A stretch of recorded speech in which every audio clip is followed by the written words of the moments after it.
راس.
Let's go.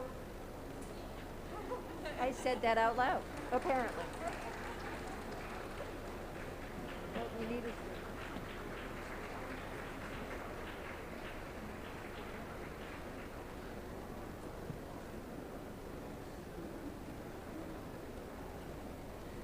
Hello, everyone. While they're queuing up our start slide, I want to get us started because we don't want to make the rest of the schedule late today.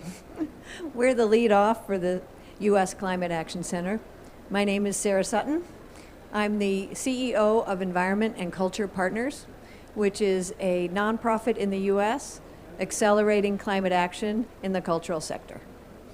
I want to thank a whole bunch of people behind the scenes who've done work for us today. So my managing director, Stephanie Shapiro, is back home handling that part. And we have Allison Fagins-Turner and Hannah Greenfelder here from All In and Climate Nexus, the other way around, helping make this work. And thanks to America is All In for hosting us here today. That's the World Wildlife Fund, it's RMI, it's Ceres, it's America's Pledge, it's WRI, it's Bloomberg Philanthropies that makes this possible, and we really appreciate the platform. So today, we want to tell you what the cultural sector is doing. Where am I pointing?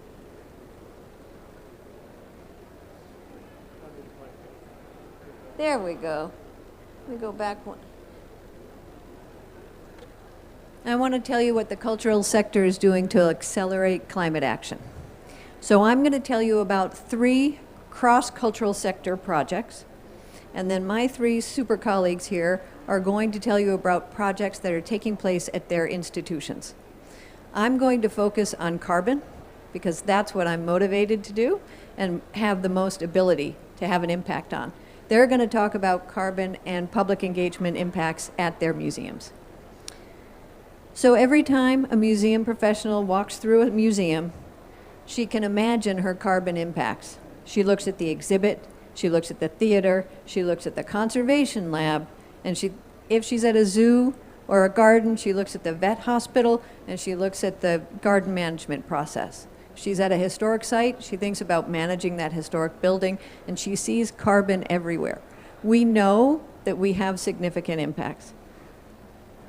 Every time that same museum professional engages with the public in an exhibitor program, she creates a partnership to generate clean energy, or she plans community resilience, she's taking climate action. Today, I'm going to talk to you about 3 projects. 2 of them are federally funded, 1 of them is privately funded.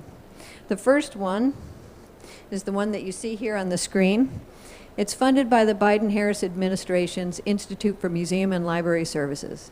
They contributed $600,000 this fall for 2 years for 148 museums to do climate energy work.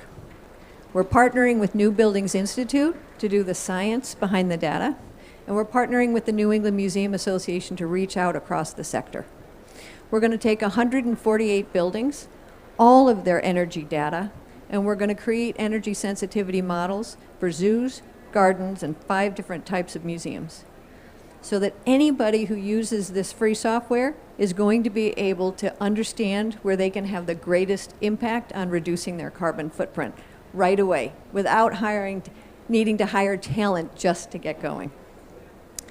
That project is an example of what federal leadership can do when the administration allocates funding for climate action projects. Now this one that I want to talk about, this is a piece of art by Helen Frankenthaler. The Helen Frankenthaler Foundation in New York City wanted to commit $5 million to help visual arts museums do energy efficiency and clean energy work over 2, maybe 3 years. And they weren't quite sure how to do it. And this is one of my favorite We Are Still In stories. Well, We Are Still In is what we were before.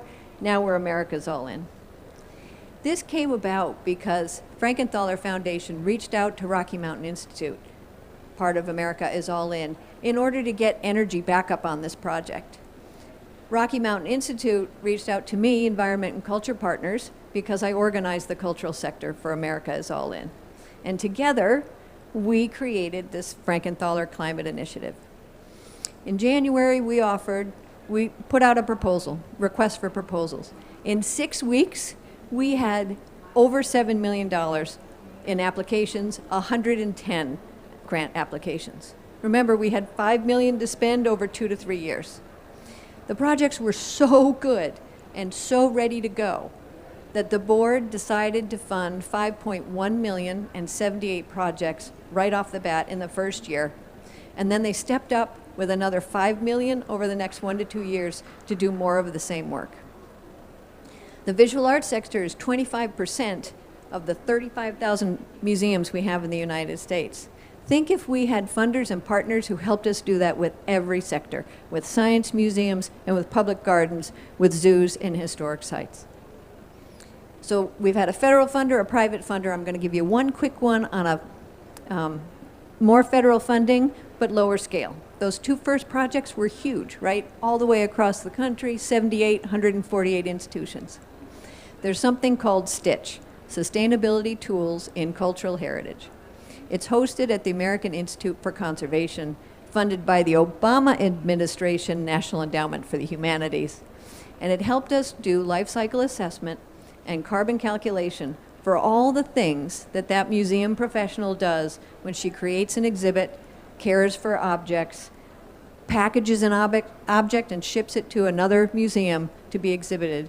She can go online and use the carbon calculator and figure out among all the tools and resources she'll use which ones will have the least carbon impact.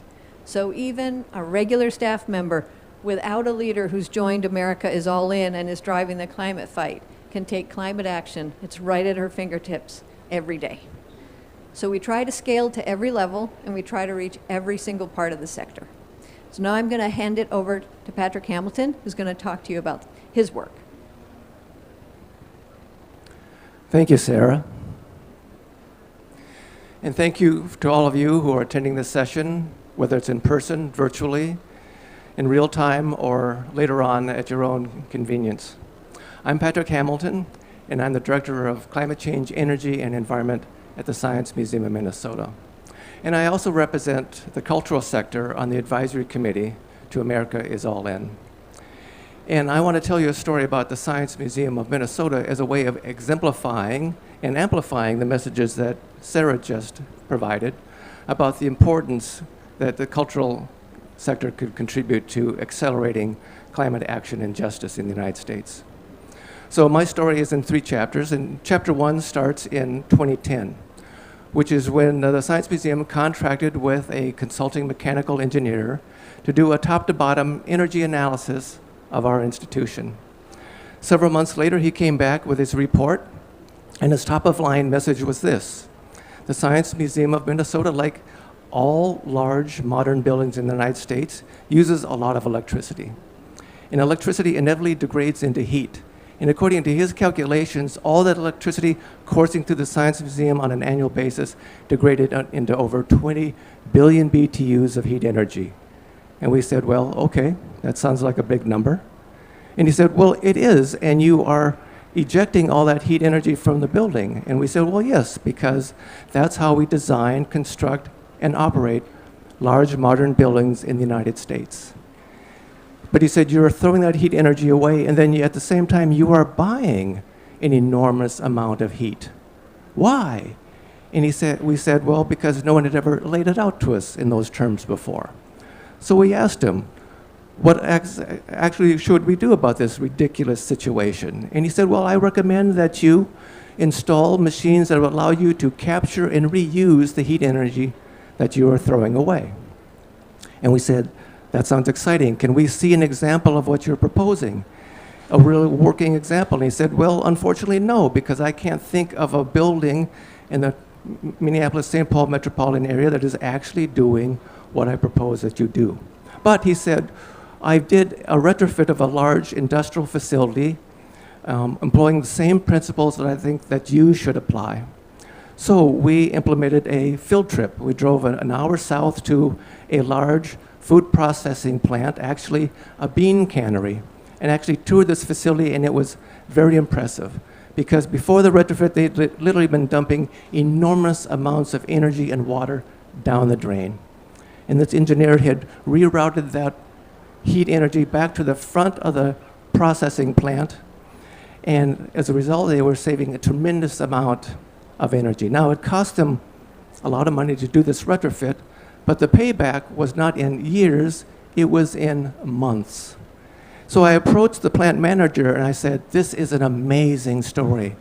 I would like to work with you to tell that story. And he was unenthusiastic.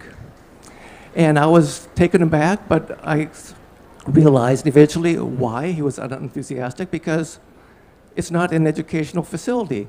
They had identified a problem, they'd hired an engineer who'd proposed a solution, they'd implemented it, and now they're back to canning beans even faster, more efficiently than ever before. And frankly, he said to me, you know, I now think that we are operating the most efficient bean cannery in the United States. That gives us a big market advantage, and as long as no one else knows what we're doing, that's all the better for us. So, chapter 2, the Science Museum goes back and we implement an advanced heat recovery of the Science Museum in 2015. Now, our payback wasn't in months. We spent $900,000 and we're saving $300,000 a year for a payback of 3 years. And we cut our carbon budget by 30%. Now, the third chapter of the story is what we did after the retrofit, because in some respects, the retrofit was not the end of the story, but it was the beginning. We had articles written about what we did. We've had videos produced about it. We've had media stories broadcast about it. We took interpretive graphics and put them into our mechanical room in the basement of the Science Museum for the tours of hundreds of architects and engineers, building owners and operators, policymakers, property developers, and opinion leaders who've toured Science Museum's advanced heat recovery retrofit in recent years. I tell this story about the Science Museum because that's what cultural institutions do. We tell stories, and because we tell stories better than almost anyone, we are some of the most trusted institutions in the United States, and also consequently, some of the most popular. We garner hundreds of millions of visits annually in the United States. So the cultural institution category is an enormous, yet untapped potential for accelerating climate action and justice in the United States. And I greatly admire the pioneering work that the Helen Frankenthaler Foundation has done by setting up the Frankenthaler Climate Initiative. Because here, as far as I know, for the first time, is a fund to allow visual art institutions to invest in energy efficiency. But the cultural arts institutions, as Sarah pointed out, are just one of the wedges of all the cultural institutions in the United States. I can't think of an art, cultural, historical, natural history, or science institution in the United States that wouldn't benefit by more energy efficiency. We need an all-in approach to cultural organizations. And so what I'm proposing is that we develop a compact, a relationship between funders and cultural organizations so that they can do the energy retrofits, the energy innovation, but not just do the energy innovations. That it's important, but by itself insufficient.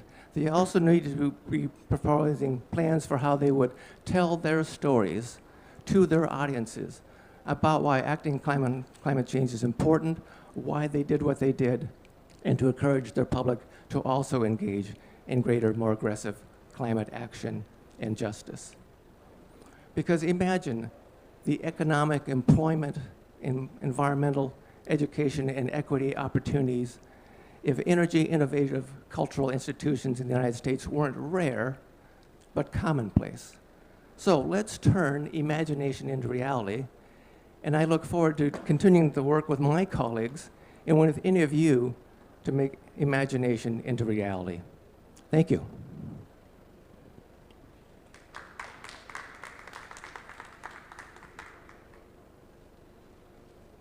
Thank you. Yep. Great. Hi, everybody. everybody. My name is Jen Kretzer. I'm the Director of Climate Initiatives for the Wild Center. We are a science museum in upstate New York, in the Adirondack Park, and our mission is to ignite an enduring passion for the Adirondacks where people and nature can thrive together and offer an example for the world. I'm really thrilled to be here today on this panel as part of representing cultural institutions doing and accelerating climate action in the United States. We do need a better plan to be all in, and I feel one of the ways that we can do that is through the way in which we engage in public participation, education, and awareness. And that's really through Action for Climate Empowerment, or ACE, which is part of the Paris Agreement and Article 6 in the Convention. And this work we are already doing as a sector. We already provide incredible education opportunities, not just for young people, but for all levels of society. We work on training both internally in our pathways that we provide for young people, professionals. We offer opportunities and job trainings for people outside of our institutions. We have opportunities to raise public awareness, and as Pat alluded to, the public trust that exists in informal institutions, particularly in science centers, lends an opportunity to help bring people together, to find common dialogue, and to meet the moment now, which is what we need to do. We also provide an opportunity to coordinate networks. Many of our institutions have incredible partnerships across our communities, connecting with those that are most vulnerable, connecting in schools, providing critical services and needs. We saw this during the COVID pandemic when museums turned themselves into vaccination centers, into places to get food, into all kinds of ways to serve their community, and we can do that again and now during the climate crisis. We also provide an incredible opportunity for public participation and learning around not just science, but civics and justice. I want to share a few of the programs that we do at the Wild Center as examples of ways in which museums can operate through ACE and accelerate public participation, education, and awareness. One of those programs started in 2009. It's our Youth Climate Program. This program works to convene young people around climate change, science, civics, education, and action, and bring that energy back to their schools and communities to create opportunities for learning and advancement and to help build climate resilience. Our summits pull young people together. We have workshops and plenary sessions, artists, business leaders, innovators, entrepreneurs, young people, opportunities for leadership and growth development, and it culminates in a climate action plan that these young people can bring back to their schools and communities. We've been incredibly successful in building this summit network. We have close to 100 summits in 6 different countries and offer a whole array of materials on our website that you can download for free, and we can help you get a summit started where you are. I wanted to also share that some of the climate action plans that we are putting into play, or that the students, young people are leading, are helping to build that climate action in communities. They're helping to take and have conversations with leaders and decision makers and influence their communities' direction in their climate action planning and to build resilience. They're also engaging in bringing people together across the political divide. They're helping, particularly in rural areas, to kind of help people see solutions and see opportunities that they can make visible in those communities, and to help, particularly coming from a rural community, find ways to listen better and deeper to each other, to find a common ground, and to advance climate resilience. A couple other ways in which our program and our museum are bringing people together is through our convening work. So our convening work centers around, again, creating dialogues between people coming from very different perspectives, and typically reaches audiences not often reached in the museum sector. In this case, Building a Greener Adirondacks is an event we hold every other year at our institution, where we bring together builders, architects, planners, and others to learn about sustainable building design and best best practices. This is a way to reach out to audiences that typically don't utilize our museum, but also to turn our museum over to the community, to give them the space, the resources that science museums and other informal institutions just have in their buildings to convene important conversations and to learn from each other.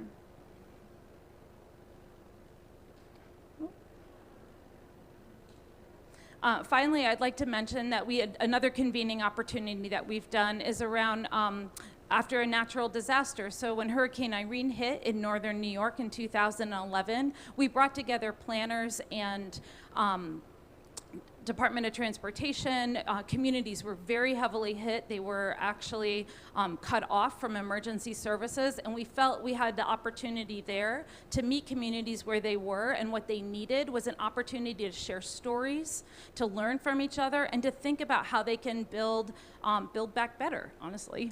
So we're excited about the work that is here. I really wanted to just emphasize, though, that museums, as Pat and Sarah both mentioned, have such an incredible opportunity to be both anchors and catalysts in their communities to build a better and more resilient and just future. If we can think about museums in that way, we can think about them as sort of those anchor stars in constellations, and we want to build constellations across our nation, and that will help accelerate to a just transition.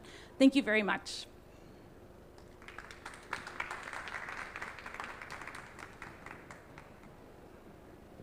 Thank you, Jen.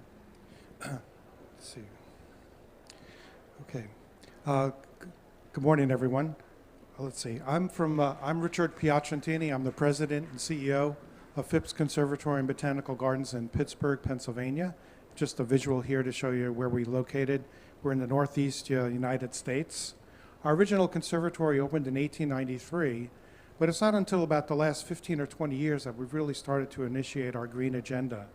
And I just want to share some key highlights with you over that time.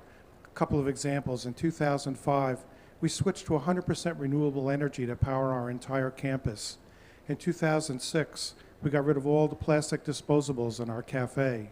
In 2009, we stopped selling bottled water.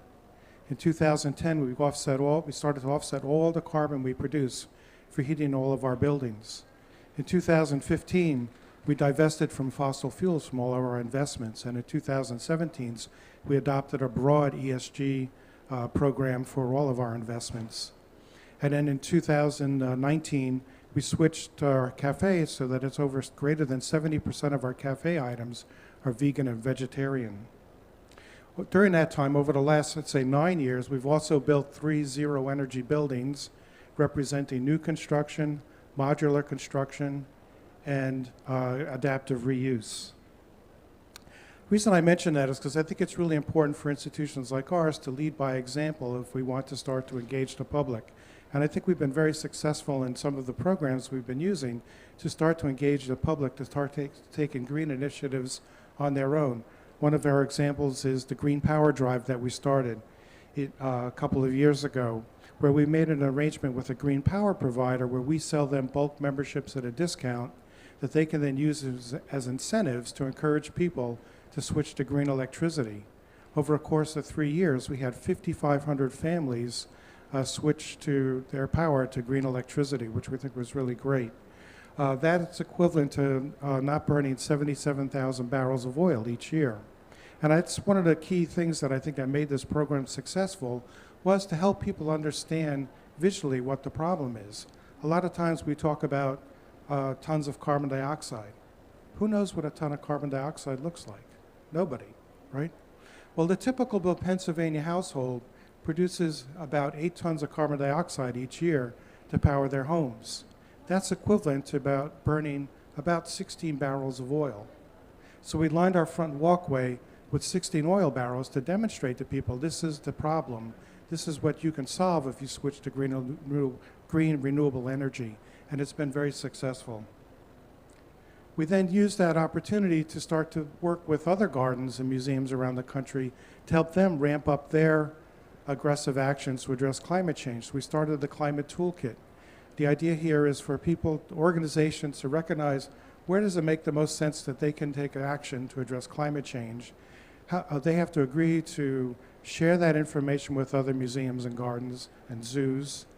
They then have to agree to be a mentor for anybody who wants to learn from them, and then use this as an opportunity to learn from each other. We have 29 different goals in 9 different sector areas representing things like energy, water, transportation, and food service.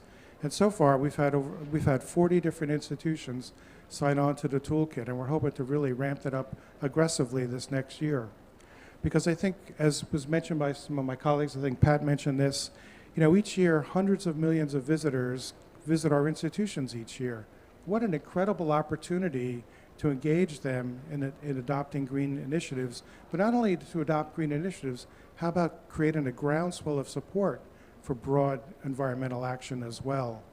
The climate change problem is not going to be solved with a top-down or a bottom-only approach. It's going to take both working together. And I think the cultural organizations can provide the groundswell of support that's going to be necessary for brave leaders and politicians and governments to take action. It's going to take both working together, and I think we can do a great job in helping to support that effort. So thank you very much.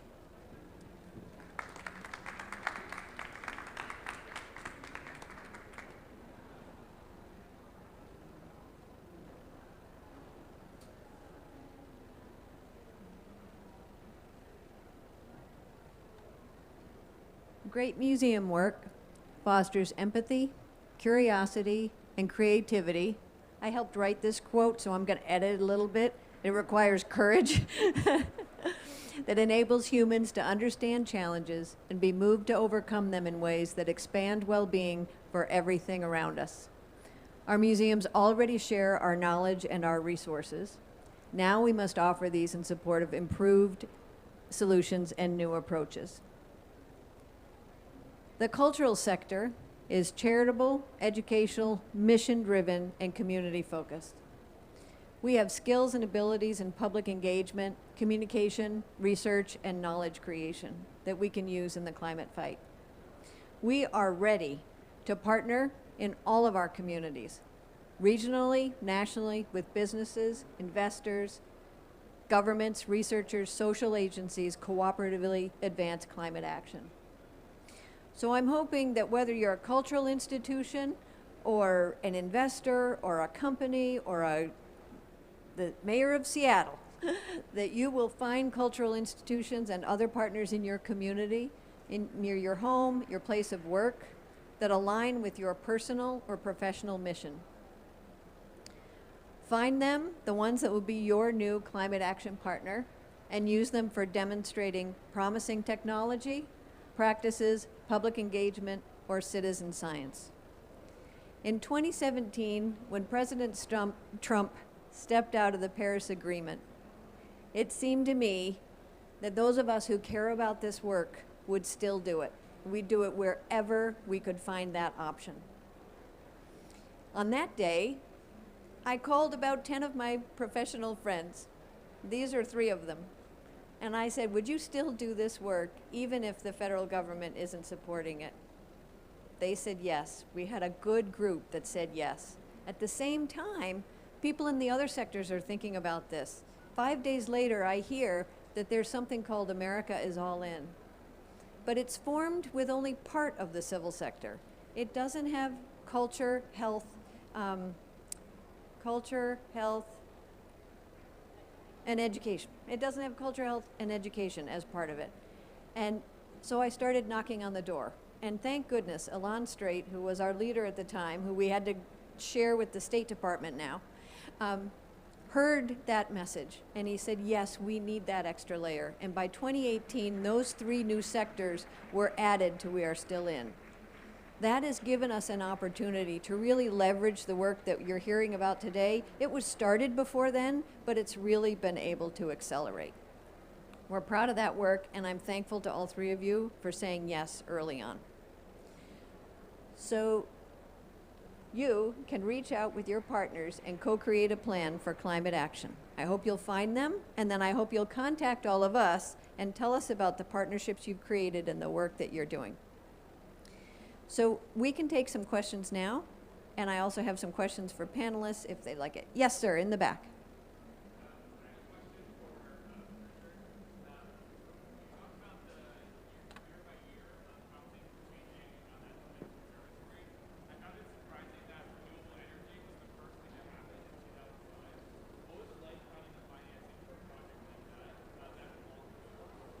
Well, the question was the timeline that I showed of all the things we did. They asked why renewable energy was the first thing that we did.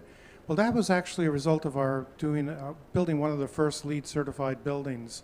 One of the requirements for LEED at that time, I think, was we had to use 20% renewable energy in the building. We said, okay, this is for our Welcome Center. We said, why stop with 20%? Let's do 100%. Why stop with just this building? Let's do our whole campus. And it just made sense for us to do that, and we just decided to adopt that.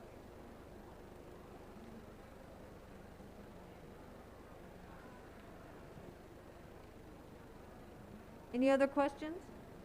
People want to tell us about what cultural institutions in their communities are doing? Oh, I'll hand it to you. Hi, thank you. Just a question for all the panelists. Curious about any discussions that you guys have had. Energy efficiency is great and for sure a definite part of the solution. But when you look at the energy that you're taking in, has there been any discussion? I know maybe some of you have signed power purchase agreements, or some of you have on-site generation, although I'm sure when it's cloudy or snowy or whatnot, you turn to something else. So in terms of the energy being consumed, what are those discussions like, and what are you guys seeing as a kind of silver bullet to a lot of your decarbonization efforts in the future?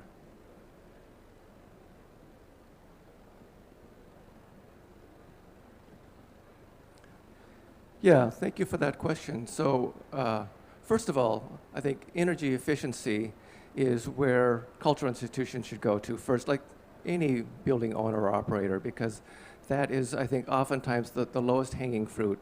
And that's why we did that advanced heat recovery project, which automatically cut our carbon budget by 30% and reduced our purchases of hot water by 65%. And we have continued to look for opportunities for energy efficiency. As a result, the Science Museum's use of electricity has dropped every year in a row for the last 11 years.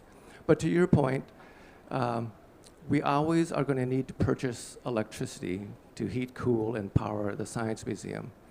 So in March of this year, the Science Museum actually signed a subscription agreement with our electric utility for 100% wind-generated electricity as a part of our way of dropping our carbon budget.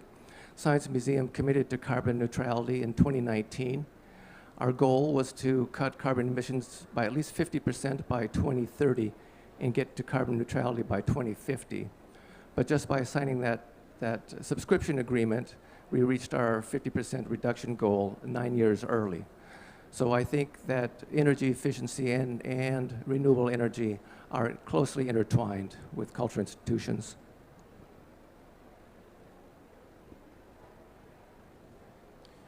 Three of the buildings that I showed in this, the screen shot that I showed before are zero energy buildings, and all three of those buildings were designed to meet the Living Building Challenge, which is the most rigorous green building standard in the world. And the requirement for the Living Building Challenge is that all those buildings have to be powered with on-site produced energy. So those three buildings are all solar powered with all the solar panels located on the site. For the rest of our campus, we do purchase renewable energy credits for the rest of our electrical needs.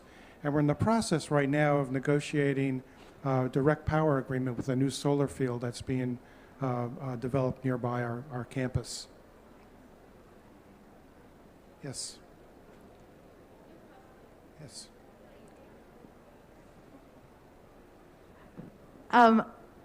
I'm curious if you could expand upon cultural institutions' role in meeting the challenges around climate justice in our communities.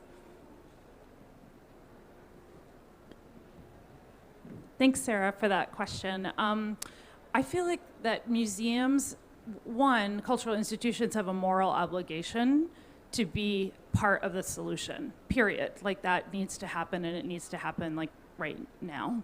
And I also feel like that museums have the opportunity to reach out and convene with community leaders, like go out into community and do deep listening around what those community needs are and how that and what they can do to help serve those needs. I know there's a lot of work, we're a part of Aztec, the Association for Science and Technology Centers, and they're doing a lot of work thinking about diversity, equity, inclusion in museums, as well as sort of approaching it from this community science frame that really looks at how we're in community, working with community, listening to community, and that is the way that we are going to help build and center justice in our institutions. And I mean, we have deep work to do internally. There's no question about it in our sector, but we have to go out into our communities and really deeply listen in order for that transformation to happen. The Science Museum's climate change work is actually headquartered in our Science, Equity, and Education division of the museum. So that is responsible for not only our climate science, but also all of our equity and inclusion initiatives. And so the work that we're doing right now is integrating those two. The Science Museum adopted a new climate change statement back in March of this year, which is much more action-oriented, explicitly calls out equity and climate justice as something that the museum needs to actively engage on, and also states that every year the Science Museum will audit its work on climate change, and also not only audit its work, but also identify the work that it wants to do in the coming years, and then make that document publicly available. I encourage all cultural institutions, whether they're art, historical, natural history, or science, to have an internal discussion about what do they see as their role working on climate change. Because no matter what kind of institution they are, there is work for them to do. There's some segment of this task that they can be involved in with their community. Pat, would you tell them a little bit more about the Science Museum's process of going from your first climate statement to your second one and your plan now? The Science Museum of Minnesota adopted its first climate change statement back in 2012. And at that time, it was 9 years ago, it was really a statement of scientific fact that the Science Museum of Minnesota had looked over the scientific evidence and concurred with the conclusion of a vast number of scientists that human-caused climate change was real and it was an imminent threat. 9 years later, there's a whole lot more science. Climate change has become highly evident to everyone. And so we felt the need to update and revise and put it in place a new climate change statement.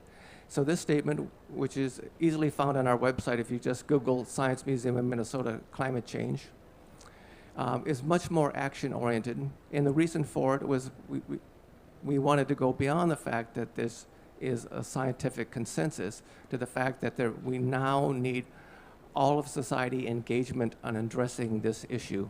And here were the ways that the Science Museum envisioned it being part of an all-in-society approach to tackling this problem.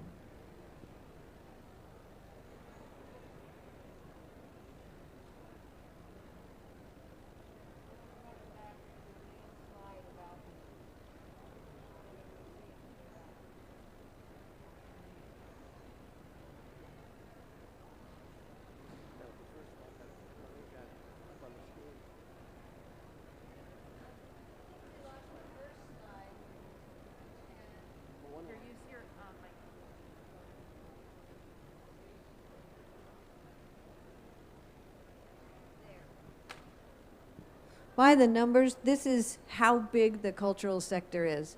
Zoos, museums, gardens, historic sites. It doesn't count hundreds of thousands of libraries, and it doesn't count theaters and symphony halls and things like that. If we put all of those together and use them for public engagement and direct climate action, think of the difference we could make.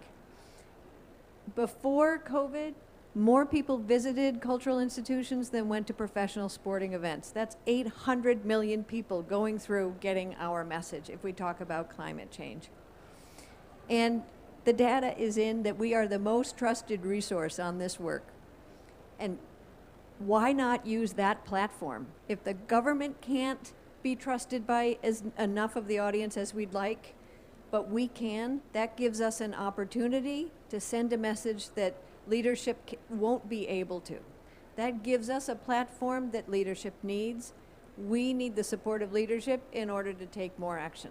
That's the whole premise behind America is All In, is that we are a partner to federal government in order to support them and push them in a direction that will lead to wider climate action across the country. Are there any more questions? We have a little more time, so I have something I wanted to plant with all of them. Oh, we do? I'm sorry. Thank you. My name is Umar Sali Anka from Nigeria, representing HCRFF. The question is, what plan do you have for Africa? Because we strongly believe in US and its power. Once, by the time that United States of America backed out of the promise, everybody was like, something is going to be wrong somewhere. But we are glad that we are back. You are back on track. So, do you have any plan for Africans, as because we are the worst hit by the climate change effect? We know it's a local climate change start locally, but it's global. It has a global effect. So, what do you have for us to cover yourself from Africans rushing back, going to America for greener pasture? So I think we need to address this issue. It's not everybody that wants to leave the country. We are in there, we are not going anywhere. So what do you have for us? Thank you. Thank you. Well, I think that's where the cultural heritage sector shines. In the United States, the cultural heritage sector is indigenous populations, it's historic structures, it's archaeological sites, it's coastal locations that are ancient to just recent history. And the process of caring for, understanding that resource for us is something that has begun to teach us more about the experience of forced migration, the experience of losing your heritage, losing places that you care about, places that are important to you. And I think that falls into the realm of what I would call climate diplomacy. When you can't have a conversation where you agree on carbon credits or carbon reductions, we can all agree that our heritage matters to us, wherever we come from, wherever we live, and that protecting it is a common value across all of the nations. So coming to some sort of agreements in which we all invest to how to reduce the global impacts on climate will help protect the entire globe and all of that cultural heritage. Now, the United States cultural heritage sector has a lot of resources on risk assessment, risk abatement, and protection. Our responsibility is to share that well. So the American Institute for Conservation is a partner with the International Institute for Conservation, and an acronym I can't quite translate, ICCROM, I-C-C-R-O-M, on what are the cultural heritage aspects and resources we have that we can share around the world. And so ICCROM has a tool called Our Collections Matter, which is really a single location for a toolkit for what are the sorts of cultural heritage protection approaches that we can take around the world, wherever the setting is. And what we're learning, of course, America is sometimes slow on this, is that there is so much to learn from the indigenous cultures and the way of life and approach to managing resources. Here in the United States, what we now call the United States, but around the world, that we need to learn those lessons and then share what we've learned and shared that back out. So there's what I would call a shadow IPCC, and it's for the Cultural Heritage Network. It'll be meeting during the first few days of December. There are 100 of us cultural heritage folks who are talking about, around the globe, what is the role of cultural heritage in climate action and preparation for climate change, and how together can we support each other in making progress where the federal government can't or won't step in. So you do have allies in the cultural heritage sector. That's what I can offer you. Yeah. Anyone? When the previous administration decided to pull out of the Paris Agreement, I think a lot of people around the world interpreted that as the United States was withdrawing from active work on climate change. What it meant was the federal government, particularly the executive branch, was becoming inactive on climate change. But work on climate change continued throughout the previous administration. And I'll give one small example from my state of Minnesota. The previous administration was gung-ho on increasing the amount of coal burned in the United States. It didn't want to reduce coal, it wanted to increase the burning of coal. Exactly the opposite has happened in the United States, and it happened during his administration. Countless coal-burning power plants across the United States have been closed or are scheduled to be closed. Every coal-fired power plant in the state of Minnesota will be shuttered by the year 2035 at the latest. So that is progress, and that happened despite the efforts of the previous administration to counteract it.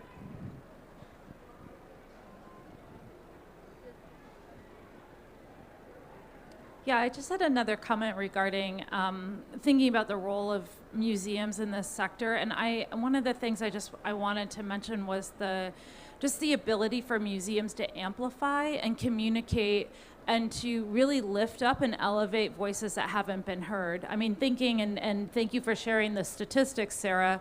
If we think about like the ability for our sector to come together and help to and commit to amplifying, lifting up voices, particularly of people that are being impacted by climate change disproportionately, like that's an incredible, incredible opportunity. I also think that there's opportunities for museums to sort of think about who is the authority and how do we share authority as institutions. For example, our museum has been working closely with the Haudenosaunee community over the last 6 years to help transform sections of our museums, literally hand that over and help let them tell their story, whatever that looks like, and building those relationships and thinking about how we continue to find spaces in our institutions and in our communities to help elevate and communicate and to make sure that everyone is included and that those voices are also at the table is absolutely critical, and we need it to happen now. I'd just like to go back and refer you to the climatetoolkit.org. The idea behind that is everyone can do something. And by putting out there what you're doing and being willing to share that with other organizations, they might be able to learn something that they could do in their own institutions as well. So the more we can share, the more we can learn, I think the better off we'll all be.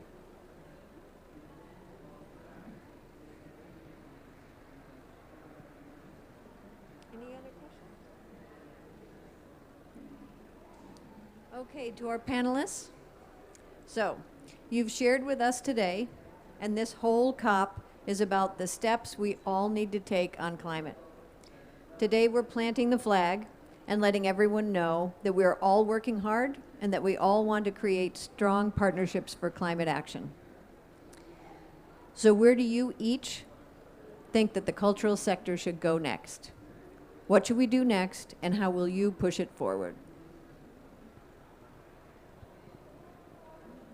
Well, I think the cultural sector, particularly the professional organizations that represent the cultural sector in the United States, the Association of Science and Technology Centers, the Alliance for American Museums, I think there's an opportunity there for these organizations to say that their institutions, their membership want to work on climate change, and they're looking for a partnership, federal partnership, philanthropic partnerships to help accelerate the opportunity for museums to engage their audiences on climate change.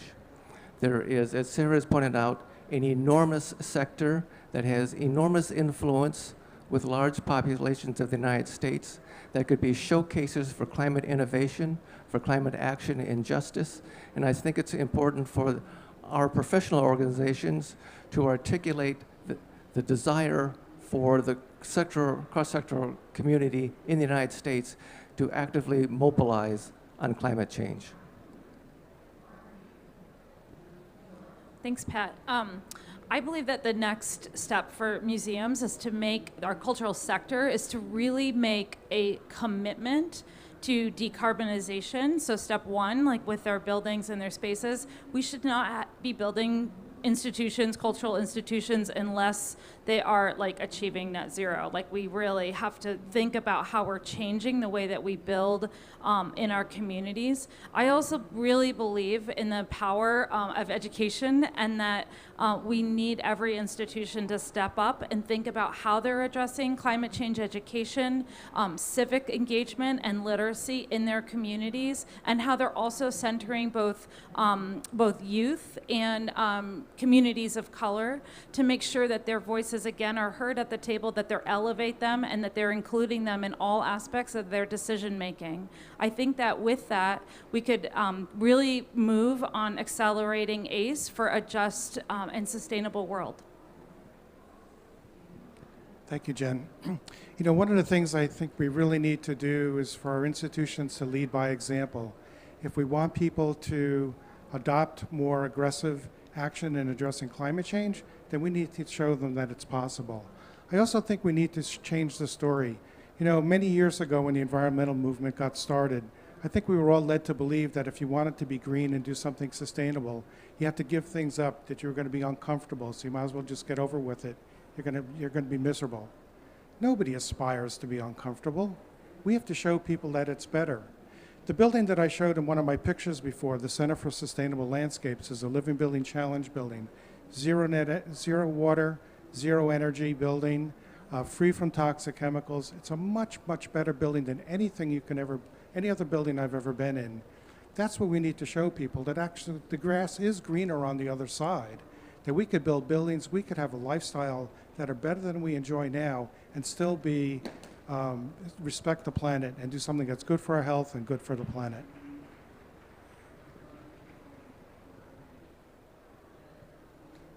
I'll close this out by saying that cultural institutions can help create a world where everyone and everything can thrive. And we hope that you will help us do this and that you will do it with partners in your community. Thanks very much.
There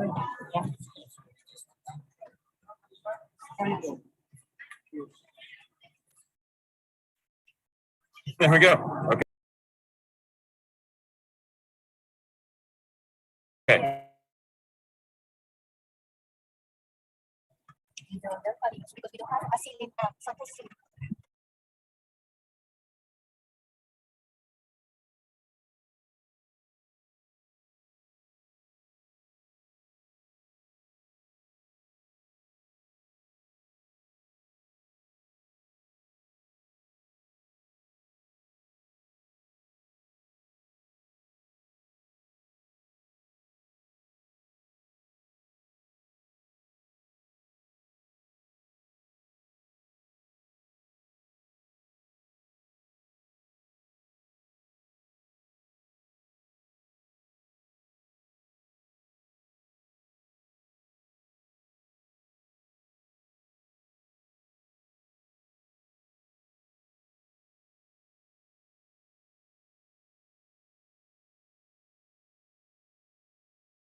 It's good to.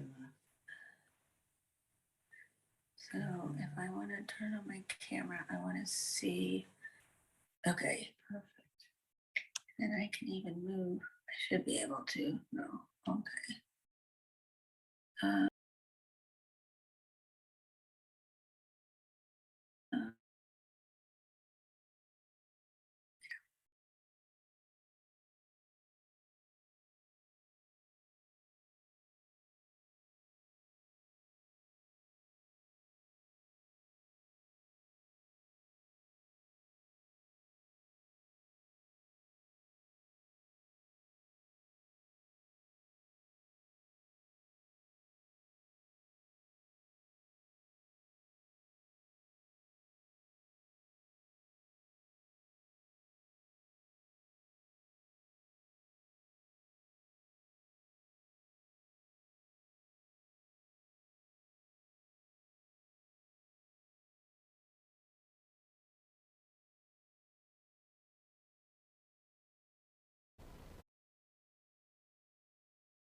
Whoever's the host, can you hear me all right?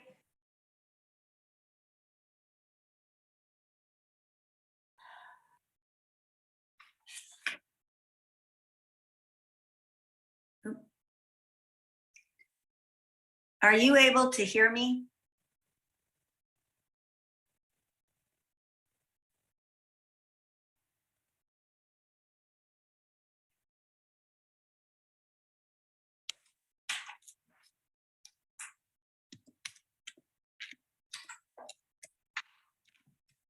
When I talk, no one is saying anything. Oh, but they're in, huh?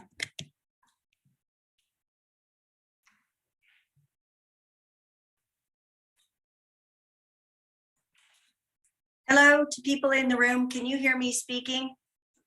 Okay, thank you. I needed to figure out my sound check.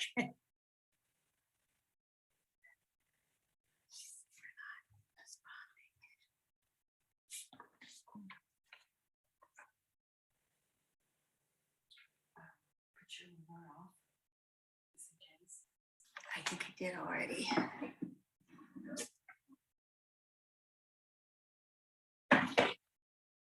Okay, so how do I?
Test, test, test, test.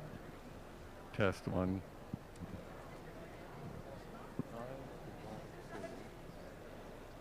Now I know why you It sounds good on this end. You can just stuff that in there as long as it's smooth on site. Is my volume okay? Let me, Hi, Shelley. This is Bob Holycross at Ford. I can hear you fine. I hope you can hear me. I can. Thank you. Bob, are you at the center or are you also Zoom? I am also zooming in. thank you. All right. You can take a picture. I'm actually in Glasgow, but couldn't get in to the I'm center. I'm in the same boat, Shelley. I'm in Glasgow as well, but could not get in. Yeah. Hey, maybe we could meet up and have an adult beverage. Very good. Yes. Should we get going now?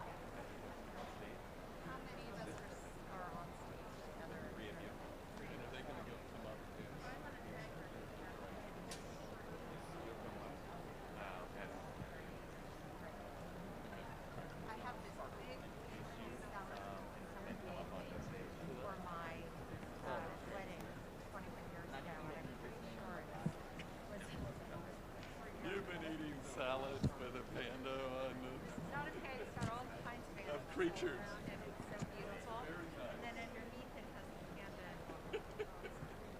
And he said, Talk about inferences.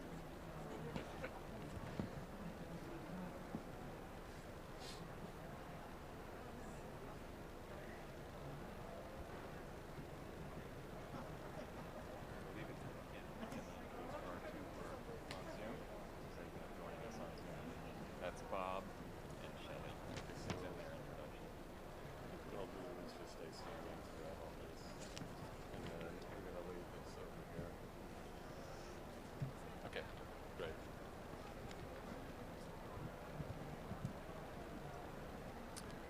Hello. Hello, hello. I wanted to welcome you all to the U.S. Climate Action Center at COP26. The moment that we heard that the U.S. was actually going to pull out of the Paris Agreement, a number of institutions launched into action immediately.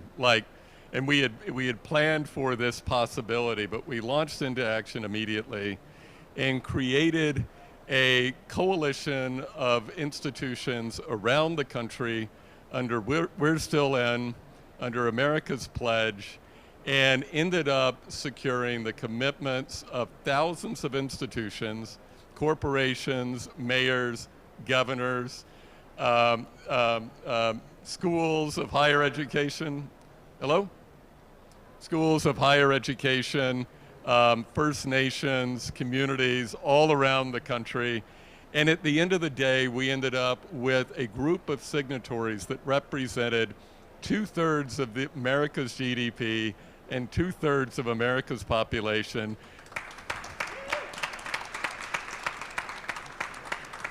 Who refused to have our country's stance on climate change and our engagement in the world be defined by the actions of one individual and one administration. And it was evidence of the unique diversity of America, how power is distributed, how influence is distributed, and just the remarkable phenomenon of civil society, our private sector, and our local leaders in so many different levels who were still engaged, who still put together plans to make progress during 4 long years.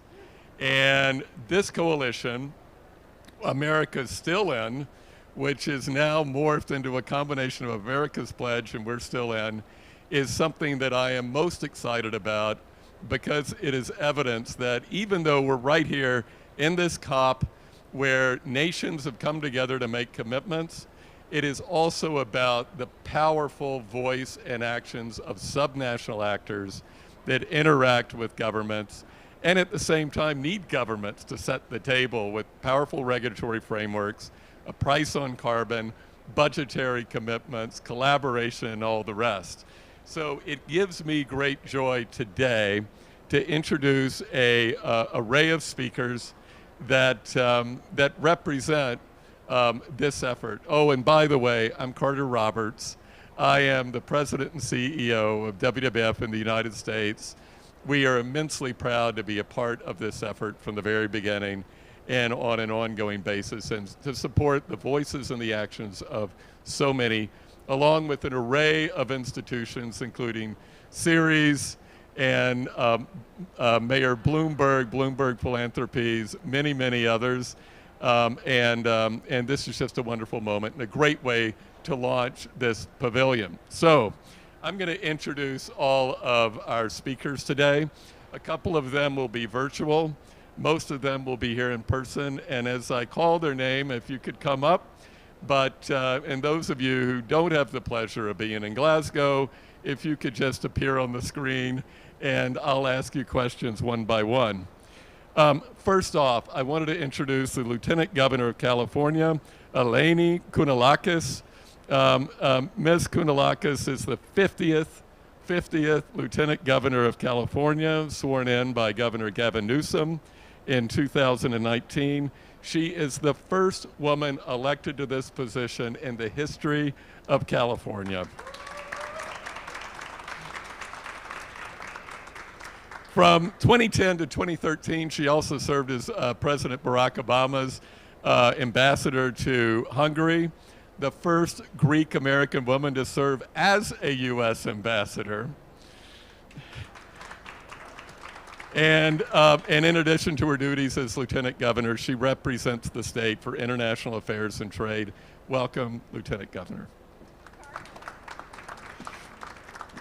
Also here with us on Zoom is Bob Holycross, Ford Motor Company's Vice President for Sustainability, Environment, and Safety Engineering. He is responsible for implementing sustainability best practices throughout the company and leading Ford's global environment and safety strategy, policy, and performance. Welcome, Mr. Holycross. It's great to be here. If you were wondering, he's the individual with the car behind him. Next, I want to welcome Councilmember Kelly King. She holds the county council seat for the South Maui residency area in Hawaii. She is chair of the Climate Action, Resilience, and Environment Committee. She's dedicated many years of public service to her local community, as well as state, county organizations, and she brings her skills as a business owner to her office. Welcome, Ms. Kelly. And lastly, joining us on the screen, we're pleased to have Sally Slinker, the Executive Vice President, Chief Advocacy Officer at Common Spirit Health. She serves on the Executive Committee of the Healthcare Transformation Task Force and chair of the Policy and Reimbursement Committee for the Catholic Health Association of the United States, touching on two really important issues in the whole climate change battle, the impact on people from health and also representing the faith-based communities. So welcome, Ms. Schlenker. Thank you so much. And last but not least, Mr. Quinn Manson Buchwald. Mr. Buchwald is a member of the Mackinac bands of the Chippewa and Ottawa Indians. He serves as a policy specialist on environmental sustainability and natural resources with the National Congress of American Indians. Before that, he was a development advisor at the German Corporation for International Cooperation, focusing on supporting indigenous peoples of Indonesia on anti-corruption and deforestation projects. Welcome, Mr. Buchwald. So let me get started. And I think you can just tell from the diversity of this panel, it is the diversity of America on display and the diversity of commitments to solving climate change. So I just want to start off with questions to the Lieutenant Governor. California has long been on the vanguard of environment and climate policy in the U.S., creating what some call the California effect. As California acts, many institutions follow, expecting what California is going to do is going to be repeated elsewhere across the United States and elsewhere in the world. Together with the governors in the U.S. Climate Alliance, what policies are states taking that you think are going to be key in getting to the U.S. to our 2030 goals and beyond? Well, thank you so much, Carter. It's a great honor to be here and to be part of the U.S. effort of All In. California is most definitely all in and has been for a long time. And one of the things I think is so important is to understand where the authority comes from in our state to be able to be a leader on combating climate change. And it really goes back to the Clean Air Act in 1970, because ever since then we have had authority and growing authority through the courts to be able to control our emission standards in our state. And even most recently in the last administration, when they attempted to take away our authority to control our emission standards, and we prevailed. And so when you think about California, and some call us a nation state. Well, the reality is California is a very, very proud part of the United States. But if there is one thing where we have something like sovereign power, it's on our emission standards. And we've put this to use over bipartisan governors. And of course, Governor Gavin Newsom is extremely forward-leaning on this issue, as you know. So when it came to joining the incredible coalition of states, we were signed up on day one to stay all in with the Paris Climate Accord in California. We never missed a beat. And as I mentioned, we defended our authority to set emission standards. And I think this is important because what we've shown over these last 4 or 5 years now is that regardless of what may happen, California will continue to invest in and to set the policies for a clean energy future. Now, in terms of what I think is most important, I'll tell you, I think first is intention, which I think that sort of answers that question there.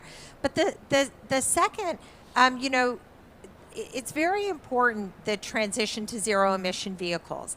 In California, about half of our greenhouse gas emissions now come from vehicles. So about 40% from cars themselves and about 10% from refining the oil to fuel those cars. So if we are going to be able to get to our 2045 goals of being a carbon-free economy, carbon neutral economy, we have to deal with our transportation sector and personal cars. So the governor just in the last year has set a very ambitious goal but that the policy that by 2035 all new cars in the state of California must be zero emission vehicles.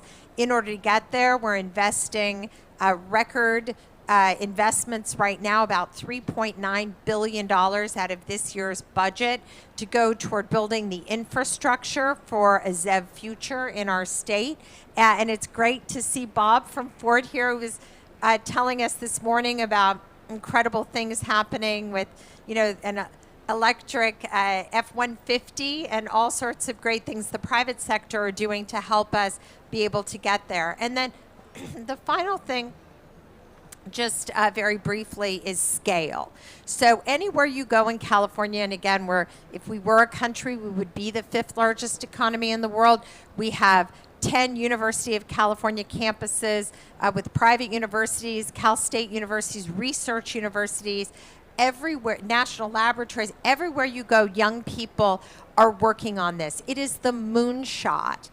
When you talk to young people, at least in my experience in higher education in our state. And we already have made great advances in wind and solar, electrification.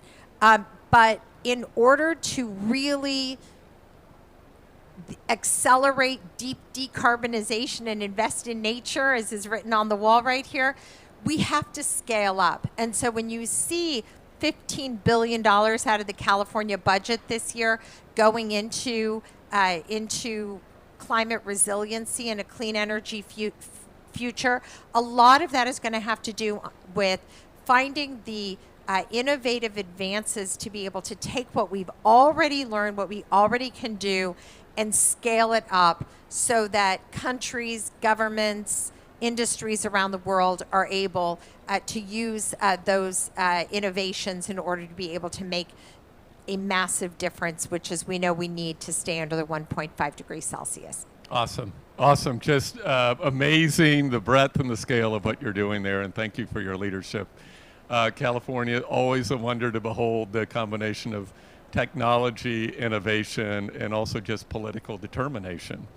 I wanted to, you mentioned Bob and Ford Motor Company, and a number of automakers in the United States have made some really big commitments about moving to electric vehicles. And I'd love to just ask Bob about that. You made some exciting news at Ford just this past year, and I'd love for you to just spend a bit of time telling us about that and the significance of that for Ford and the challenges you have in accomplishing that commitment and what that looks like in the years ahead. Well, great, Carter. Thank you for having us. It's a pleasure to be here in Glasgow. Unfortunately, couldn't get into the Blue Zone today, but certainly been enjoying the dialogue with all the key stakeholders here. You know, for Ford, it is what the Lieutenant Governor mentioned, and it is about how we get to solutions at scale. So there's 3 points I'd like to highlight. The first is really how we start to match all these ambitions that those in the industry are taking and the aspirations they're setting and get to the actions now. So we talk a lot about things 10 years from now, 15 years from now, you know, around 2050 aligned with the Paris Agreement. But we have to start taking actions at scale now, which is something that's been a bit inconsistent in our industry. So saying you're for the Paris Climate Accord now when it's more politically convenient, that the time is over for that. The actions have to match the ambitions that folks are doing. And for Ford, we've been there from day one, including our partnership with California, which I'll talk about in a minute.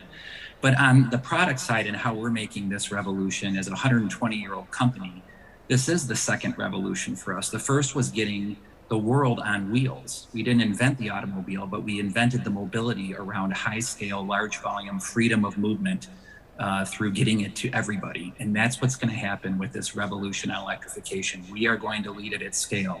And we're going to do it by hitting our most iconic vehicles that resonate the most with consumers around the globe, like the Mustang Mach-E you see behind me, very worthy of the Mustang name, like the F-Series pickup franchise, where customers who demand all kinds of utility and performance from the products are going to see they can have all of that and zero emissions.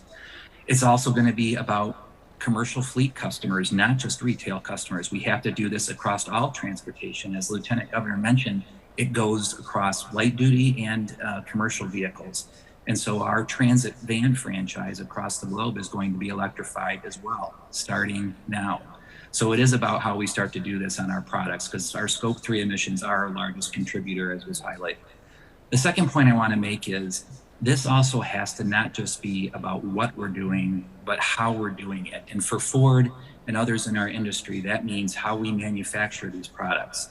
Everything from how we power our facilities through the use of renewable net zero electricity, the equipment that we're using in our facilities and the efficiency to get the emissions down there. How we have a true closed loop system by reusing materials. And when it comes to electrification, there are new challenges associated with the production of batteries, but there's also fantastic opportunities. And we're partnering with a number of organizations on how to reuse the scrap from battery materials during production. But then also, when we take these batteries back at end of life, how we can use the materials out of them back in the process. It not only helps with what we need to do from a sustainability perspective, but it also helps us secure a more domestic supply chain in the areas where we do business. So it is about not just what we make, but how we make it. And then also, what are the impacts truly on people in the communities that we do business in? So with people, it's as much about the transition that's happening in our workforce and the skills that are needed to make these fantastic products and provide these services. It is about the communities where we do business and the impacts it has there, but also on society more as a whole. As we know, some of the biggest air quality challenges are in communities that are underserved, where a lot of vehicles operate on a regular basis, are in areas that are underserved. So we have to get the benefits of these products to all customers and in all communities. And that's where Ford makes a difference, because we have the reach and the scale to be able to do this. And we're so excited about the opportunity.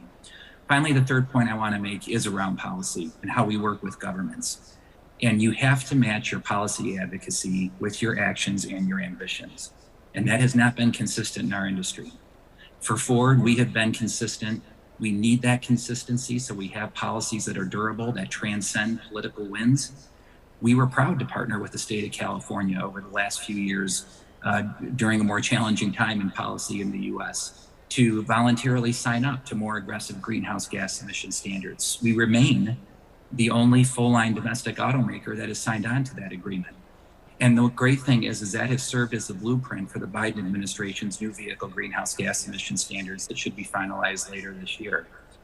So the partnerships are key. We have to have policies that are durable, and we have to have that transparency so that folks can see, even where we haven't made the progress we hope necessarily in certain cases, people can hold us accountable and they can see the progress we make. So it has to be about the transparency as well as the partnerships. And we're just so excited to be on this journey and so glad to be at COP these next 2 weeks to partner with everybody to get this done once and for all. The time is now. Thank you. Thank you very much. I think what you're seeing is this symbiotic relationship between communities, between companies, and also the federal government and state governments, and how that combination of innovation and policy frameworks is what creates a moment when you finally see the biggest automakers commit to 100% electrification, and that is groundbreaking in our country.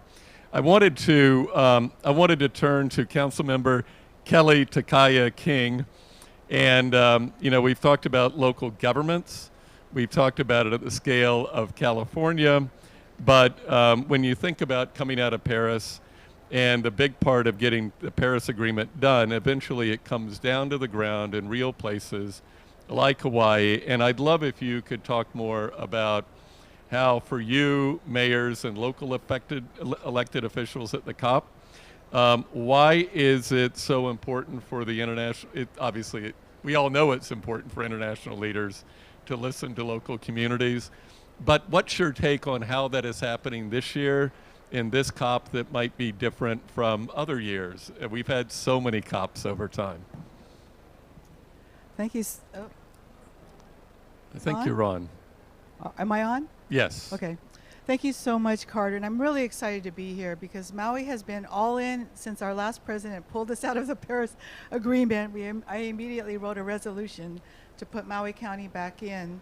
And we're thrilled to be at a point where in the last few years we've been collaborating with local city, county, state, and even cross-country experts. And it's really important, and it's been so easy since the pandemic, as horrible as it's been to be locked down. This virtual technology has allowed us to bring people in just like that to attend our committee meetings and our council meetings to update us on the latest information. But what we've really done is taken that information and enacted boots on the ground policies that are really making a difference. We're working on policies now that are passing through our council to require all large homes, 5,000 square feet and over, to be developed as net zero. And that's the first step. Those are putting our toes in the water, and we're going to go from there. But we're also mapping out all of our remaining wetlands, because in my district, we've gone from over 200 acres down to 24. And it's time to really make sure that we save what's left. This is our first defense against flooding. And our first defense against erosion is our coral reefs. And so we know how, and I know you know what's happening with the coral reefs, but we just passed out of my committee the most ambitious sunscreen ban in the world. We are banning all chemical sunscreens, only allowing the two minerals, titanium dioxide and zinc oxide, to be sold, distributed, or used in Maui County, if this goes through the council. So, you know, and this is really important for us because we're seeing coral bleaching, we're seeing algal blooms, we know our reefs are dying.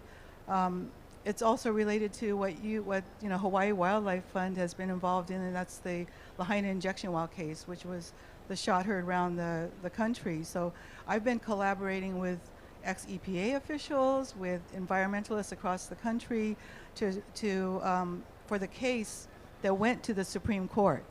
And I actually chaired the council of the year that we tried to keep it out of the Supreme Court. We tried to settle it on Maui, put the money into solutions rather than court cases. And unfortunately, we were at odds with our mayor, who took it to the Supreme Court and thankfully lost, which was a big win for the people. And so aligning ourselves with the community and aligning the community with the right thing to do is really what makes it all the way to the top, what makes those policies at the top work. We also are working on some other things that we know we're going to need the federal government's help. And one of those things is aviation emissions, is standardizing how we account for aviation emissions. So to this date, Hawaii has not counted international flights coming and going. We have not, we've counted outgoing flights, but not incoming domestic flights. So there needs to be some standardization of how we account for those aviation emissions so we don't have omissions between one community and another, and we don't have doubling up. But those are issues that I'm hoping as a member, I'm really excited to be a member of the Local Government Advisory Committee for the EPA this year, and the EPA is thrilled. We're back on track. I want to share with everybody that the EPA is so excited to reinvigorate the Local Government Advisory Committee, and they have said this is the most diverse Local Government Advisory Committee they've ever had, and we're ready for action. So from that level to working with the National Association for County Organizations and hearing from President Biden that he sees the counties and the cities as being the important tool to get these policies done. They can pass policies at even the state level, and if we don't enforce them at the county level, then nothing happens. So getting that network across the country committed like you have, and you know, just that taking anybody from the schools to the counties to the cities to NGOs, taking their signature to say, no, we're all in, that's what's going to carry us no matter what happens in the next election. Yeah. Which is a real fear and a real excitement for all of us in America. Thank you. Thanks so much. Wonderful story from Maui. Amazing place, and you're right. You can see it changing right in front of your eyes, and it's so great that you guys are acting the way you are. We are, and we had our state had the state of Hawaii had the first declaration of climate emergency of any of the states in the country, but Maui County did it 2 years before the state. Of course. So I'm really proud of us. We, the conversation with people saying, well, we should really discuss this in committee, and the reaction of me telling them, when your house is on fire, you don't take a meeting, you grab a hose. Right. So that's where we're at. Everybody knows that's where we're at COP26. It's time to grab the hose. Right. And stop taking meetings. Thank you. Thanks so much. I wanted to move to Shelley Schlenker with Common Spirit Health.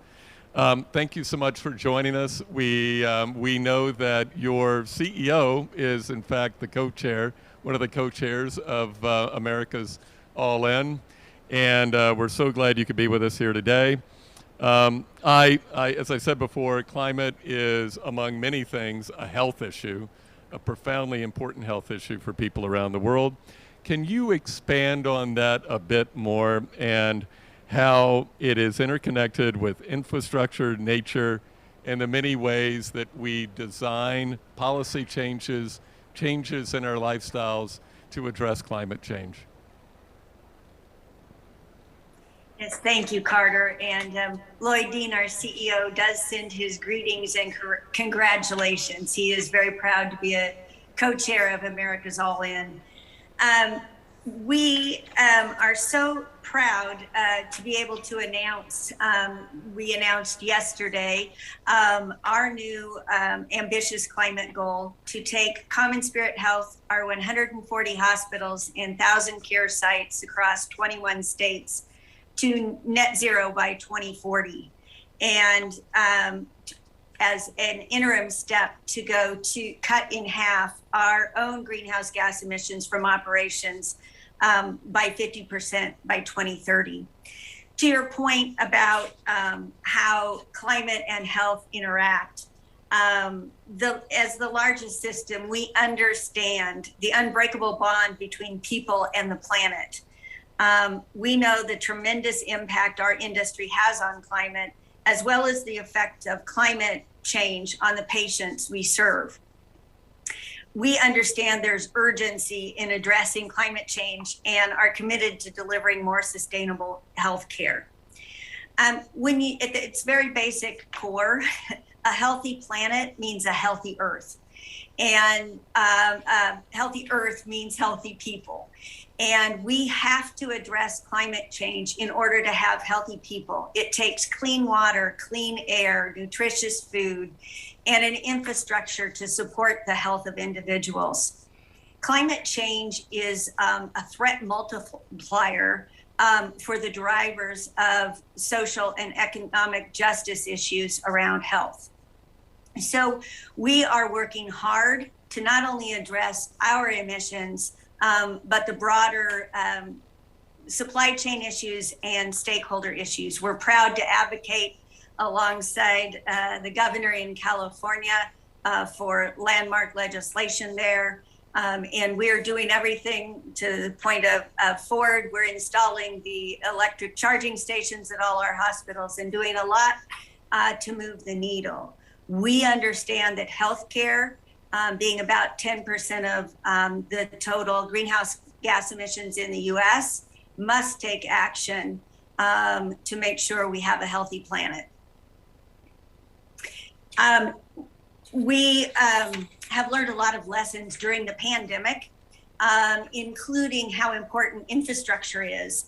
And when you think about people having clean water, clean housing, or safe housing, it is really important to look at the things we've learned in the pandemic. In a period of a year, we scaled from a few thousand virtual visits to 1.5 million virtual visits during the pandemic. And that took 15 metric tons of gas emissions out of the air and saved our patients $3.5 million. So when you look at President Biden's Build Back Better initiative, there are a lot of things in there that will really help us advance health equity and how it impacts our patients. Climate change is really a health equity issue. It impacts the vulnerable and people of color at a greater disparity than it does other populations. And our mission calls us to serve everyone with dignity, but especially those who are vulnerable and disenfranchised. So we're very proud to be all in supporting our nation in meeting its climate goals. Thank you very much. We've heard from Eleni about the role of states. We've heard from Kelly about the importance of the voice of communities.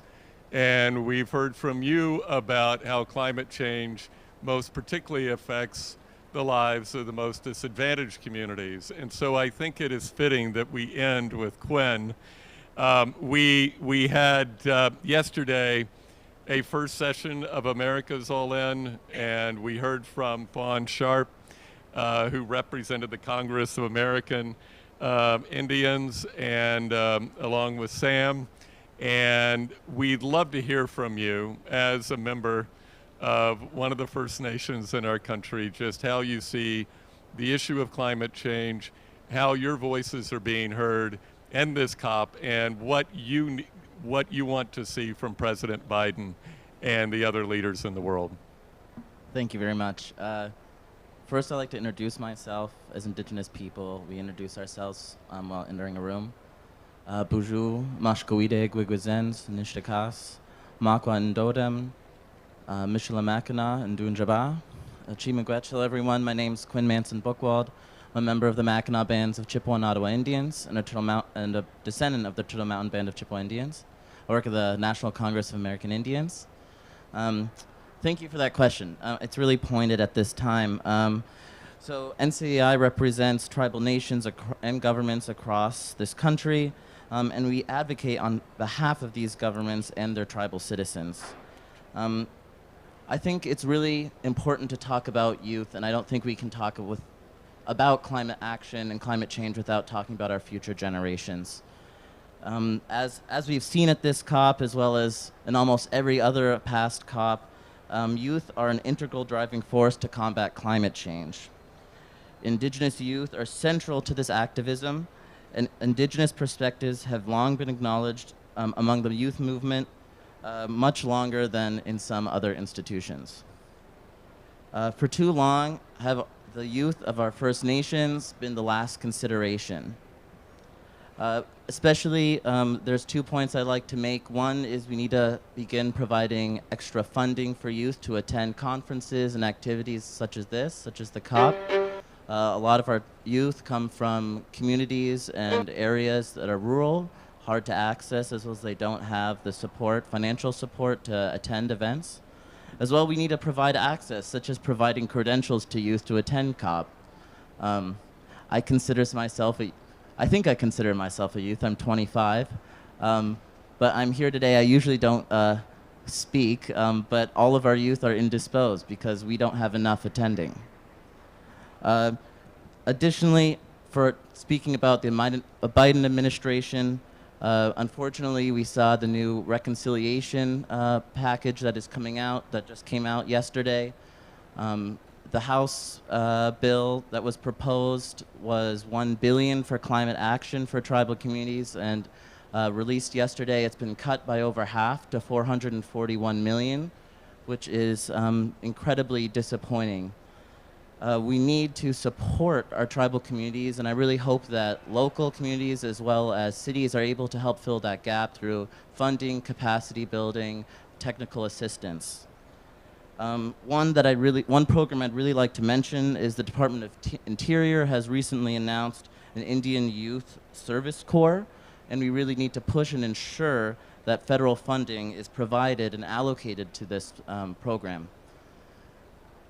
I think just to leave it with that, again, please focus on our youth, and I'd like to thank All In for really putting a priority on having youth and Native voices at all of their events. I'd like to thank Ryan particularly.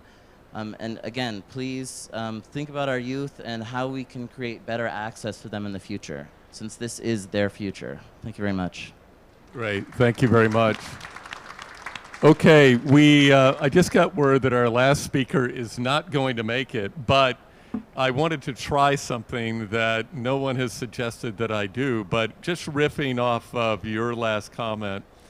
One of the highlights of my day yesterday was talking to a group of college students and graduate students who were here at the COP from different places in the United States, and also Sam, who is a representative of the indigenous community in Gamble, Alaska, who I'm actually meeting with later this week. And but I wondered if I could cold call somebody in the audience who is one of the college students who went to Swarthmore, now at Princeton University, and I'd love to you've heard all of the speakers, you've heard everyone reflect on the subnational programs, the commitments at different parts of our country, and also what's needed.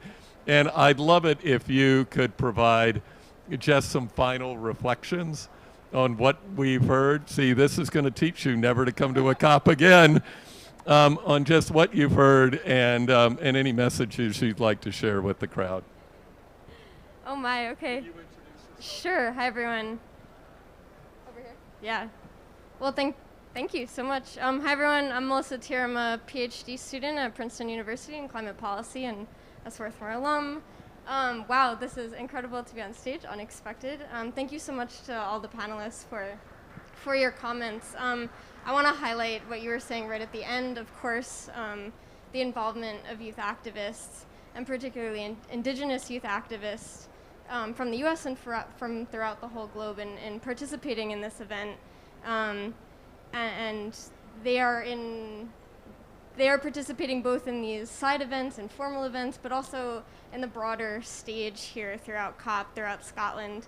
That's just such an important piece of this. I actually had a question, but maybe I'll turn that into a reflection, which is that we've heard a lot about the emissions commitments that these different organizations and communities and local governments are making. I was a little bit surprised to not hear anything on the adaptation side of the climate crisis, and the local communities and the industries that are represented here today are already facing the effects of extreme weather events, and they will continue to, and our lives will continue to be disrupted.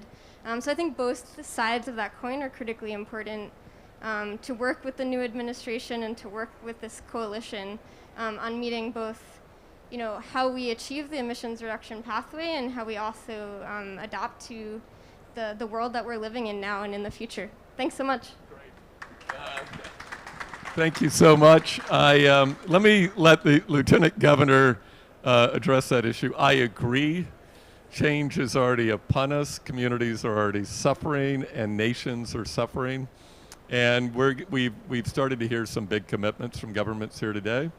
It's just the beginning, I think. But I'd love to hear from the Lieutenant Governor and also from Quinn.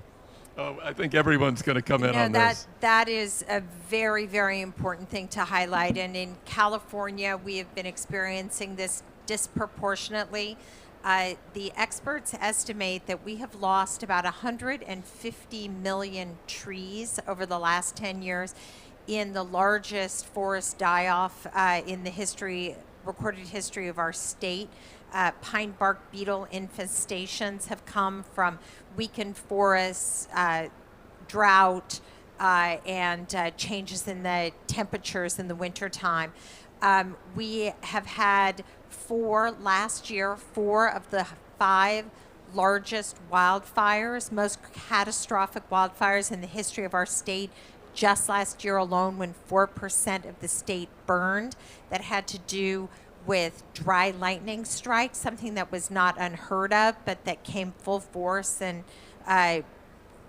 without any notion that such a thing could happen. And these fires ignited across the state in these massive fire complexes.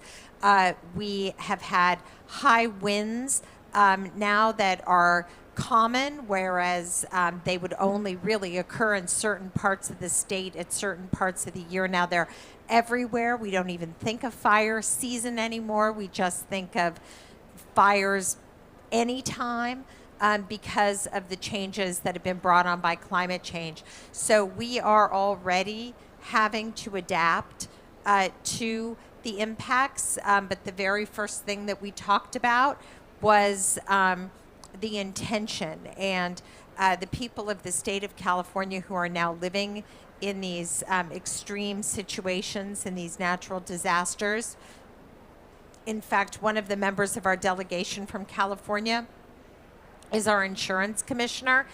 Californians across the state can't get insurance anymore. So there is a lot that's happening, and without a doubt, this combination of adaptation as well as being more driven than ever to do what we can and what we must in order to be able to bring down emissions. And let me maybe just say one other thing, which is that California is 27% foreign born. We are 27% immigrants.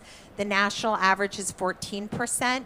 We are the #1 destination for immigrants into the United States. We welcome our diversity. We see it as our strength.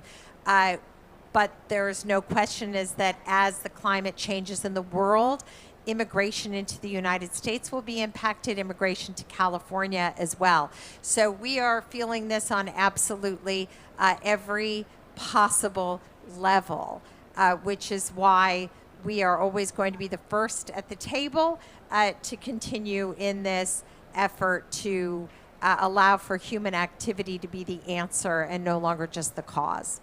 Great, thank you. Let me turn to Quinn, and then I'll give Kelly the last word. Thank you, and thank you for your comments. I think it's really important, or it is really important, for tribal nations to be at the table.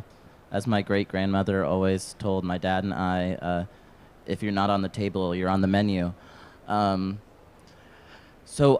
Tribal nations really are on the front lines of climate change. Across Alaska, Washington State, to Louisiana, we've already started or have already completed relocation efforts of tribal communities.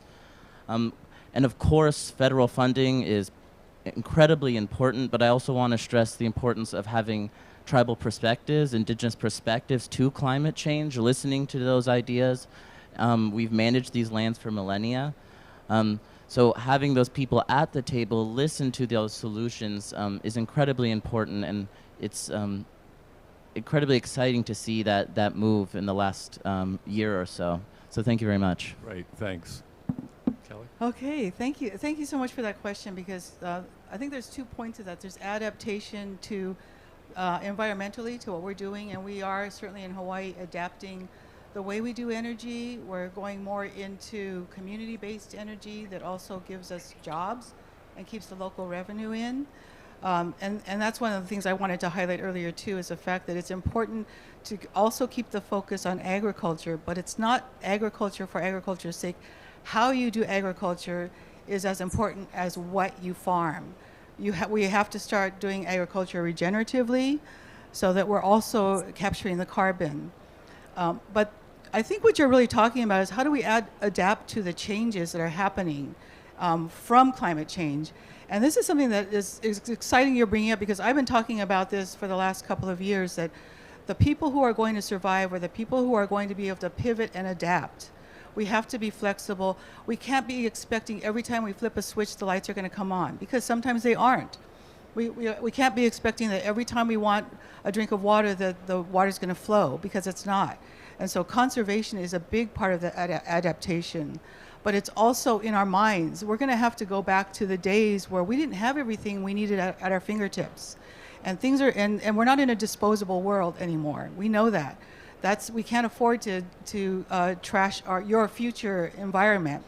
So that's what it's going to take. Is it's going to take all these communities telling our people to have to be flexible and think of life differently. You know, we need to think in terms of all of us making a living instead of a few of us making a killing. That's really what's driving the whole anti-climate change action, is the idea of the big corporations wanting to keep making those big revenue streams. And what we need to do is get it down to the community level. So that's what we're trying to do. That's my big push in Hawaii, is getting it to community-based. We're working with ICLEI on a circular economy model so that the local people benefit. There's more benefit in our community, less extraction, which for us would mean a lot less tourism. And we focus on having a good life, having a great life, but not worrying about having the creature comforts every time we need them. To me, that's the best way we're going to adapt to the future as climate change keeps happening. Thank you, Kelly. Thank you for the question. I wanted to close. I'm sorry?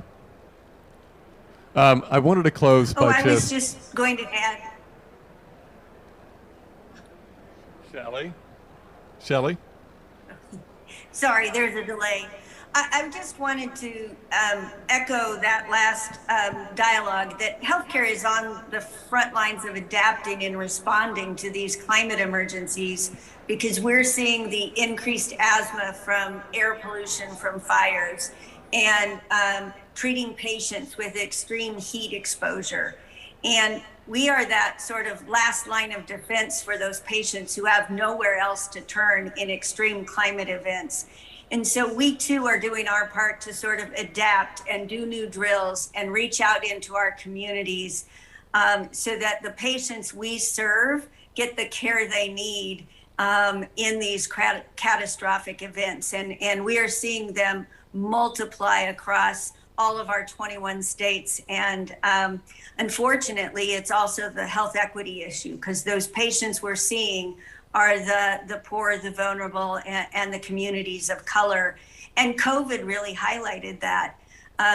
Those were the communities most impacted. And if you already have respiratory diseases, the outcomes are more severe. So we too have been looking at that adaptation and how we change, how we provide care to better meet the needs of our communities. With apologies to Bob, I just got the sign that I need to close. I'm sure you would have something to say about adaptation too. I wanted to thank all of you, our panelists, for participating. It was great to hear your stories, all of you, your different perspectives that represents the diversity of where we're all in. And I wanted to thank all of you for staying till the bitter end. For me, this whole question, I love the idea of learning to pivot. And I also know that there is a profoundly important role of our government, policymakers, and how they set policy and also how they set budgets to enable communities to pivot more than they can now. And so it's a great note to end on. Thank you all. Thank you for joining us, and we'll see you around the conference. Thank you.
It's great for you to be here. Thank you.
while we are not currently in the United States, we all are representing the work of U.S. individuals and organizations and the government that have benefited as a result of settler colonialism. The UN Declaration on the Rights of Indigenous Peoples were adopted by the UN General Assembly, and in solidarity with the indigenous nations and communities of these lands, we would like to ground our work here together in the articles of that declaration. We encourage you all to reflect on the historical legacies held in the lands that you occupy. So I think everyone in this room would agree that to truly make sustained, just, and robust change, we need people and we need sectors collaborating together and working and learning together. We need students learning in classrooms that center them, their future, and provide opportunities to take learning into the community. We need pathways and training for green careers. And we need networks, coordinating and creating connections between all of this work. For those of you new to this, these things have a name: Action for Climate Empowerment, or ACE. And what's even more exciting is that the United Nations Framework Convention on Climate Change from the very beginning recognized ACE as critical by including Article 6, that seeks to reduce the impacts of climate change by enabling society to be a part of the solution. Education and training are integral in enabling citizens' contributions to local and global efforts to meet the climate change challenge. And this was further reaffirmed in the Paris Agreement, Article 12. Unfortunately, for years, ACE has been thought about just as education, and ACE is about so much more. It's about justice, it's about participation, whole of society, whole of government. ACE builds capacity and grows and supports systemic change. ACE wasn't invented by the UNFCCC, though. This work is substantial and robust and has been around for a really long time, which you will hear more about today from Deb Morrison. Unfortunately, ACE work in the US has a challenge of incoherence and disconnect. And while we are attempting to merge new intentionality, bringing new people in that we've historically not worked with, there's still a lot of work to do. Isatis Cintron Rodriguez will be providing some more insight into this, as well as Haley Krim as she shares the formation of the US ACE Coalition. ACE is all about centering people. So what would this hour be like without hearing from some people? Doing ACE, including our panelists here, live in person, as well as Sherry Mitchell, the founding director of the Land Peace Foundation. Hey, Sherry. Frank Neopold, an ACE national focal point for the US, and Felicia Davis, founder of the HBCU Green Fund to help finance green projects at historically Black colleges and universities. You can find our bios and social information at the usacecoalition.org under COP26. And with this, I'd like to pass it on to Isatis.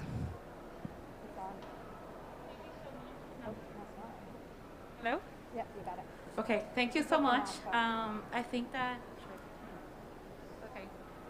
I think what brings me to ACE, I think it's so important to talk about people-centered action, because we often talk about inclusivity, but what we need to be doing is centering people. Our disadvantaged communities have been working for years in innovating and implementing transformational solutions. So when we talk about that, we need to recognize that this has been a reality because we have not been given any other opportunity or any other option than to survive. So I think it's fair to say that COVID-19 has made us all rethink the way that we relate to each other, but also how our institutions further like crises, and how can we reimagine how we emerge and rebuild a much more resilient future. So when we talk about that, we go into reflect on climate action, and that is, it is asking for a new kind of governance, and governance that is people-led and that leaves no one behind. So this, as Kristen was saying, this ACE climate empowerment is reflected in the Article 12 of the Paris Agreement and Article 6 of the Convention. So that means that from 1992, parties have recognized the importance of public participation, capacity building, workforce development, and international cooperation to achieve the targets of mitigating climate change, to be honest. So when we talk about, and that's a word that is being thrown climate action recently, when we talk about whole of society, we're actually talking about ACE, because we need to be having an informed society that has active pathways to participate in climate solutions. But then when we also talk about whole of government, we're also talking about ACE, because I would like us to flip that narrative that learning and capacity building is something that we provide our communities, but in reality, our communities have so many things to give us and policymakers to learn from. So access to information, capacity building, and training are things that our policymakers need to make sure that the policies that we have are coordinated and have the coherence that we need to scale climate action at the level that we need. So I think that about climate empowerment is that when you ask communities that might not know about ACE, they know that this is what it takes. This is what it takes to implement climate action. So I think with that, it's kind of contextualizing why ACE is important in the Paris Agreement, and some of the articles of the Paris Agreement that need ACE are, for example, if we talk about carbon markets, we know that to ensure the environmental integrity and social safeguards of the carbon mechanisms that may be implemented, we need transparency and robust accounting. That means data. So that means also access to information. And furthermore, when we're talking about carbon prices that have been implemented with lack of participation, then we get to social instability and social unrest that has been only been solved by implemented broad society measures, broad society participation measures.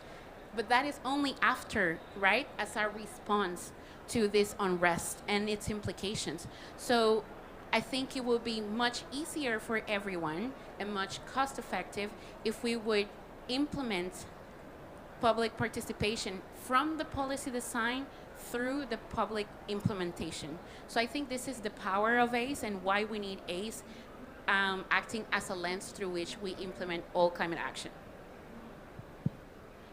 Thank you, Asatis. In thinking about that, one of the things to really understand, and as you named, was really understanding the roots of ACE in the United States. In 1991, the first Peoples of Color Summit for Environmental Justice met and codified a set of principles, 17 principles for environmental justice.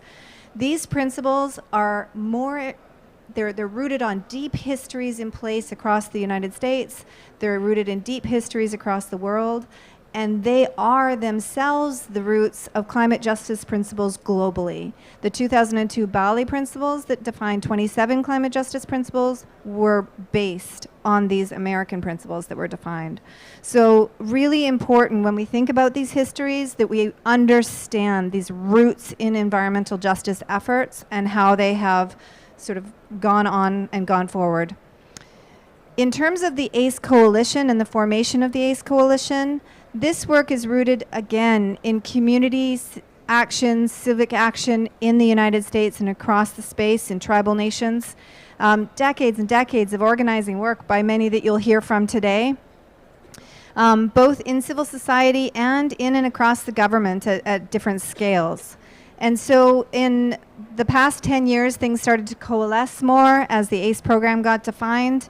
And in 2019, in the fall of 2019, without any funding, actually, because it was very difficult to get this type of coherence funding in place, we went ahead as a civil society volunteer organization and pulled together networks. So what we're thinking about at that time was we know that we work in relationality to each other. We have for a long time. And so trying to figure out how to weave these organizations more coherently together, as Asatis was saying, and more structurally together. We really are very grateful to the Spencer Foundation for providing some initial funding and helping participants in the justice community actually be supported financially to participate in the work. And then we spent, with a huge number of volunteers, we spent 6 or 8 months during the COVID pandemic. We adjusted as it unfolded and held community dialogue processes. Both Asatis and Frank and others were involved in just having conversations and opening up discussions, and we really are grateful to so many. And then Felicia Davis, as we'll hear shortly, and Asatis, continued those conversations and expanded them into the BIPOC community, specifically with some work that the HBCU Green Fund was doing. So we're very grateful for that. The product of that effort, the initial product of that effort, was something called the National Strategic Planning Framework, and it can be found at aceframework.us. And we do encourage folks to read that. We really tried to hold the voice of communities. So sometimes you'll hear things that might be contradictory, and that is as it should be. So, and that process has led to the creation of 2 focal points in the United States. So there's 2 ACE focal points. We'll hear from one today, and we're very excited for that work.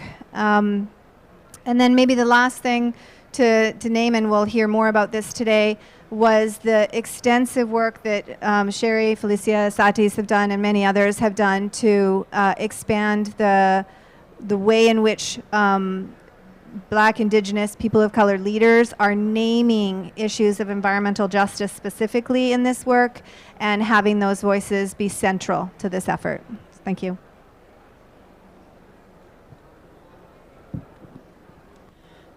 Thanks, Deb. So to expand a little bit on the framework and the coalition development process, in August of 2020, last year, we held dialogues over the month of August with over 400 organizations and individuals from around the country. They were run by civil society, not as a government effort, but the entire thing was run under the guidelines of the UNFCCC ACE guidelines to ensure that it was comparable to what other countries are doing and useful and accessible to people around the world. As part of those dialogues, we had our first one, which was an introduction, where we focused on the fact that we are breaking silos in this work. We are stopping talking only to climate education people if you're a climate education person, and we are going to bring in communication and public health and voices from all kinds of communities that may not be in your normal orbit in these conversations to create a framework that truly represents the landscape of ACE in the US. So as part of that, we had 4 dialogues afterwards. Everyone from every background, every expertise was invited to participate in each one. The first was around transformational learning and engagement, then inclusive and responsible community engagement, training a climate-ready workforce, and lastly, national, indigenous, and international cooperation. As Deb said, after that, we wrote the framework based on the sharing and the wisdom that was in those meetings. And there were 3 rounds of review of that by participants to ensure that what they shared was accurately reflected in the framework, and also by experts who were not involved but are recognized as leaders in their respective fields to ensure that we were reflecting the best of current science and learning and the academia in our development of the framework. So that was published in November of last year. As Deb said, the event around climate justice was in April, which explored climate justice and the Justice 40 initiative announced by the Biden administration through a lens of ACE. So that was one of the first events put on and led by Felicia that included ACE as a core framework of it. And what came out of all of these discussions was a desire to work together and do it ourselves, not wait for government or funding necessarily as much as we could, but to use all of the knowledge, all of the networks, all of the experience that we have as a group to work together, organize ourselves, increase each other's impact, expand across into new communities, new boundaries, new states, and really work together on climate action across the country and create a network of people working and committed to this groundbreaking, silo-breaking, community engagement and empowerment work. So that I'm super excited to announce that as of today, the US ACE Coalition has 46, I believe, organizations and 68 people across 26 states, Puerto Rico and Washington, D.C., committed from all different backgrounds, all expertise, evenly balanced across the 6 pillars of ACE as laid out in the UNFCCC, as well as climate justice and equity, which came out of our conversations as a core principle of our work and is critical to any climate work. And so you can see up there a map of where we're from. We also have allied organizations in countries around the world, and we are excited to launch today and begin working on this and empowering society across the country. Thank you. Thanks, Haley. And thank you to all 3 of you for providing such a great, yay! I don't want to steal your thunder. All right. Thank you all for providing such great grounding in ACE history and context and the foundation of our coalition, which I hope every single person in this room is going to join at the end of today. Well, I'm excited to kick off our storytelling section with a little bit about my work at Climate Generation, a Will Stay Your Legacy, where I'm the Senior Director of Programs. Climate Generation was founded in 2006 with a mission to empower individuals and communities to engage in solutions to climate change. And we do this by igniting and sustaining the ability of educators, youth, and communities to act on the systems perpetuating the climate crisis. The principles of ACE are embedded in the DNA of our organization that recognized from the beginning that educator, youth, and public engagement were critical to accelerate the whole of society action that was needed. While many environmental nonprofits are focusing just on educators or just on youth or just on community, we intentionally work across audiences, integrating our 3 pillars centering anti-racism and systemic equity, combating misinformation, and personalizing and localizing climate action. Our Teach Climate Network supports over 8,000 educators, bringing climate change and green STEM career education to more than 1 million students, supporting a network of 14 regional cohorts to develop climate-confident climate change educator leaders. We support youth-driven leadership through our YA program, where students engage in public policy and local action projects for climate justice. And we work with individuals to develop their climate story and use it as a tool for action in our work, knowing that connecting heads and hearts on the climate issue makes it personal, local, and inspires action. Being a part of building the US ACE Coalition has connected us to partners and opportunities to bring in all the elements of ACE, as well as the 3 cross-cutting elements of youth, gender equity, and justice. While we have been doing this work for over 15 years, it was only recently that we began to understand that our work was ACE. I think many of you would agree that those of us that work in climate change education and engagement often feel like our work is seen as just extracurricular activity, but not something critical with an often times unmeasurable impact. Knowing that this work is officially named as critical for climate action by the UNFCCC and Paris Agreement gives it credibility and power, and a network like this provides us access to opportunity and learning and collaborating that we didn't have before. I'd love Sherry to step up now and share. Sherry, can you hear us? Yay, go for it. Thank you so much. I'm happy to be with you. Kwe, Pasidawin, Andali Wisi, Wana Hamugwasit, the Najio, Banawabskewi, and Delnabama Gawasus, no Banawabskewi, Nagakakagos, Niltibayek. Hello, everyone. My name is Sherry Mitchell. I am from the Penobscot Nation. My family is Bear Clan from the Penobscot Nation and Crow Clan from the Passamaquoddy tribe at Tibayek.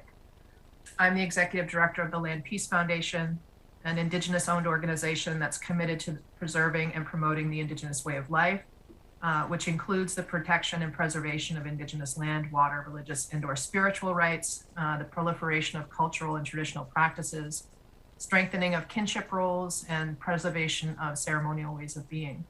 I want to talk in my brief time about the importance of including Indigenous knowledge and wisdom traditions into climate action and climate mitigation and adaptation, climate change mitigation and adaptation, and to just give a brief comment. There's so much that could be said about why Indigenous peoples are key partners in ACE.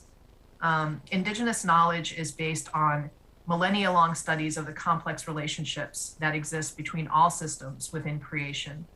It encompasses a broad array of scientific disciplines, ethnobotany, climatology, ecology, biology, archaeology, psychology, etc. And the keepers of Indigenous knowledge carry thousands of years of data on things such as medicinal plant properties, biodiversity, migration patterns, climate changes. We have such strong relationships with our ecosystems that and have lived in relationship with those ecosystems for so long that we're often on the front lines of recognizing changes within those systems. And we carry the stories of countless epochs of human history within our own territories, going all the way back to the beginning of human life on Earth. We also provide insights that help fill the gaps between our physical and subjective experiences, helping us and helping others to understand how our internal consciousness impacts the ways that we view and experience the external world.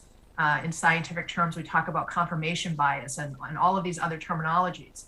And so how do we fill the gap between those physical and subjective experiences? And Indigenous knowledge systems have systems and structures in place embedded within our traditions that help to navigate those things. And so in recent years, we've seen this increase in outreach amongst the scientific community toward Indigenous knowledge systems. And though we see this as a positive move, we want to walk carefully to ensure that Indigenous knowledge doesn't get swallowed into the narrow confines of Western science. And so the challenge for science has always been to see beyond the confines of the hierarchical, reductionist, compartmentalized thinking, this commodification and compartmentalized thinking, to see the holistic patterns that are present in the world around us. And when we see the world through an Indigenous lens, we're forced to take a world-centered view that recognizes the relationships that exist between every living system and the many ways that these systems are constantly moving toward harmony and balance. We can learn a lot from those systems.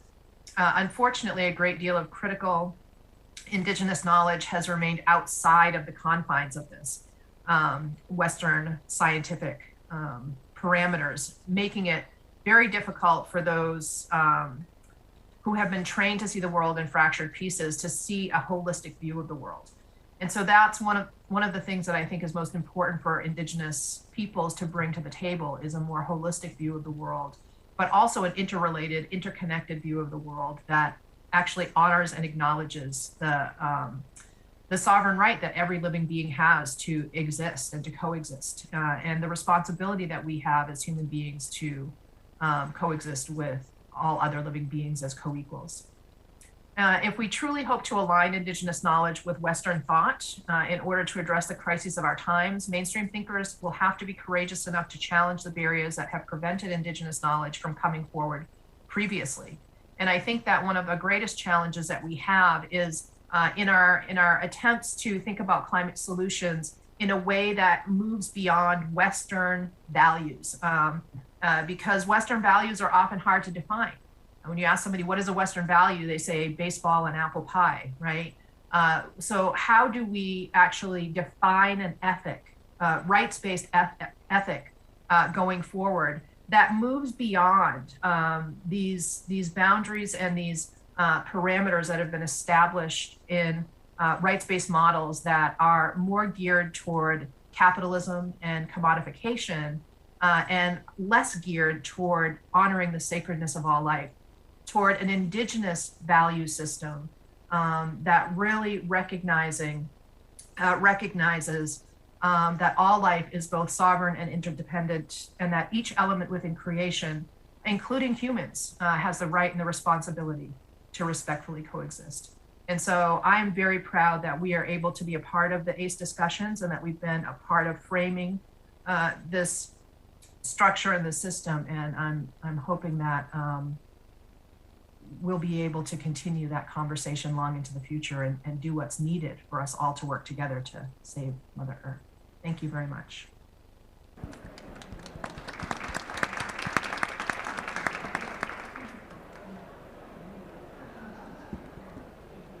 So in addition to my work with the ACE Coalition, I also work with local governments. And so I'd like to speak a little bit about how ACE helps local governments achieve their goals and help citizens work more effectively with local governments.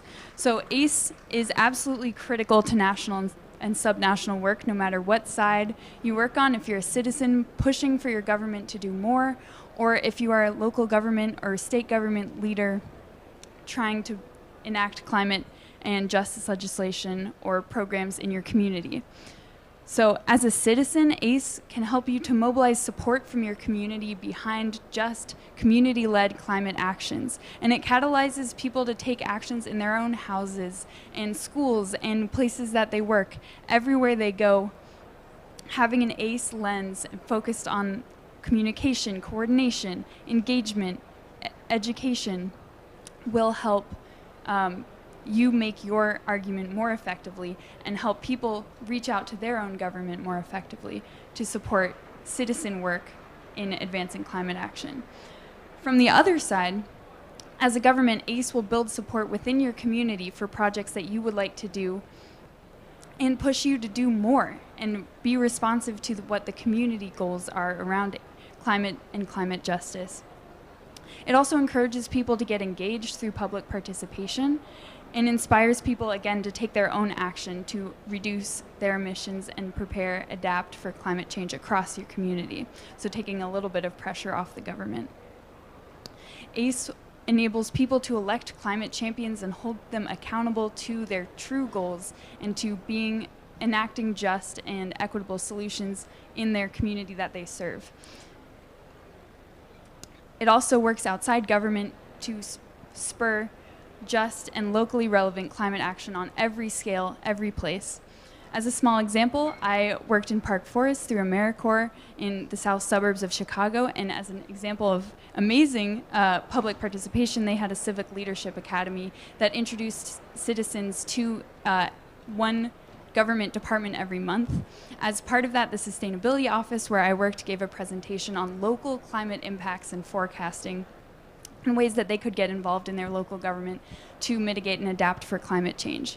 Immediately after that presentation and for months afterwards, people would come up to me and my colleagues in the Sustainability Office and talked about how they never thought about climate change. They didn't feel it was urgent, but after seeing the impacts it's currently having and will have on the place that they love, they now would be involved in their local government and in their own community to push for just and community-led climate action.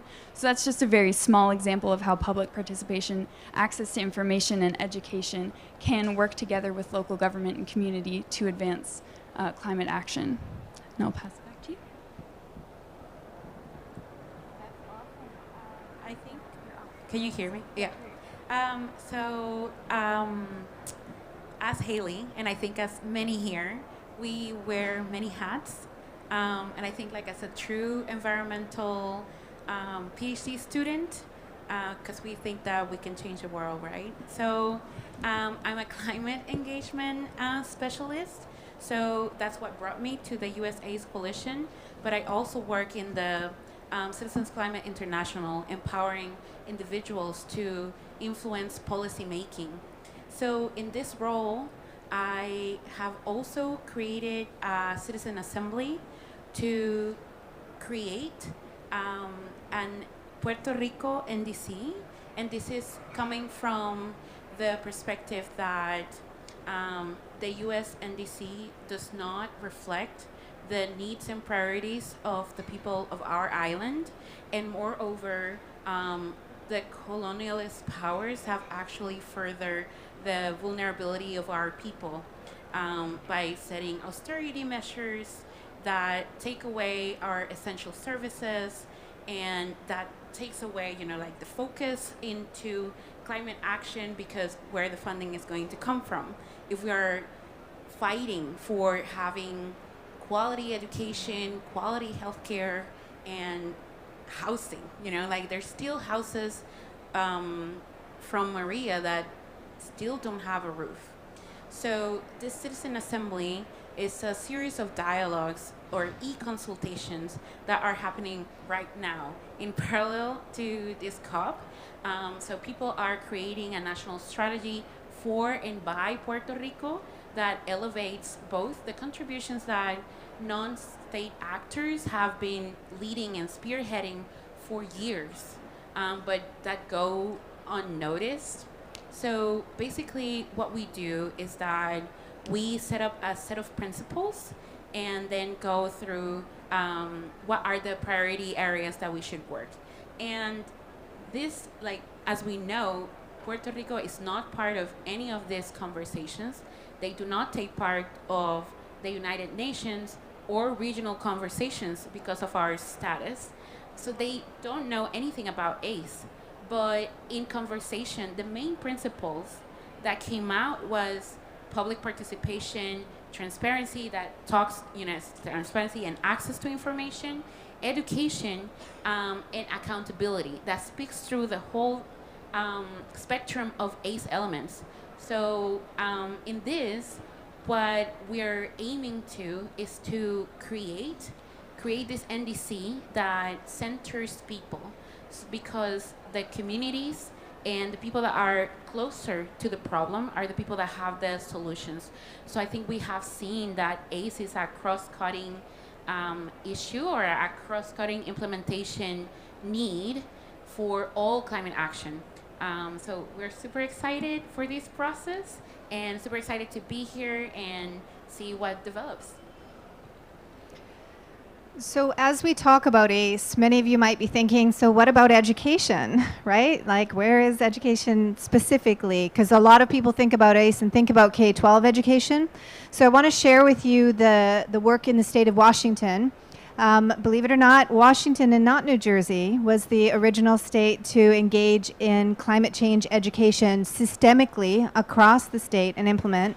We are in our 4th year of implementation for Governor Jay Inslee's effort that was around supporting educators, community and school-based, to work together and collaborate and think differently about what education could be, where we educate youth, how we educate them, who's involved in that process, and how we actually start thinking more broadly about education, to things that Sherry's mentioned, to other things that have been named, that we broaden out education to think about public participation, to think about whose education, whose science are we talking about, how are we understanding different ways of being and doing and learning together. And so in Washington, the Climb Time effort, and you can find all about it at climbtime.org, that effort has been bringing together community-based educators, tribal nations, government, business, and school-based educators to work together in a network effort. So it's an infrastructuring effort, how we coherently do it. The way that it's been working is that the state of Washington has been legislatively granting $3 million a year into the effort. And that is a drop in the bucket for what needs to happen, but it is the only one that I know of that is like that is happening. And we need that in all states and across all disciplinary and content areas. We need to break those silos.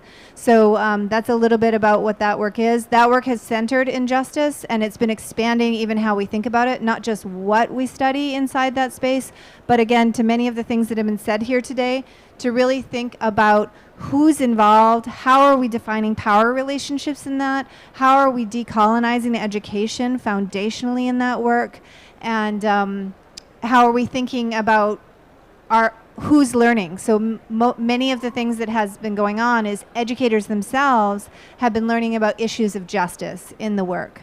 So that's very, very important across all of the efforts. And now I will pass it over to Felicia Davis.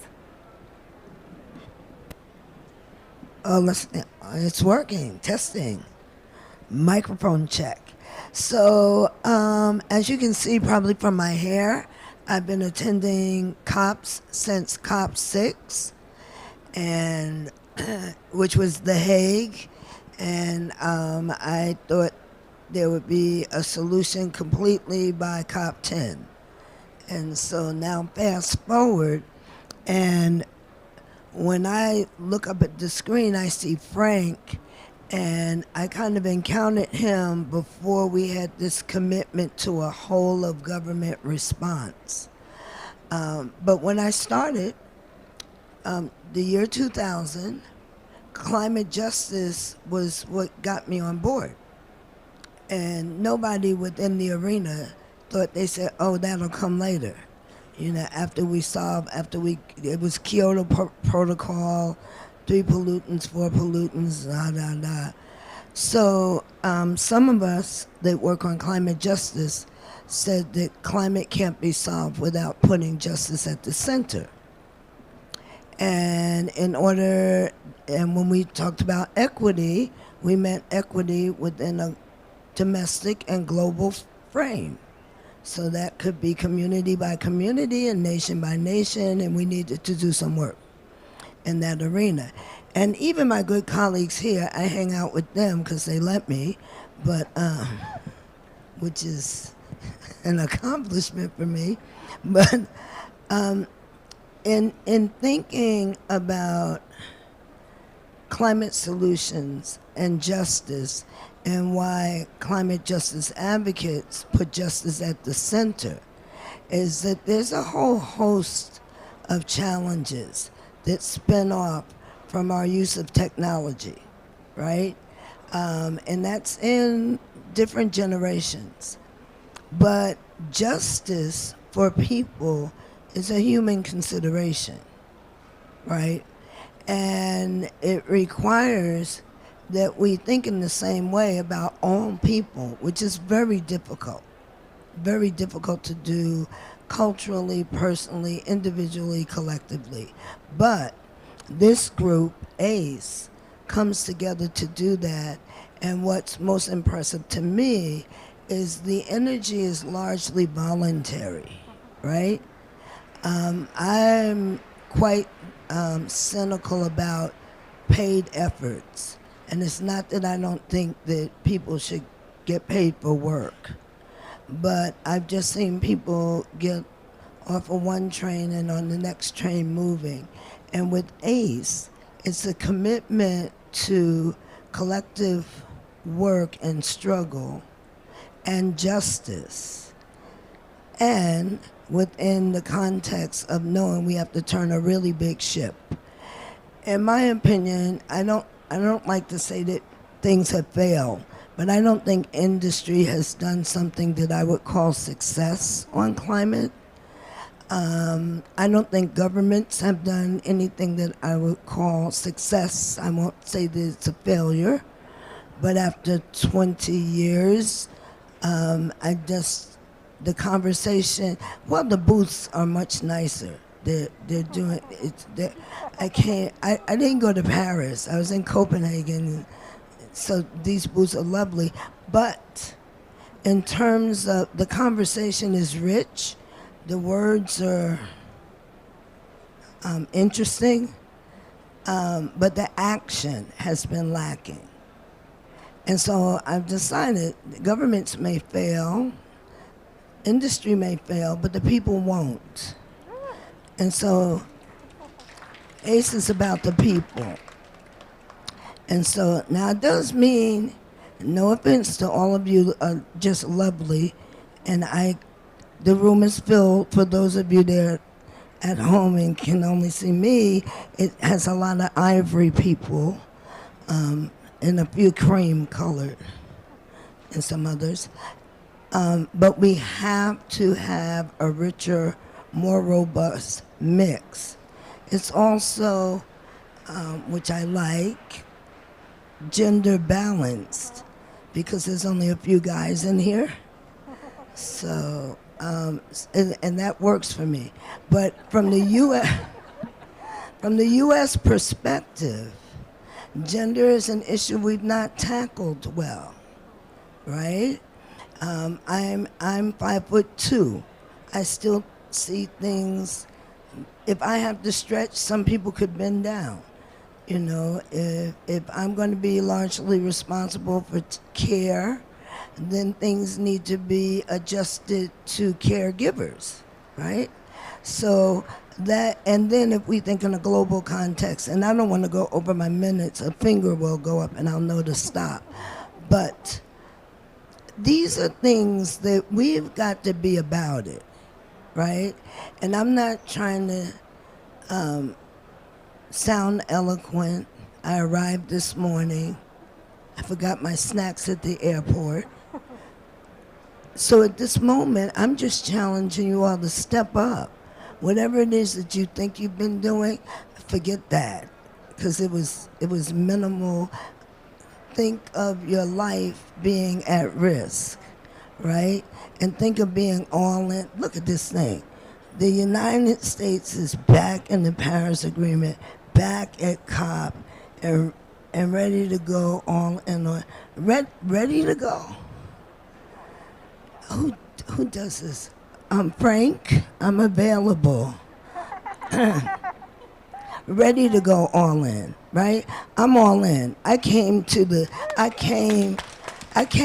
party in the year 2000 all in. I'm a social justice activist. I got arrested last week. I'm here this week. So, and I came to this from working on other social justice issues, but once I'm convinced this is the most important issue for humanity, all in, I couldn't get out.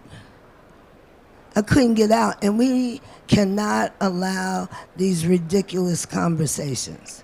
And we have to call, I promised my daughter I wouldn't say bad words, but we have to call bullshit when we see it.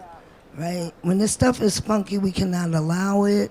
When folks don't get on board, and we got to go running around, I don't like to be embarrassed. So I got to get to West Virginia and let folks know, not on my watch. It's like, look, no one person's more important than any other, and humanity together, we tip the balance. So, but we have to make that known. So I'm not going to say more, except to say that ACE is the place where it all comes together. And without networks, we can't turn this ship in the U.S. And we're the drag. We're the drag on the planet. And we can stop. And like I said, I'm very competitive. I don't like having to go around the world, being the bottom of the bucket, being the problem, being the cause, and then we want to strut around as though we're leading anything. Not acceptable. So I came here basically to say this, so I could actually go back tonight, because I know you are, I can see the talent in the room, I see the commitment, and I appreciate that in my heart. Because 20 years in, we need that. But not enough. So with that, I'm going to toss it to Frank, that's the guy that got me to hang with it. Because I was like, you know, vanilla people are never serious long. But Frank promised that he was in it. He was going to be focal point. He was going to get John Kerry. Biden would be elected. We were going to be back, and he was going to put it on the wall. And you did that, so I give you Frank. Wow, Felicia, that's a setup right there. Just to be clear, that is not at all the case. A little bit. So let me give you a little bit of who I am. Good afternoon, good morning. It's still more, but it's actually afternoon here too. I'm Frank Niepold. I'm one of the 2 ACE focal points for the United States. I'm a technical expert who works on ACE-related actions within the United States.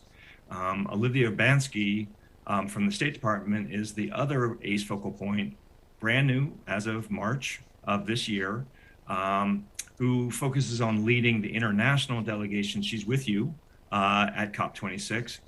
She's also the lead negotiator for ACE for the US government.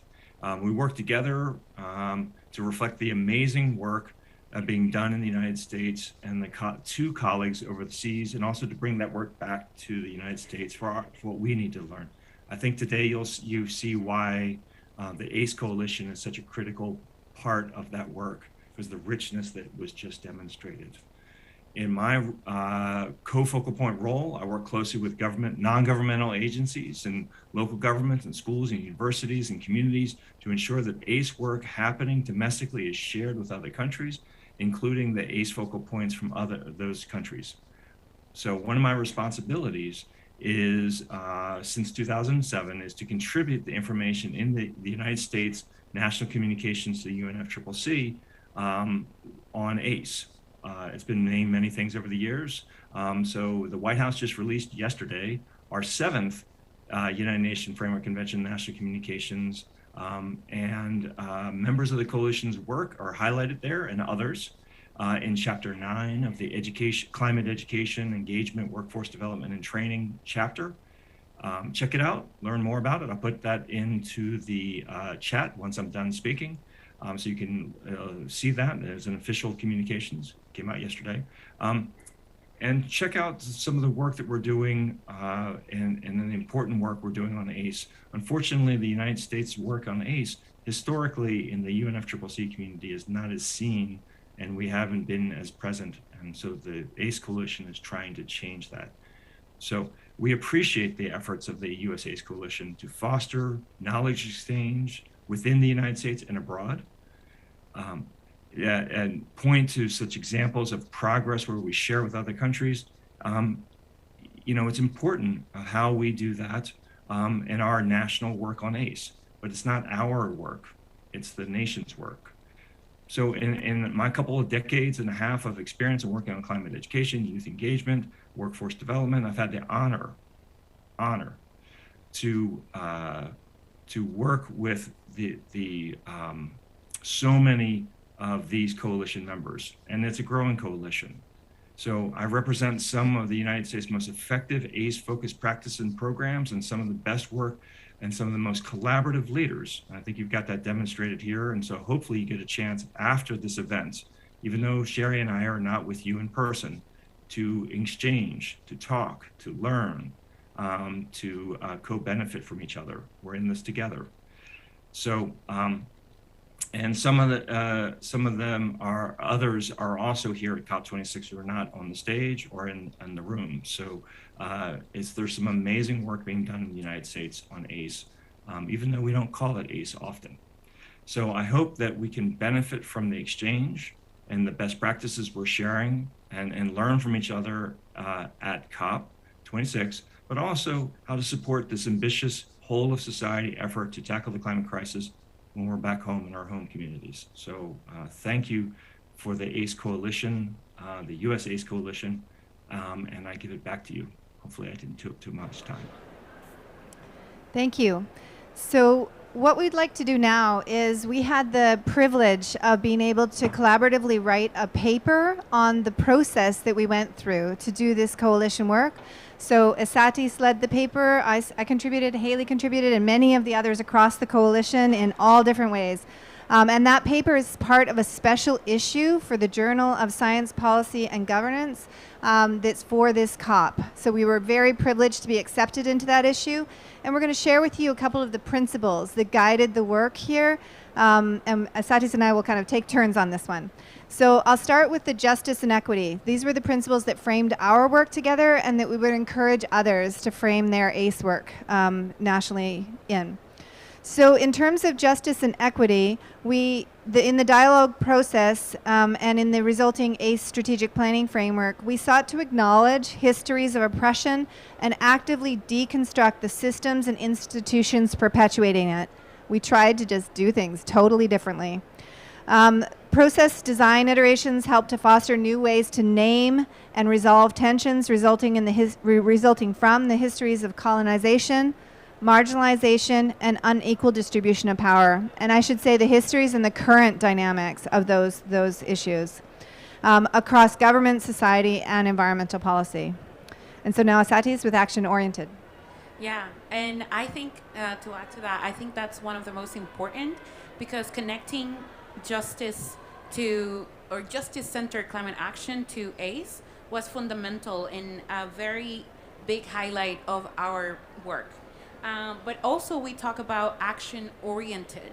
So we're talking about not having transactional actions and work to connect people to actual pathways to implement that knowledge. So it's not only learning, but it's also connecting them to have, okay, so these are actions that you can follow up on, and then, because, okay, so I think that what we aim to do is that, or to convey, is that climate learning without any kind of outlet leads to despair and paralysis. So we want that people have a way to act, because people have the right to act and they have been acting.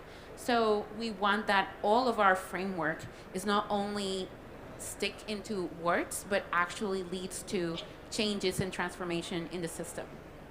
Absolutely, and to Felicia's point, when we're thinking about action, we can't be learning and then acting. We need to be learning and acting at the same time and iterating.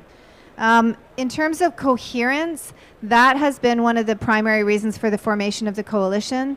We see a lot of different work going on and recreating of new systems, redoing things again and again. We can learn from each other, from the deep histories of practice in place, and we need to do that. But to do that, we need to build these networks of networks, these learning networks across different places, and that's coherence. So we're really working towards that. Yeah, and also the coherence that we need in policy. So that coherence both at the different levels of governance.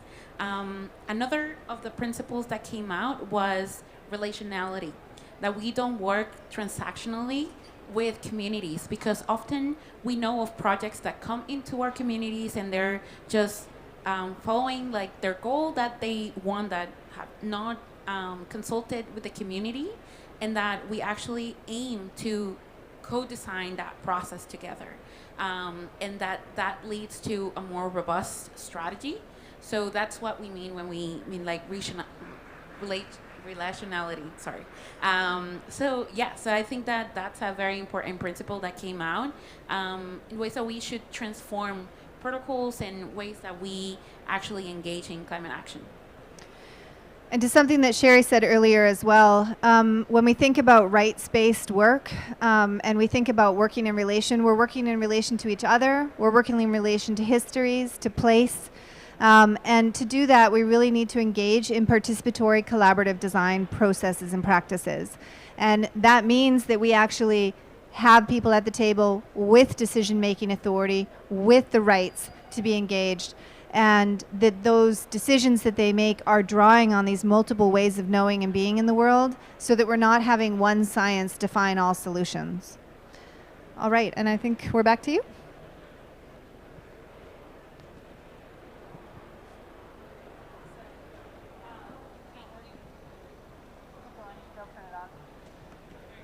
Hello. Thank you. Wow.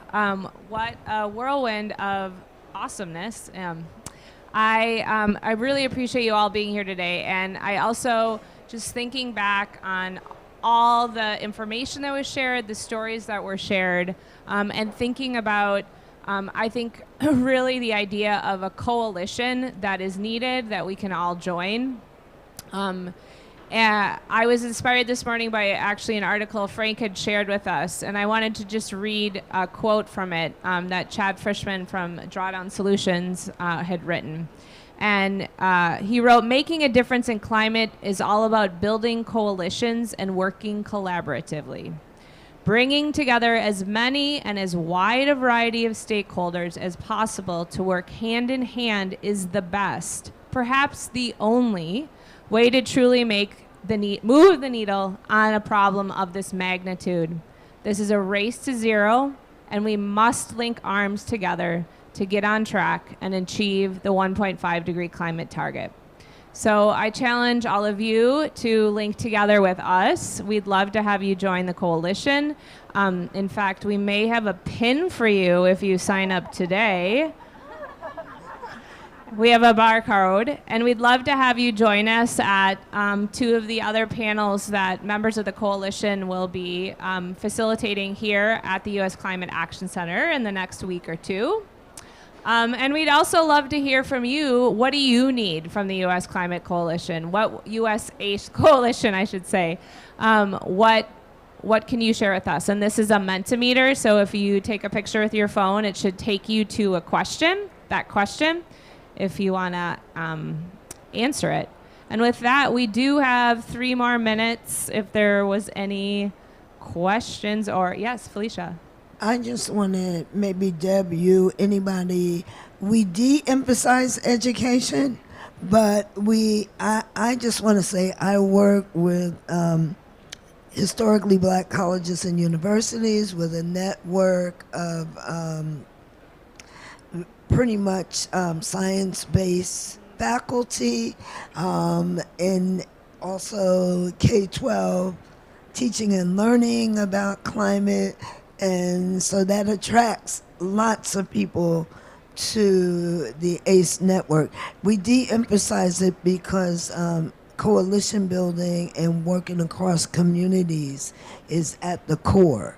So it's not all about education and somehow the E, people feel education. But I just wanted to bring that back around because it's really an important piece of the core.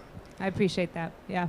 And maybe just to stress that, one of the ways to think about education inside ACE and actually center community is to think of how we actually engage schools and communities in local coalition building so that schools are the center of community efforts. And we know, especially with adolescents are change agents in their families and their communities.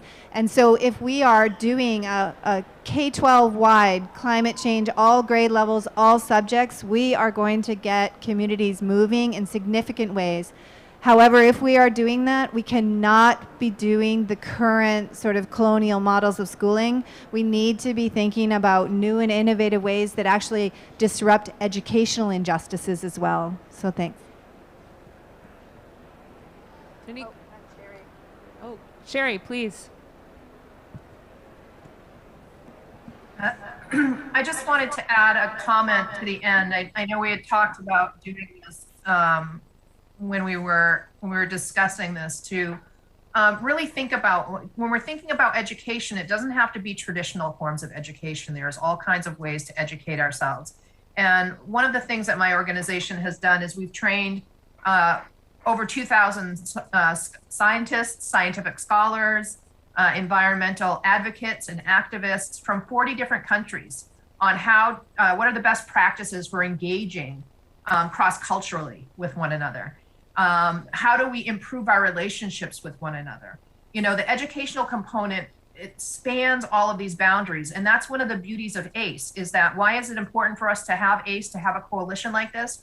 Because our organization being able to reach 50,000 people in a year, which seems like a tremendous amount locally, is a drop in a bucket nationally.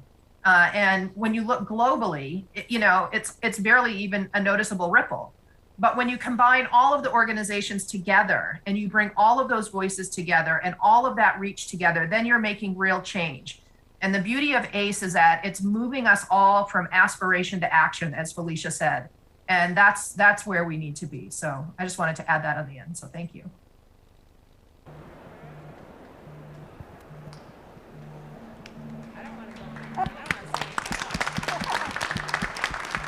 That's a drop the mic moment for Sherry. Thank you, Sherry. Thank you all for coming.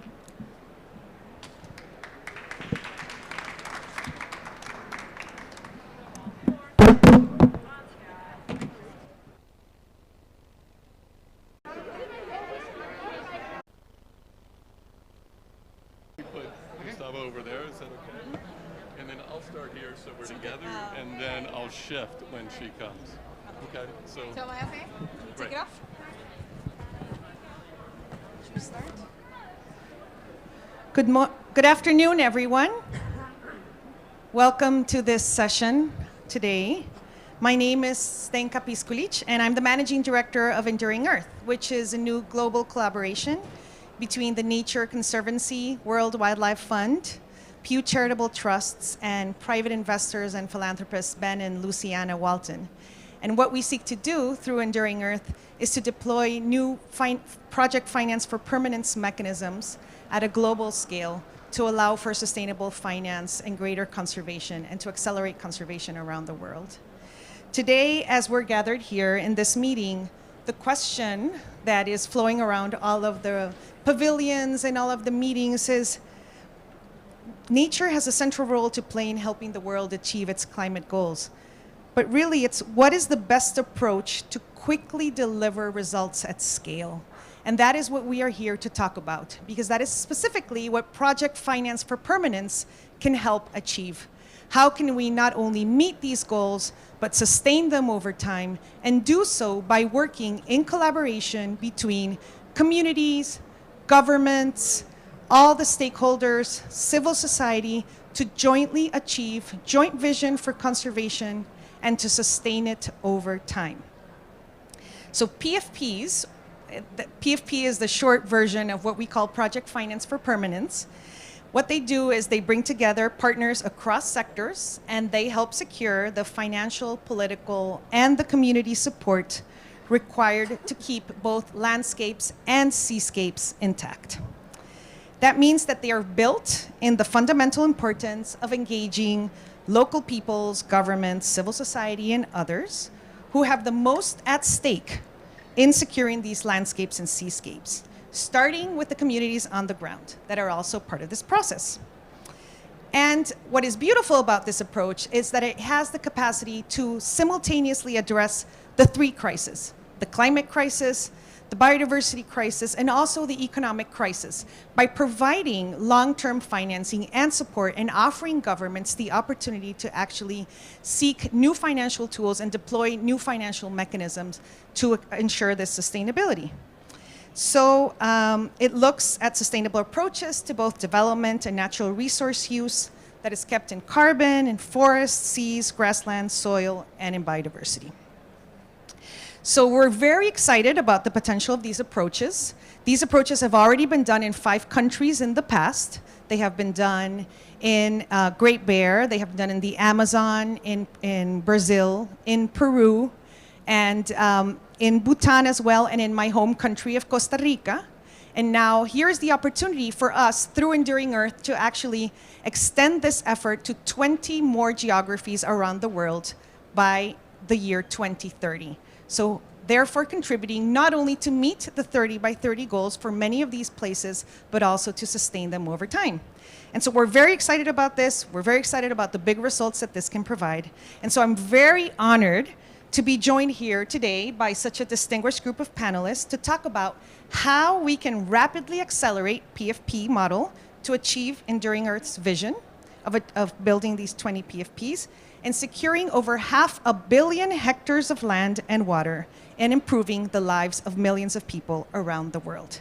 So please join me in welcoming today's guests, His Excellency John Antonio Briceño, Prime Minister of Belize, the Honorable Andrea Mesa, who will be joining us in a few minutes, who is the the Costa Rican Minister of Environment and Energy, Gustavo Fonseca, who's Director of Programs at the GEF, Jennifer Morris, who's CEO of the Nature Conservancy, and Carter Roberts, who's President and CEO of World Wildlife Fund.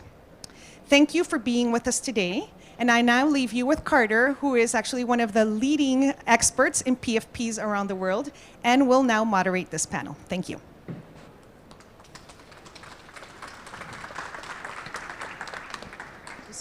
Thank you, Stenka. This is a wonderful moment, an exciting moment, something we've talked about for many, many years. It's wonderful to be here with our panelists who do know a lot about this topic. And this is all about listening to each of their perspectives. I'm going to pepper each of them with questions, and we're going to move through this quickly, and then we're going to have a special little surprise for you at the end. But I want to start off with Prime Minister Briceño, who is no stranger to this work. He previously served as the Deputy Prime Minister. He served as the Minister for Natural Resources in Belize, oversaw the creation of a whole new National Protected Areas Act and the declaration of all kinds of new protected areas, as we were just discovering as we were comparing notes for those of us who have worked in Central America for a long time. So he is no stranger to this. And Belize right now has the opportunity to be the very first nation on earth to create a fully marine and coastal PFP, the first time ever, and to realize and build on all the accomplishments that Belize has already had, but then to reach 30 by 30 and to make it near permanent through a long-term sustainable financing mechanism. So, Mr. Prime Minister, I want to start with you, and I just have a few questions. And the first one is, you are determined to put Belize on the map in the area of sustainable development and the protection of nature, and to do what I just described, to be the world's first coastal and marine PFP. What message do you hope this sends to the other nations here gathered in Glasgow? Well, first of all, thank you very much, Carter, for your kind words. And as I was speaking with you and Dari, Denka? Zeka, it's a difficult name to remember. Sorry. We need to find an easier name for you. It makes me go back that I've been doing this for quite a long time. And certainly it's a part of the work that I enjoy most, to doing this kind of work. Belize has been at the map when it comes to the issue of conservation. As it is, we have more than 30% of our land already in some form of protection. And with this agreement, we expect by 2026 we'll be having 30% of our oceans under some sort of protection. But what is important with what we're doing today is that this gives us now the opportunity not only to have what you call paper reserves, but the PFP gives an opportunity to countries, especially small countries like ours that have difficulty in accessing funding, to be able to ensure that we can have funding in permanence, as what PFP stands for. And for us in Belize, we are very excited about it. When I met with the private sector, with the labor and the opposition and our NGO community, and we explained as to what we're doing and what this agreement that we want to work with both of you, everybody was very excited about that opportunity. So I want to encourage other countries to look at what we are doing now and what some of the other countries like Costa Rica has been doing, and Brazil and Bhutan, and to see this opportunity of finding the funds to be able to have your reserves not only on paper, but also to really protect them for future generations. Great. So you are pursuing truly innovative financial mechanisms to get a head start on this. And one thing I've learned is every country is different. Every country gets after this in a different way. But you have started off with some very interesting financial mechanisms to bring together your whole of government and to restore your legendary barrier reef and the associated marine systems. Can you just talk a little bit more about how you see those financial mechanisms coming together around a PFP? Well, Carter, what's very exciting and interesting with what we're doing today, or what we've been doing for the past few months, is that many small countries have borrowed too much. And COVID-19 has made it even more difficult. So in effect, like in our case, Belize's national debt is about 135% of GDP. And here's one instance where we have a private debt of about $560 million US owned by private individuals that we managed to sit down with them and to negotiate to pay them off. We're paying them off at a substantial discount. And by doing that, we are having, I believe it's one of the first that we've got, probably, Jen, correct me if I'm wrong here, where a country is negotiating debt forgiveness, but also getting funding for conservation. Because by paying off these private bondholders, and it was no easy negotiations that we had with them, but they saw what we were attempting to do. So they cooperated with us because they knew but what they're doing, they're helping a country, in our case, to forgive a portion of our debt. It's going to be almost about 12% of GDP. But at the same time that we are going to have funds to be able to set up a PFP, a permanent financial, a project financial permanence, to be able to protect a World Heritage Site, which is the Belize Barrier Reef, one of the wonders of the world. So you just updated your NDC with aggressive targets on mangroves, the restoration of associated marine systems. How do you see this PFP helping you accomplish your climate goals that you've set out? And that is basically the ticket of entry to this COP, is to set ambitious goals that reflect the urgency that we face in the world. As a country, we do not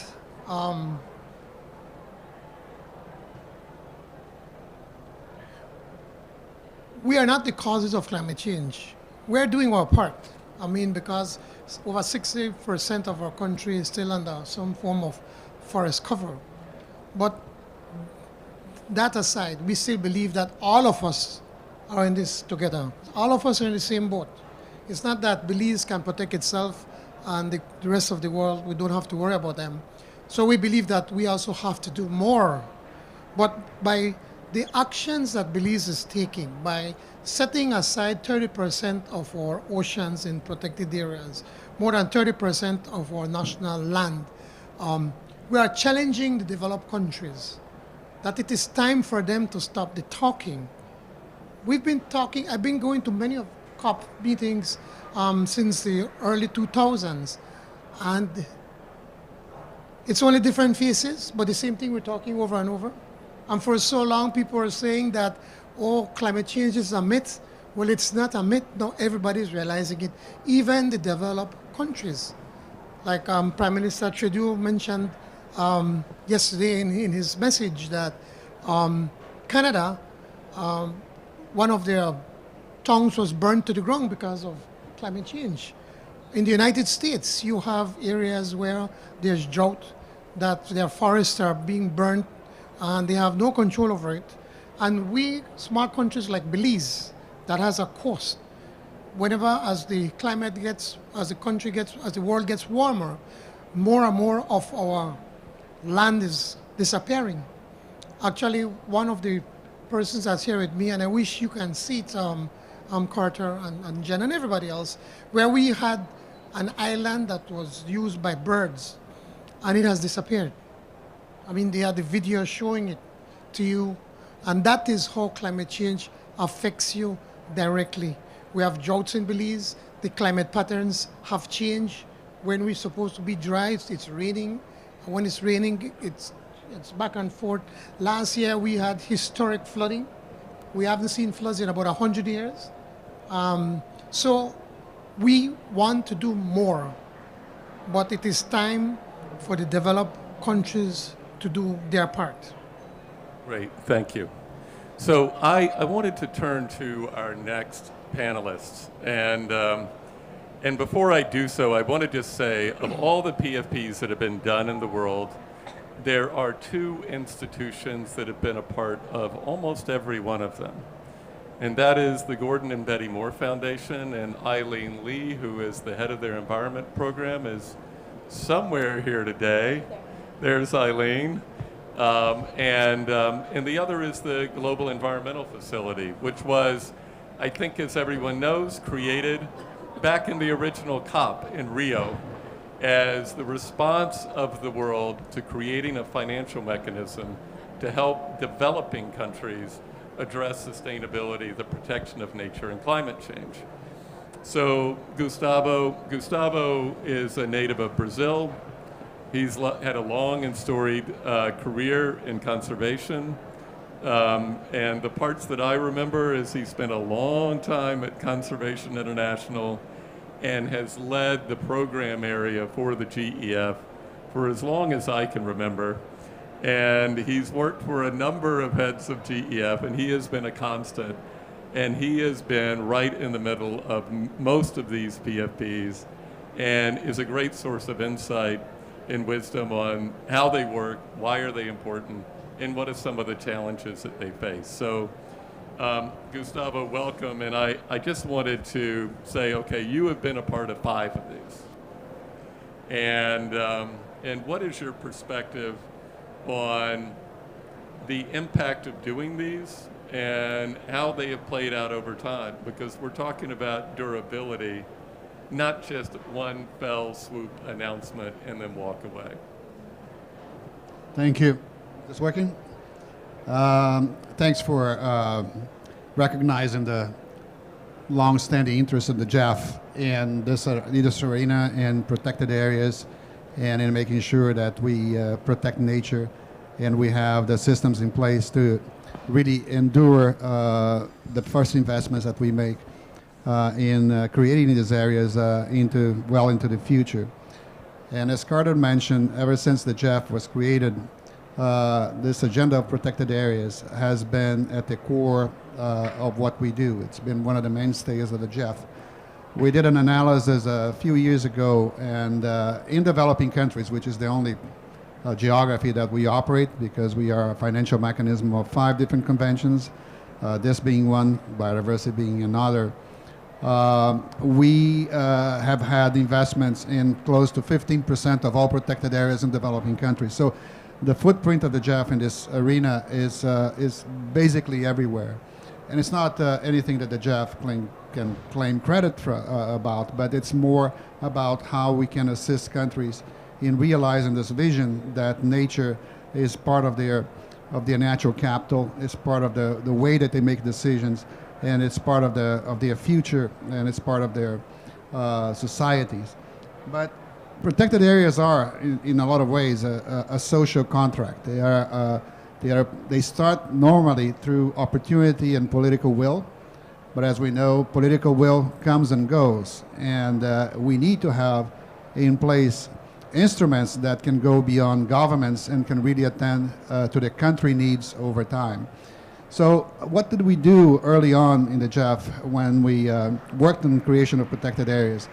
We started investing in conservation trust funds. I think we've invested in close to 60 or 70, I lost the count now, in several countries. And the idea there was let's create an endowment, let's put some money here, and this money is going to generate some revenues. These revenues can be in turn turned over to protected areas for long-term maintenance. And what we learned from that process is that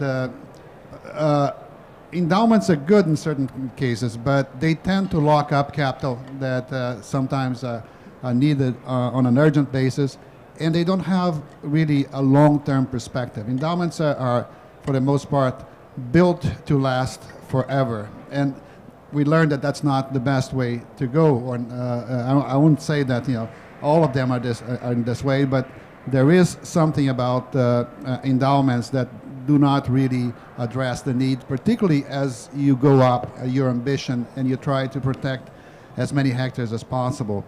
So we start looking into what systems we could put in place and what innovation we could bring in finance. And I think the first one that really realized this vision from beginning to now, implementation for several years, is the project that WWF actually jump-started by building on the political momentum that it came across back when President Fernando Henrique Cardoso was in power. And he made a commitment to protect 70 million hectares of the Amazon forest in Brazil. So, of course, Jeff joined into that effort, and that patrimony is there. I mean, the program it's called ARPA, the Protected Areas of the Amazon, has been there since then. It is expanding, and it's great. But again, we faced the same thing. There was a piece of that puzzle that was to be addressed on an endowment. The endowment faced the same hard wall. So what did we do? We transformed that endowment in what we call a transition fund. What is this transition fund? We managed to get more donors involved, more financing involved, including from private contributors. And we created this long horizon in which this fund is a sinking fund that will last for 25 or 30 years. And it's supposed to gradually substitute the financing of protected areas, the maintenance of protected areas, from the fund to the government budget. So it's not a traumatic thing that you have to make a political decision, but over time, and particularly if these countries are indeed true in their commitments to protect natural capital and to build on natural capital, to have a different model of development, we believe that over time this transition is going to be made. And so this has been quite an interesting model, and it doesn't lock in a huge amount of money, but it's very effective. And we are managing to support these protected areas, even through periods of hardship. And what we learned is that during periods of hardship, it's doubly important that you have that lifeline that's going from a sustainable financial instrument down to the protected areas and feeds their needs in terms of management, because things can go wrong pretty easily. And protected areas, they should be here for the long haul. So, Carter, going back to your question, and after that, we were involved in other models. The 5 that you mentioned, 4 that Jeff is involved, the 5th because it's not a developing country, otherwise we would have been. But it's great that this is happening. So we joined with this initiative with Enduring Earth. We are now undergoing the replenishment of the Jeff Trust Fund. We get financing every 4 years. And well built into the strategy is this agenda of 30 by 30, and within it, a really big commitment to maintaining these protected areas over the long haul. So, Carter, going back to you, we are in this with you, and we are learning as we go along, and thanks for really being ahead of the game and bringing us along. Great. Thank you, Gustavo. And we ought to give it up for the Jeff, because they have been a huge part of some of the biggest accomplishments in the world of protected areas and nature. Okay, I wanted to, it's not just a member of the audience that came up and sat down next to me. It's Minister Meza of Costa Rica, and I just wanted to introduce her to the crowd. She was with us in New York recently at the most amazing gathering of actors and players in this world. She is an expert in sustainable development, more than 20 years of experience in formulating public policies, executing projects, has worked in more than 15 Latin American countries in multidisciplinary projects financed by all kinds of institutions. In 2019, Costa Rica became one of the first countries to craft a national decarbonization plan led by Minister Meza, which aims to reach net zero carbon emissions by 2050. So this has been held up as a model for the region and the world, and prompted the United Nations to grant Costa Rica the Champions of the Earth Award. So, Minister Meza, thank you for joining us. You have a lot of experience. Your fellow citizen of Costa Rica, Zdenka Piskulic, is here with us today. But I just wanted to ask you a couple of questions. One is, Costa Rica has always been seen as an innovation lab where new things happen, new things are invented. I remember when I worked there, and when I interviewed candidates for Zdenka's position back in the day when I worked for the Nature Conservancy, everyone who applied had a PhD from different parts of the world. And it's a hotbed of innovation. And I just want to ask you about Forever Costa Rica, which was one of the PFPs, and how it's helped with your national ambitions. Well, thank you, Carter, and thank you. It's a pleasure to be among friends. Thank you all, and thank you for the invitation.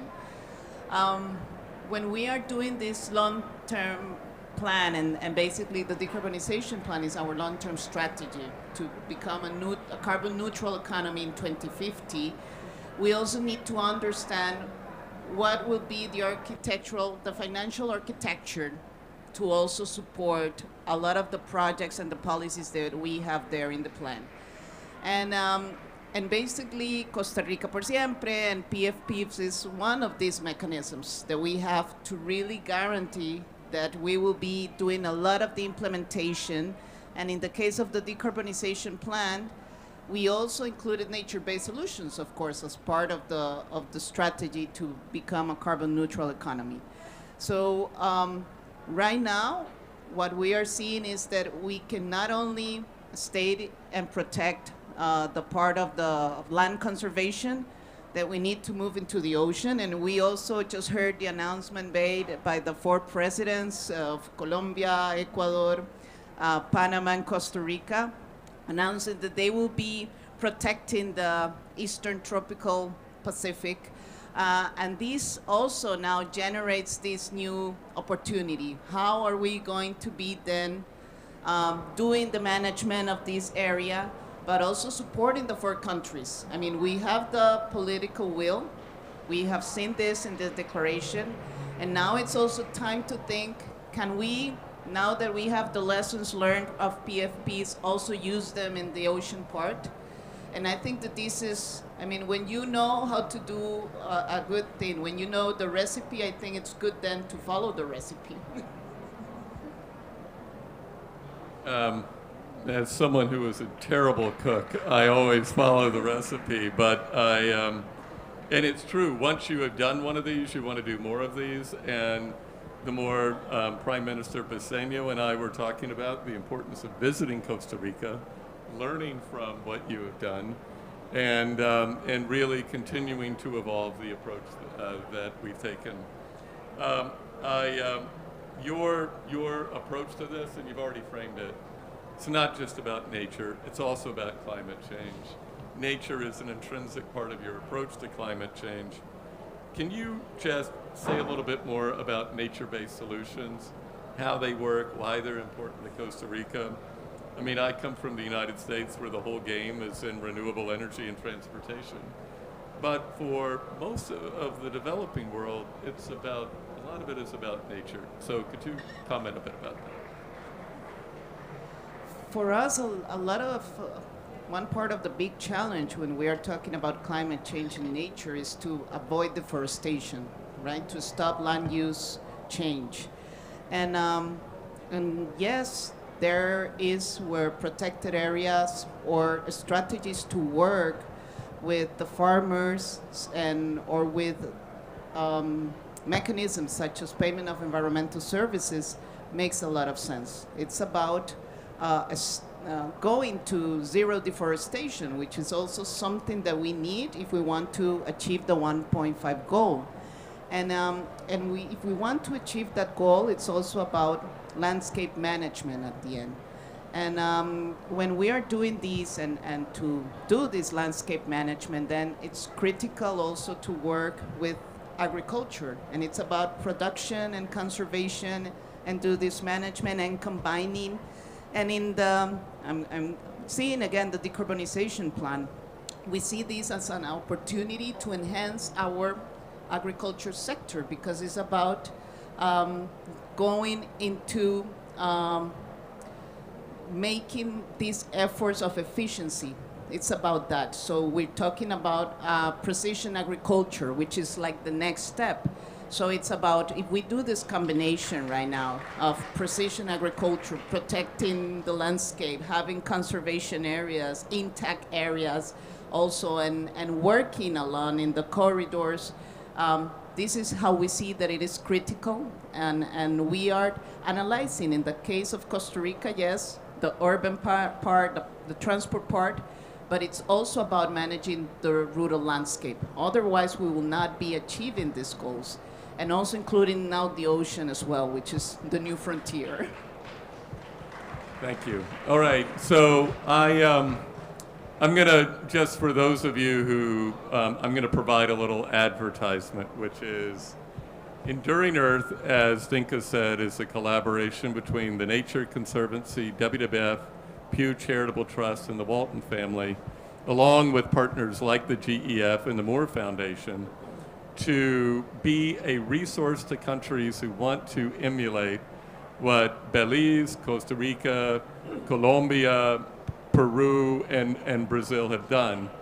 And so if there's interest in any country that is here tonight or is watching, we want you to reach out to us because we are very interested in expanding this model, as you said, expanding this recipe, knowing that every country does something different that is cool and essential to making it work. I wanted to turn to the final panelist, which is my good friend and colleague, Jen Morris, who is one of the founding partners of Enduring Earth. Jen, in addition, she and I both grew up in Georgia. She spent a significant amount of time in Africa early on in her career. She spent 20 plus years at Conservation International, rising up within the organization, and just recently was named the new president and CEO of the Nature Conservancy, which is a magnificent organization, different from WWF, and it is one of the most fun things I've ever done in my career, is to work with Jen and TNC and all these colleagues and partners to do this work. So I want to turn it over to Jen to just comment on a couple of things. The Nature Conservancy did the Great Bear Rainforest PFP and Forever Costa Rica PFP. And you've learned a lot from these. But I just want to say one thing that TNC does brilliantly, one of many, is the financial deals and transactions and finding innovative ways to bring capital to bear in securing landscapes around the world. Can you just comment on how you see TNC's experience, your perspective on how that works? Sure, happy to. Hi, everyone. It's great to be here among friends. So at the Nature Conservancy, as Carter mentioned, and first of all, I just want to say that I'm not sure many of you realize what a big deal it is that you have not just 2, but 3 of the biggest environmental NGOs actually working together. We are collaborating, we're sharing donor lists, we're sharing donors, we're talking every day. It's actually really transformational for our sector because I'm sure, as Carter can appreciate, our organizations often compete. And so the fact that we've said, look, we don't have time for that competition. We have got to sit down together as a community and work together. It's really game changing. So I just want to make that point and thank Carter for an incredible partnership. So in terms of TNC and our financial transactions, so we want to help countries solve 2 big problems. One is, in the case as Prime Minister Brasenia was mentioning, their debt crisis. Is my mic off? No, it's not. Okay. And obviously with COVID, especially a country that's so reliant on tourism like Belize or like Costa Rica and many others. I was just in Kenya, saw exactly the same thing where we as conservationists have thought for so long, well, ecotourism is the best. It's amazing. You're preserving nature. You get people to come and be educated about nature. It's great until you have a global pandemic. And then it's not a great choice for your economic model if that's all you have. So what we're seeing and trying to help in Belize and other countries is a model where we can, as Prime Minister Briceño said, take some of that debt burden and transition it into a conservation win. And so we've been working very hard with many partners for the last 3 years, 2 years, 18 months or so. And there will be a very big announcement on Friday about this, but just to say this is the second of what we're calling the blue bonds transactions. The first was 5 years ago in the Seychelles, where the Nature Conservancy and partners worked very closely with the government of the Seychelles to create a marine protected area that is twice the size of the UK. Huge area, 30% of that country's exclusive economic zone, and in exchange, they were able to reduce their debt burden.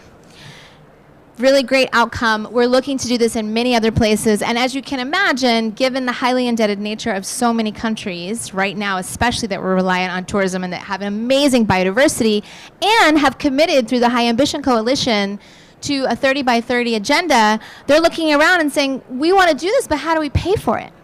So our job in the donor community and the NGO community is to be there to provide the support that we can for them to achieve their goals, because it is amazing. All of these proclamations that were made today, the billions of dollars, but at the end of the day, if his government doesn't have the budget or her government doesn't have the budget or the communities on the ground don't have the incentives and the money that they need to conserve, it's all platitudes. So that is our goal, is to really make sure that you all have the resources that you need. So whether it's a debt swap and a PFP, which in many countries we're seeing the need for both, because one transaction alone will not fully fund the conservation that's needed forever, as Gustavo rightly said. So how do we bring all these incredible opportunities together and help and support governments and the 30 by 30 ambitions? So that's some of what we're doing. Great, thank you, Jen. And it is true, while the big announcements are being made this week, we are in active discussions with a number of countries on executing. And I always say life is about execution. It's not enough to make an announcement, you have to actually deliver the goods. And that is what is so great about being here on stage with two governments that have worked very hard to deliver the goods. And I want to pivot to the little surprise that I had for you, which is we are going to have here live on stage a formal signing ceremony with the Nature Conservancy, with WWF, and with the government of Belize to formally inaugurate and formalize our partnership to design and deliver a PFP in that really important country. So I'm going to, I think, Jen, you, the Prime Minister, and I are going to, we're going to sign this. We are going to have Gustavo and the Minister as witnesses. And so I believe that we have a document that we're going to sign. It's on the table, but let me say a word. This MOU just represents our commitment to work with each other to make this happen, and to make it happen quickly. And it acknowledges the need to fill the financial gap in Belize that the Prime Minister talked about, and Jen just gave voice to as a general issue. And in signing this, the government of Belize, the Nature Conservancy, and WWF agree to work together. Here's the, in quote, good faith, and expeditiously collaborate to design and develop a PFP for Belize by the year 2025. So, Mr. Prime Minister, would you like to say a few words before we do this? little did I know a year ago when we got elected, we'll be working on something like this. But it's certainly quite exciting, as I mentioned earlier, that by signing this MOU with two of probably the largest NGOs in conservation, in the world of conservation, it certainly will help us to be able to ensure that we keep up to our commitments. You know, in many instances, individuals and companies and governments, I did not want to start with governments, sign on to agreements or agree to do certain things and they don't. But through this MOU, it will help to guide us and to steer us to ensure that we can live to the commitments, because the MOU is also tied to the announcement on the setting up of the this PFP that will be used to finance a lot of the conservation, the marine conservation work that we are doing and need to continue to do in Belize. So certainly for me as the Prime Minister, it's a privilege and an honor to be able to sign on behalf of the people of Belize. Great. So,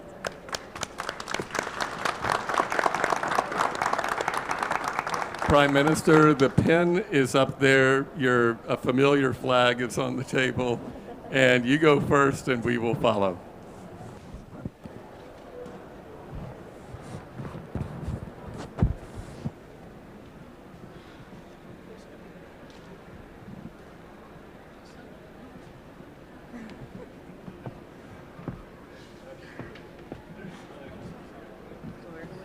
We are the witness here of this marriage.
Eileen, get up here. Come on, you're a partner.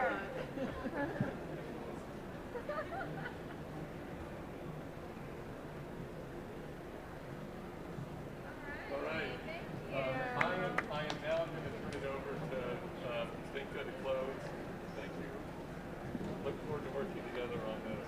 Congratulations. And you know, in 6 months you're going to have another natural resources from the debt. You may choose to invest in this. We'll be very supportive. There you go. Fantastic. Well, it is now my turn to close this meeting. And as I reflect on what we're seeing today, I reflect on when it was Forever Costa Rica, when I was part of the planning team for Forever Costa Rica over a decade ago. And we were just beginning to think about what PFPs were about And we had no idea what it would be like once it was implemented. And now to look back 10 years and see how much we have achieved in creating other PFPs around the world and engaging others in bringing in other willing governments to see the government of Belize, which is a neighbor, a friend of ours, here now at the table, willing also to move forward with the PFP. And to think that in 10 years we created 5, and in the next 10 years we'll create 20, will require a lot of work, a lot of ambition, but also a lot of passion. And that is only possible through partnerships between public sector, private sector, governments, civil society, all stakeholders working together. This is the evolution of conservation. Conservation that focuses on 5 major aspects.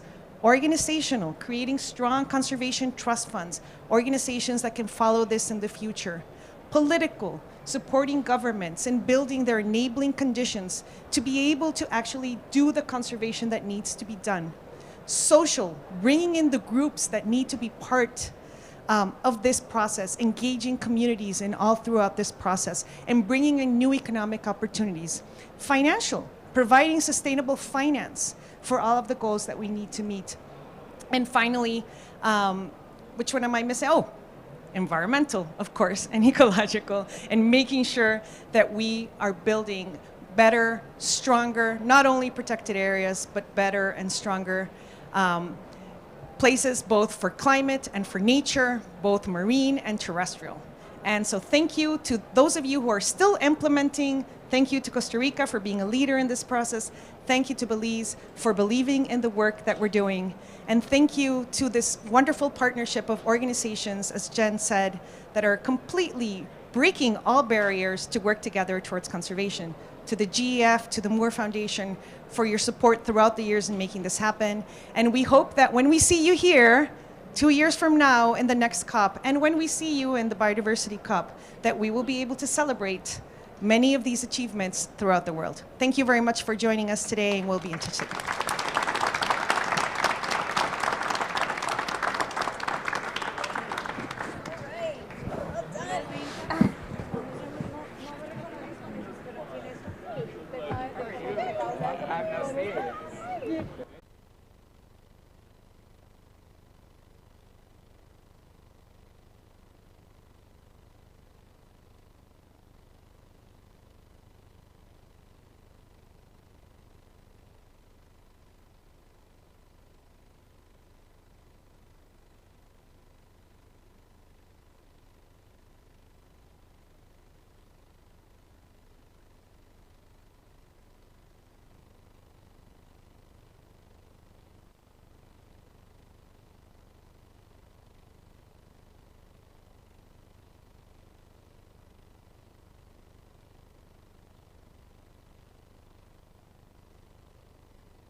And it's a handheld mic. Okay. Great. Oh. Yeah, they're a little. Thank you. So when you're 410, you gotta bring it.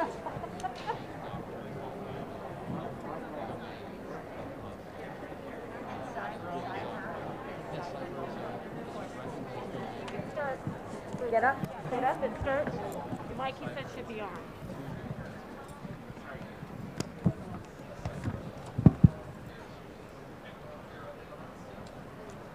Good evening, everyone. These mics are definitely on. Good evening, I'm Governor Michelle Lujan Grisham, and I want to thank you for participating in this panel.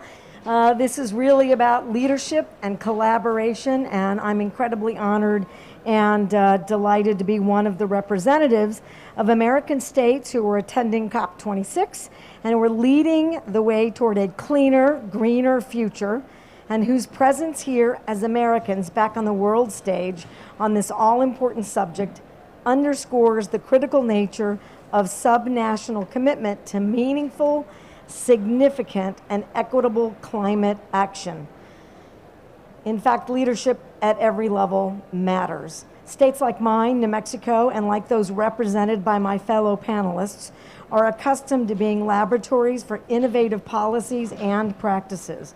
And when the federal government can't or won't lead, we will, and frankly, we do. And when the federal government shares our commitment to progress, as is the case right now in the Biden administration, our leadership at the state level can and serves as an example. For instance, the Biden administration's announcement this morning that the United States will aggressively regulate methane emissions in many ways mirrors New Mexico's commitment to the very same, which has been one of the key priorities of my state administration.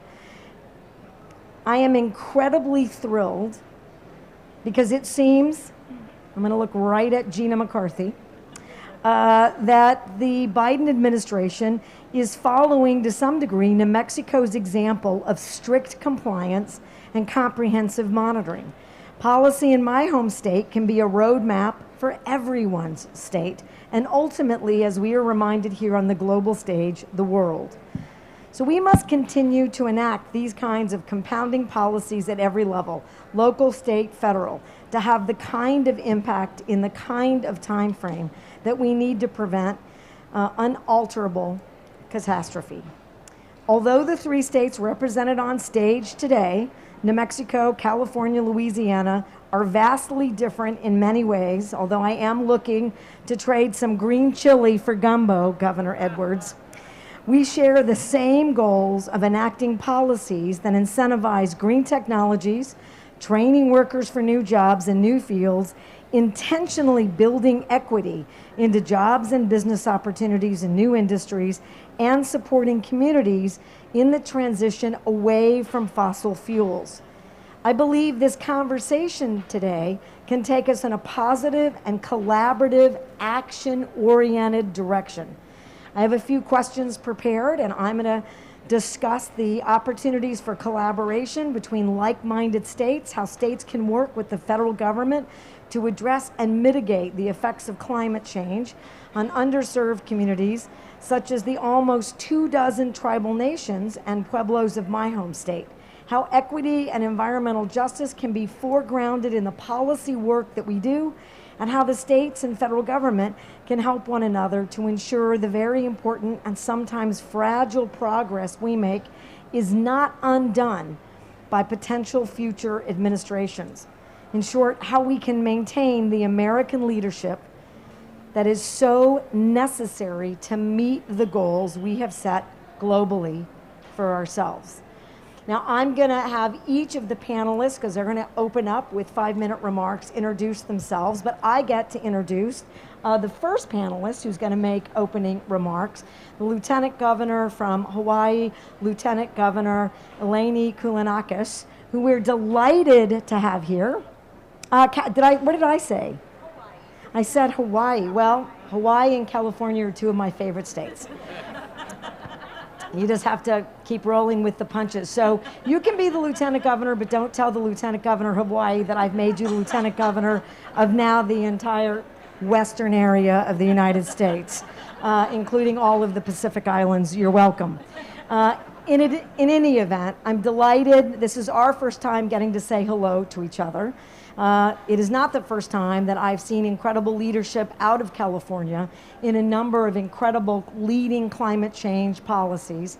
And I have no doubt that in this panel conversation today, you are going to show everyone around the globe just how critical the leadership in California is. Welcome. I'll trade you.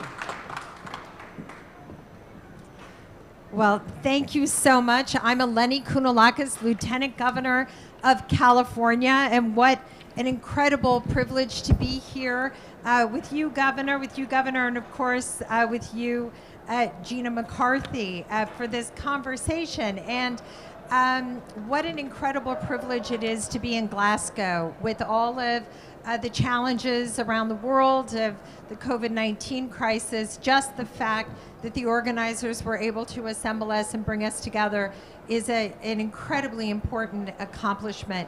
And I also just want to acknowledge how incredibly powerful a message it has been to see President of the United States, Joe Biden, here for the opening yesterday, along with Secretary of State Anthony Blinken and Secretary for Climate, or Special Envoy for Climate, former Secretary of State John Kerry.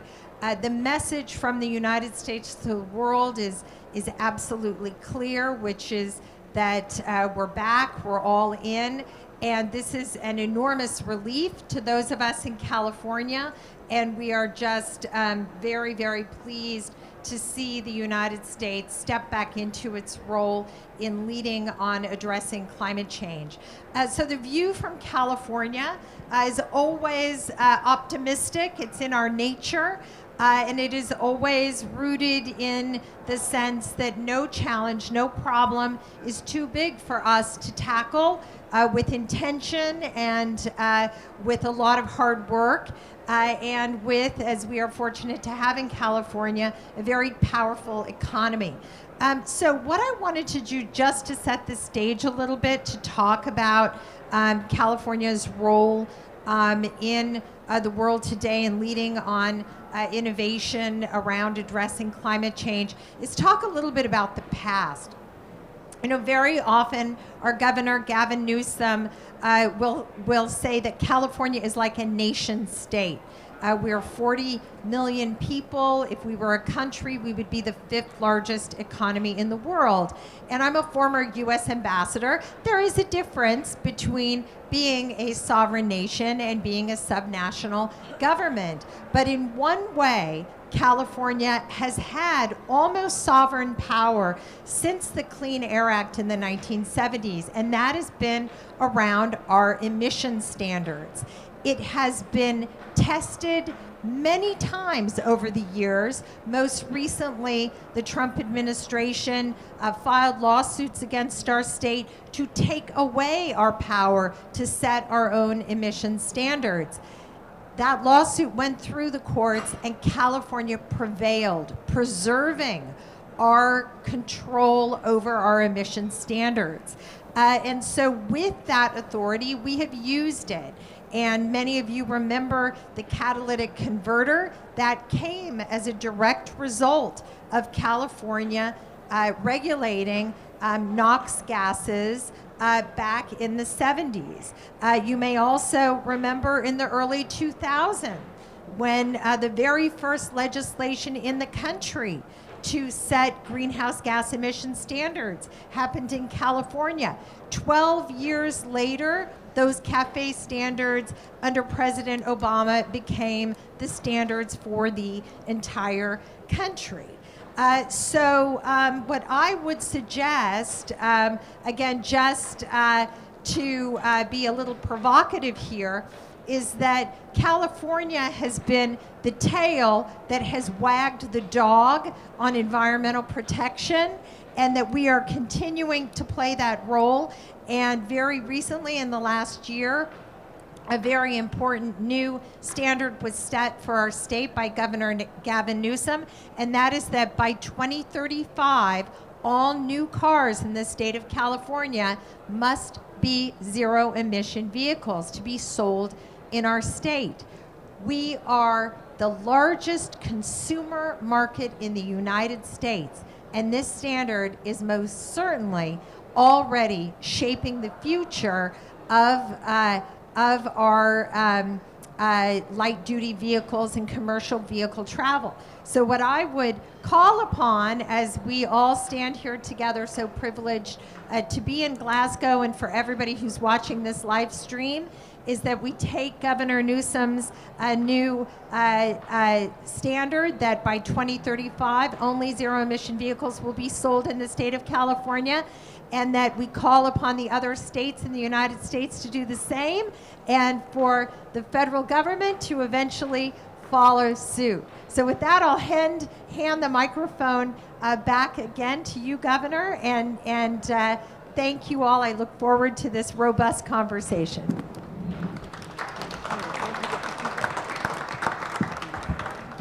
So instead of getting up and down, why don't I introduce, and I'll get this right, the incredible governor from Louisiana, John Bell Edwards. Governor.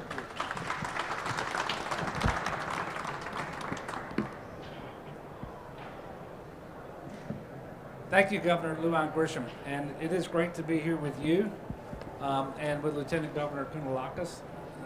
Nice to meet you. And to be here with Gina McCarthy, who's been a leader in this space for about 3 decades, linking the environment to public health, being the administrator for the EPA under President Obama, now back as the White House domestic climate advisor. National climate, that was pretty close. That was pretty close. So I want to thank all of you and tell you that I'm excited to be here in Glasgow and talking about these issues. You know, all of our states are different and we've all been affected by climate change, but I would make the case that no state has been more adversely affected by climate change than the state of Louisiana. We've had, in 14 months, 5 major hurricanes make landfall in our state. 2 of them, one last year and another one in August this year, the 2 strongest hurricanes ever recorded making landfall in Louisiana. During that same time period, we've had flash floods. We had a freak winter storm, the likes of which nobody can remember. And the day before I came up here, I was back in southwest Louisiana, which had been ravaged by one of the hurricanes that I just mentioned, actually by 2 of them, because it was a tornado. And while we can't for certain point to any one storm and say it wouldn't have happened but for climate change, we know that the frequency and the severity of these severe weather events is increasing. And we know that it's because of climate change. In addition to that, in the last 50 years, we've lost 2,000 square miles of coast in Louisiana.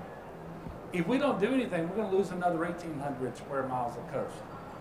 And I can bring this full circle because every acre of coastal marsh will sequester as much carbon as 80 acres of forest. So losing that land, it exacerbates the climate change problem, but it also eliminates the buffer that we have between the Gulf of Mexico and our populated areas. So we have an absolute need, stronger than anywhere else in the country, to engage in climate change mitigation, and that's why I'm here. But we also have tremendous opportunities in Louisiana to do that. We are the only state in the nation where more than half of our CO2 emissions don't come from power generation. They come from industrial manufacturing, chemical manufacturing and refiners. But what that means is we have an opportunity to lead in this space and to actually work with other states to make sure that we can move forward together as we reduce our carbon footprint. We have a tremendous opportunity when it comes to methane, which is 80 times more potent than CO2 when it comes to what's actually warming the earth, because we have more pipelines in Louisiana. Our pipeline density is stronger, greater, I should say, than anywhere else in the country. There's a reason they price natural gas in Erath, Louisiana. It's because we produce natural gas and we have the pipelines that move it. But all of that aging infrastructure, that legacy infrastructure, is leaky infrastructure. And I'm embarrassed to tell you we have 4,600 orphan wells in Louisiana. These are wells that haven't been properly plugged. And if we want to do something in the near term that would have a tremendous impact to reduce greenhouse gas emissions, it would be around methane in addition to CO2. And I too want to thank the administration, Gina McCarthy, for coming out with regulations, and by the way, working with industry to make that happen. I do that in Louisiana too. Quite frankly, I wouldn't be successful in having announced that we are going to reduce our carbon emissions, for example, by 40 to 50% by 2030 and be at net zero by 2050 if I hadn't brought together academicians, the non-governmental organizations, our environmental groups, state, local agencies, but also, quite frankly, industry in Louisiana. And we wouldn't be successful without that, but we are getting buy-in, and I will tell you, one of the things that excites me most is we're already making tangible progress. It was announced last week that one of our 3 remaining coal-powered electric generation facilities is going to be retired 5 years early by the end of this year, so we will reduce that. Just 3 weeks ago, we announced a $4.5 billion carbon capture and sequestration project in Louisiana. Final investment decision has already been made. This is going to be a hydrogen project with carbon capture and sequestration. In fact, the largest carbon capture and sequestration program anywhere in the world that has reached final investment decision. And so those are some of the things we're doing. And by the way, we can't just do some of them. We're going to have to do all of the above.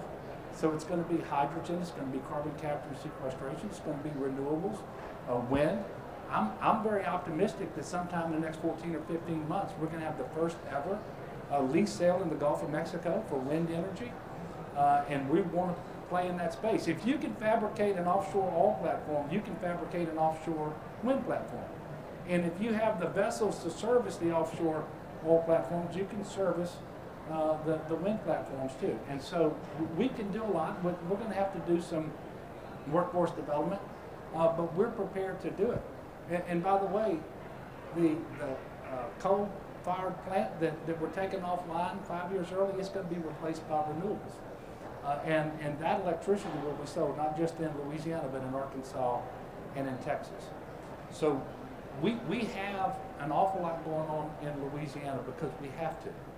And I'm excited because, and this gets to Michelle's issue, I don't believe that the next governor, and by the way, I'm not in a hurry to leave office, I've got 2 years left. I don't believe the next governor is going to be able to walk this back, even if they're not thinking like I am. And by the way, my neighbors don't really talk too much, my neighboring governors, they don't talk too much about climate change. They haven't committed to the Paris Accord agreements and so forth. But we all understand economic development. We all understand investment and job creation. And this is real. This is happening as we speak, and it's just going to accelerate. And so I think that's how we can have a transformative impact so that when our days are done and somebody else follows us into office, it's going to be very, very clear the direction that they need to continue to go. So I'm excited about being here. I want to thank you all for the opportunity to be with my colleagues. I think, look forward to the questions. You know, I always hedge a little bit because those questions could sometimes be really, really hard. But I think I look forward to the questions, and I thank all of you.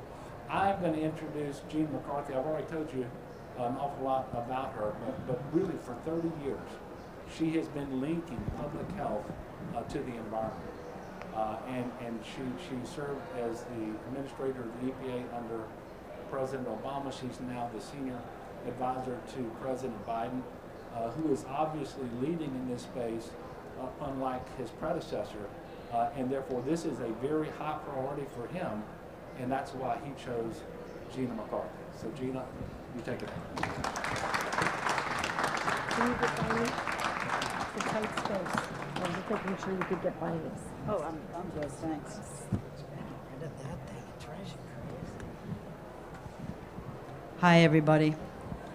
Well, the first thing that I want to do is thank the governors for their courage to come here, because I firmly believe that the federal government is all we need, and I just wanted to make that clear up front.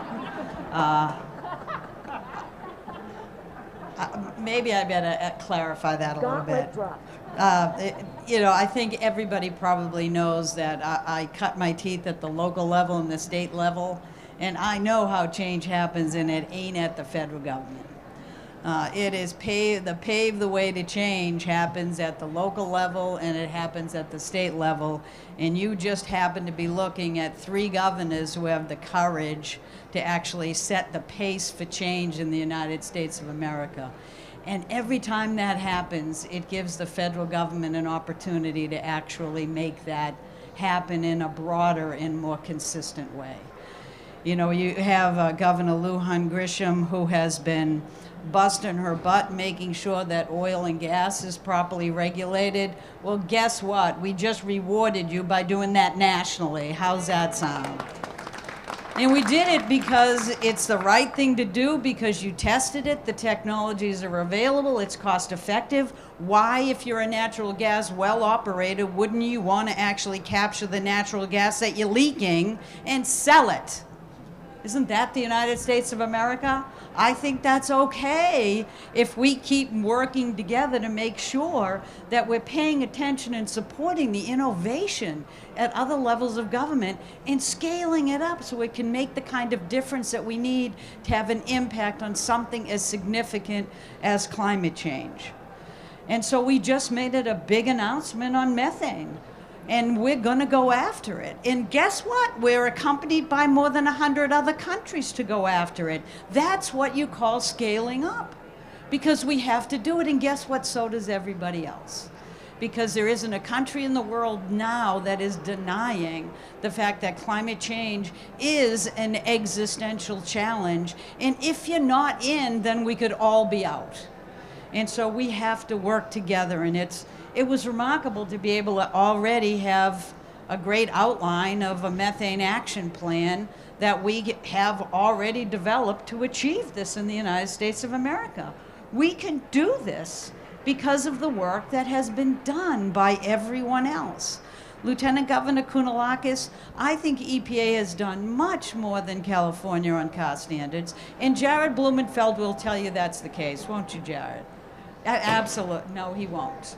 Because we know that California has been cutting edge on these technologies, and now we are in a position of working with the automakers and with the UAW to prove that a future of electric vehicles are better for our economy as well as climate change. That's what we're proving because of the work that we've been doing together for decades.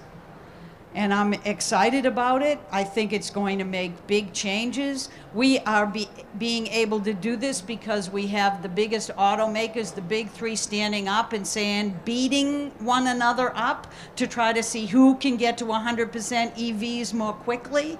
And that's going to mean clean air, particularly for the communities that have been left behind. And our Build Back Better plan doesn't just reward by supporting the manufacturing of electric vehicles in the United States of America. We're making sure that consumers get credit to purchase the vehicles, so there's nobody left behind wanting to have access to these new types of vehicles. That's what this partnership brings to the table.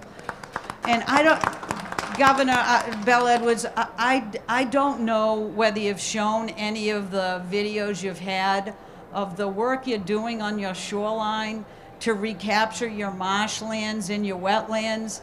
It shows you miracles in action. It shows you that while nature is now beating us up because of climate, that we have the ability to fight back and to use natural solutions to actually protect ourselves and our communities. Your ability to think outside the box and to pursue so many variety of issues is exactly why we have to work together. It's exactly why we're going to win where climate change is concerned. It's exactly why the United States is going to turn this climate challenge into an opportunity for tremendous amounts of jobs in the clean energy economy, and why we are going to win the 21st century. And it's why we're sitting here with other countries saying, what can we do to get to that 21st century economy together?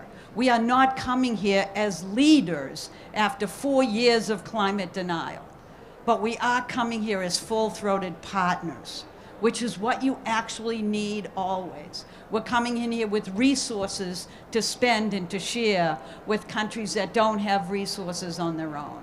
We're coming here to talk about adaptation and resilience rather than just mitigation, because we can't deny the impacts of climate change. We are coming here because we don't just have a response at EPA or the Department of the Interior to the challenges we're facing, but we have a full-throated cabinet that's working on these issues every single day and isn't going to think about things like financial risk anymore without thinking about your pocketbooks and my pocketbooks, and how climate change is robbing us of our benefits, and how we can make sure that there's transparency in that system, and how we all work together. I mean, we are now at a stage where we cannot afford to have lots of luxury of chit-chats.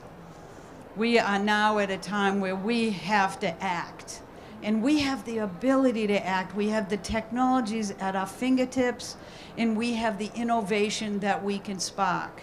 We have to move forward with the Build Back Better plan, but we also simply have to work together, recognize the challenges we're facing, and why working together is so much better than working separately, than trying to claim success, rather than working together with the developing world to show them that we recognized our outside responsibility, and we're going to bring resources to the table so that each and every country can raise its standard of living, not just bow to the United States for what we have done. That's not how it works, and frankly, that is not how President Biden works. He's in it for everyone. He's a people person, and he's going to make sure that we address climate change in that same way, by working together, by recognizing the gift that we have been given in the United States to be able to develop new technologies, to work with other countries, to provide resources to them, to adapt and become more resilient, and to recognize that we had best do the same here, because we can't reverse the challenge of climate change. We have to adapt, and we have to become more resilient.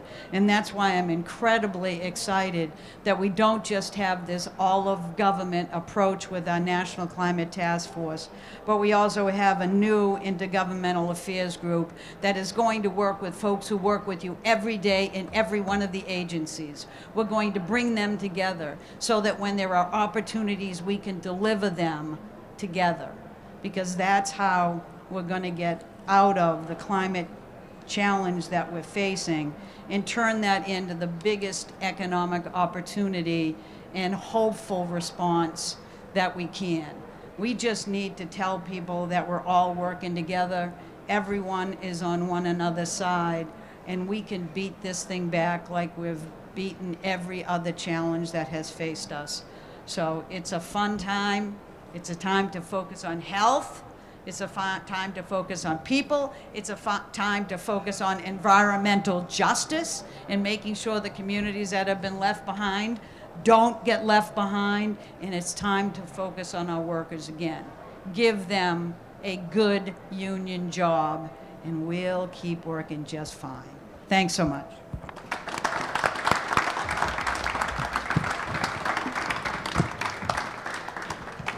Well, now each of our speakers has already leaned in to the questions that I'm going to ask them. So we're going to ask for elaboration, but I think already folks who are watching this and the folks who are participating right here in this room are clear that the commitments by all of the innovators and the states and elected leaders and the federal government has never been more robust and more effective, frankly, than it is today. And I really appreciate, Jeannie, you talking about hope. Because I think that drives the right kind of lasting responses, and I really appreciate that. Now I'm going to go to the Lieutenant Governor, and you did an incredible job talking about the things that California's done since the 70s and has identified its leadership role, including in clean fuel standards, clean cars, and really leaning in, particularly to the consumer-based transportation sector, which has to be addressed. I'd love it if you would elaborate a little more on that and any additional initiatives that you see ripe for this kind of leadership and collaboration among other state partners. Well, thank you so much. And let me just start by recognizing that California and Louisiana do have this in common, that we are feeling the impacts of climate change, and we are feeling them in a very dramatic way. Last year, 4 of the 5 largest wildfires in California history happened. 4% of the state of California burned last year. Now, I could go into it in terms of the elements of those fires and the climate and the drought and the dry forests and dry lightning strikes and winds, power that we have never seen before.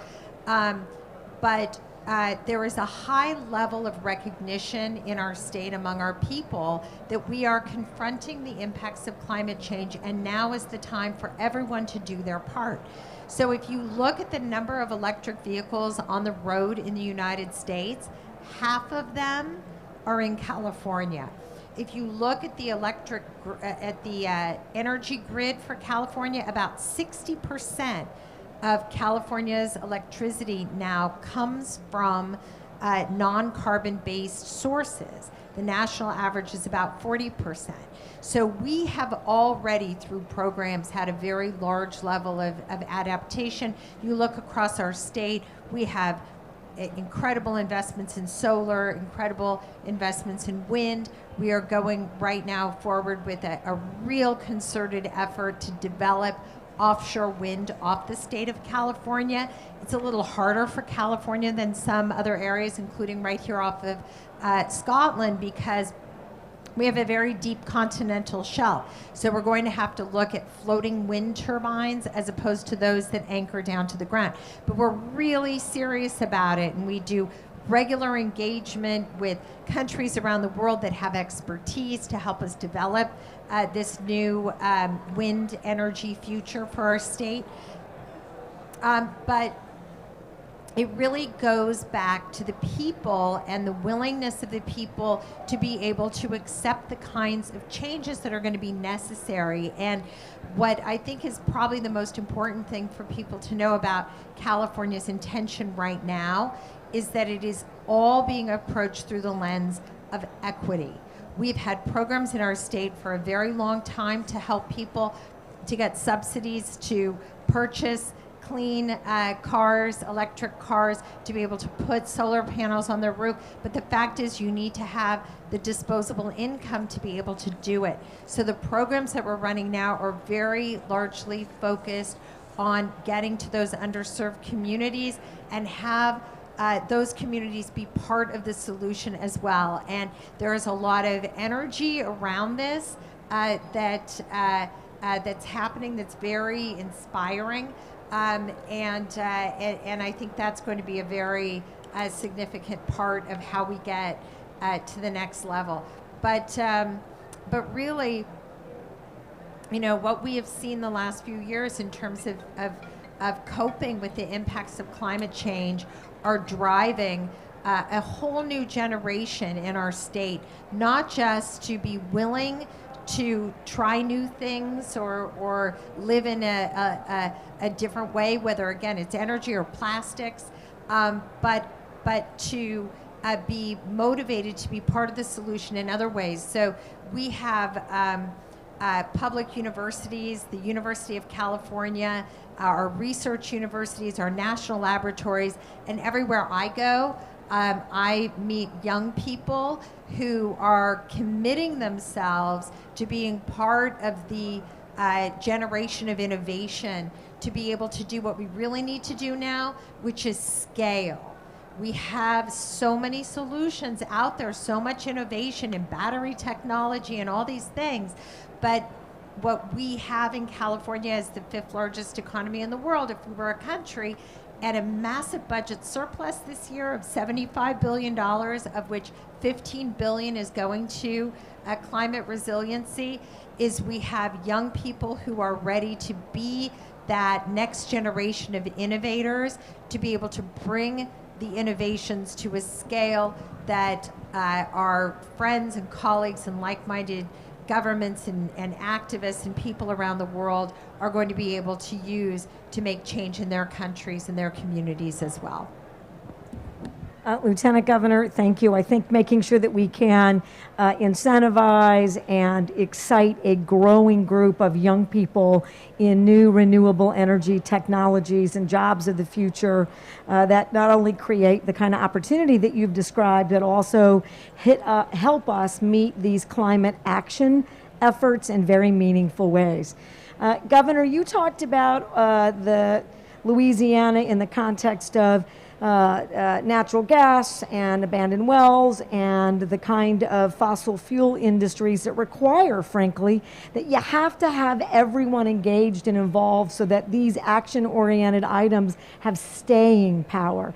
As you do that, will you talk to us about ways in which we can have investments to that end that are equitable, particularly in, overburdened communities. And as you know about New Mexico, we're a majority state. We're home to 23 sovereign nations, and it's an issue about making sure that climate justice in this transformation is also achieved by our actions. Well, thank you very much. And by the way, I was very proud of our $1 billion surplus until you mentioned your $75 billion. I'm going to continue to be proud because I inherited a $2 billion deficit when I went into office, so I'm going to be proud of that. But Michelle, your question is spot on. It is very difficult, but one of the things that I am very mindful of, and this has happened far too often in my 6 years, with the natural disasters, and it happens as a result of storm surge, but also rain. Flood events flood low-lying communities. Do you know who typically lives in low-lying communities? Because the land there is cheaper, precisely because it's more prone to flooding. And so when we take decisive action and mitigate against the risk of flooding to begin with, and when you have repetitive flood loss homes, you offer those homeowners an opportunity rather than to continue to stay in place. We will pay for you to move somewhere else, and we'll turn that house or that neighborhood into green space. And we're doing that in many places in Louisiana, but you always do it working with these people, because this may be where they've been for generations. And we have one community at the very southern reach of Terrebonne Parish, Ile de John Charles. It's a Native American community. A few decades ago, 22,000 acres. There are 320 acres left. The rest of it is Gulf of Mexico, so it's obviously untenable. The very first ever HUD grant to resettle an entire indigenous community in the state of Louisiana. We're doing that. We got that grant under President Obama. But we worked with that community. Where would you like to move to? What would you like your community to look like? In addition to the homes we're going to build for you, what amenities would you like in this community? And that is going to happen. In fact, it's happening right now, and that's going to be complete.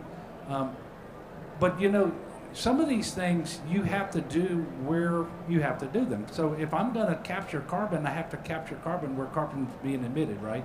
So we're going to do those things. If I'm going to sequester carbon, I have to sequester carbon where there's geologic formations that will accept and permanently sequester those. And so you do the surveys, you know where they are, and you can, at least for a while, we just, by the way, approved our first 2 leases in Louisiana, and in a couple of months, we will be the 3rd state with the autonomy to regulate these wells ourselves, these Class 6 wells.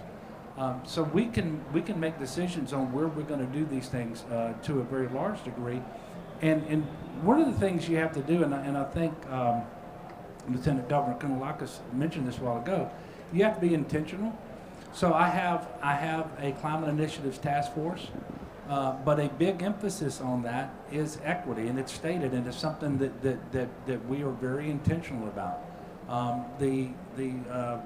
I didn't mention this to you all a while ago. I told you if we don't do anything, we'll lose another 1,500 square miles of land. Well, we are doing something. We have a $50 billion master plan for coastal restoration and protection that we're well into. We're investing $1 billion a year to support 10,000 jobs. And by the time we are finished with the projects that are already done, those in design and those under construction, for the first time in decades, don't know how long it's going to last, but for the first time in decades, we will be building more land in Louisiana than we're losing. And that helps everybody. But we're building it where it's needed the most to create that buffer zone between the Gulf of Mexico and our populated areas, and especially it's beneficial to those low-income folks who are most at risk in any disaster. They're the very first displaced, or they're the very first to suffer, and then they're the last ones to recover. And so to the extent that we can prevent it from happening or mitigate against it, then they benefit more than anybody else.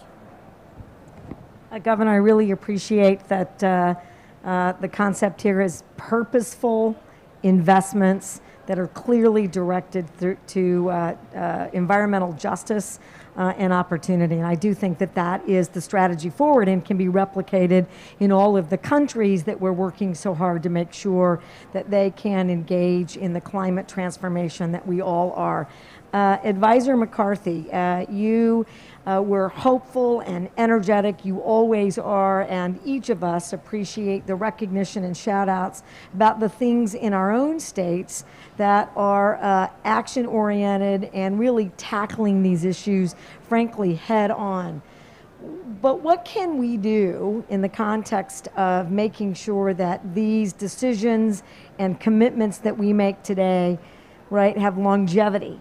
That are long-lasting, because there are political issues at play always. We don't know who might be in the White House, and as an example, in years to come, although I can tell you who I would like to have there, and whose staying power is really important to the climate decisions. This administration is critical to making sure that we exceed the goals that we set at COP today and tomorrow and in the future. And I just announced that we're going to codify into law our net zero efforts by 2050. And certainly in my first year in my administration, you know, we passed an Energy Transition Act so that it's in statute. What else can we be doing? I think what we've been trying to reconcile is the fact that we talked a little bit, and folks have mentioned the challenges that everybody is experiencing on climate right now: the wildfires, the droughts, the heat, the hurricanes, the flooding. You know, it is just very clear to people in the United States that this is unacceptable. So I know there's a lot of drama about the Build Back Better plan and the framework that the president moved forward. But there's not a lot of drama among the American public right now about whether or not we need to invest in our infrastructure and whether or not clean energy is actually the future. You can see it. Just look at the data. That's where jobs are growing. That is how we're going to win the 21st century. So I think part of the effort that we need to take on, I think that's just me yelling, because it's just a perpetual thing I do. I'm Irish. If you're Scottish, you get this, you know, you just yell a lot. I think the challenge is to make sure that we keep using a framing of hope. That $555 billion is a good amount of money to be spending on something that we lost $100 billion on last year alone because of climate challenge. And so that it is a significant amount of resources. We've done it in a way that requires engagement of the states, that actually give money to the states in challenge grants, that requires that communities have a voice in decision making, because you're right, Governor, environmental justice has to be a fundamental consideration. And that's not just for low-income communities, it's for communities of color, and it's for tribal communities. You know, they are nations in and of themselves, and we have to respect that. But if you integrate this in as an economic strategy, you know yourself, Governor, if we move forward with these tax credits that allow the clean energy to be the winner, then the market itself, the private sector, will go and do what they do, which is make money on it, and things will change. So I think the thing we want to avoid is looking at this as if it's $550 of expenses instead of $550 billion of investment in ourselves and in our infrastructure, and most importantly, in our economy. And as soon as that's built into the system, whether it's 1 or 2 or 4 or 5 years, it is not going to be something you can turn back on. I just think we've made mistakes in talking about climate as just an expense and just a threat, instead of the biggest opportunity in the world. We have to invest in the United States again. Great. I'm not sure, but my sense is that we are a little over time, so I'm going to do a rapid, we have 1 minute. I'm going to do one, we have time for one more question. I was going to make you do the question in your closing remarks, but I'm going to ask each of the panelists, and I hope it doesn't sound like we're not hopeful anymore, but how do you deal with the folks that are difficult in this space of climate change? And frankly, just sort of overcoming resistance, which I also think a lot of our stakeholders and advocates feel like often that becomes the story, not the incredible successes or, you know, the market-driven aspects. And I'm going to go to Governor Edwards, and then we'll just sort of come through the group. Well, this is a great question, because we are a traditional oil and gas state. That remains a very important part of our economy, and it drives an awful lot of jobs. And because we have the Mississippi River and the Gulf Coast, we have more than our fair share of chemical manufacturing and refining, all of which is important. And by the way, none of which is going to go away tomorrow. So there's a lot of concern that the life that they've known for decades will change, and that what comes next may not be as good. But the simple fact of the matter is, because we're so affected by climate change, we have an obligation to do something. But secondly, when the world market turns, it turns.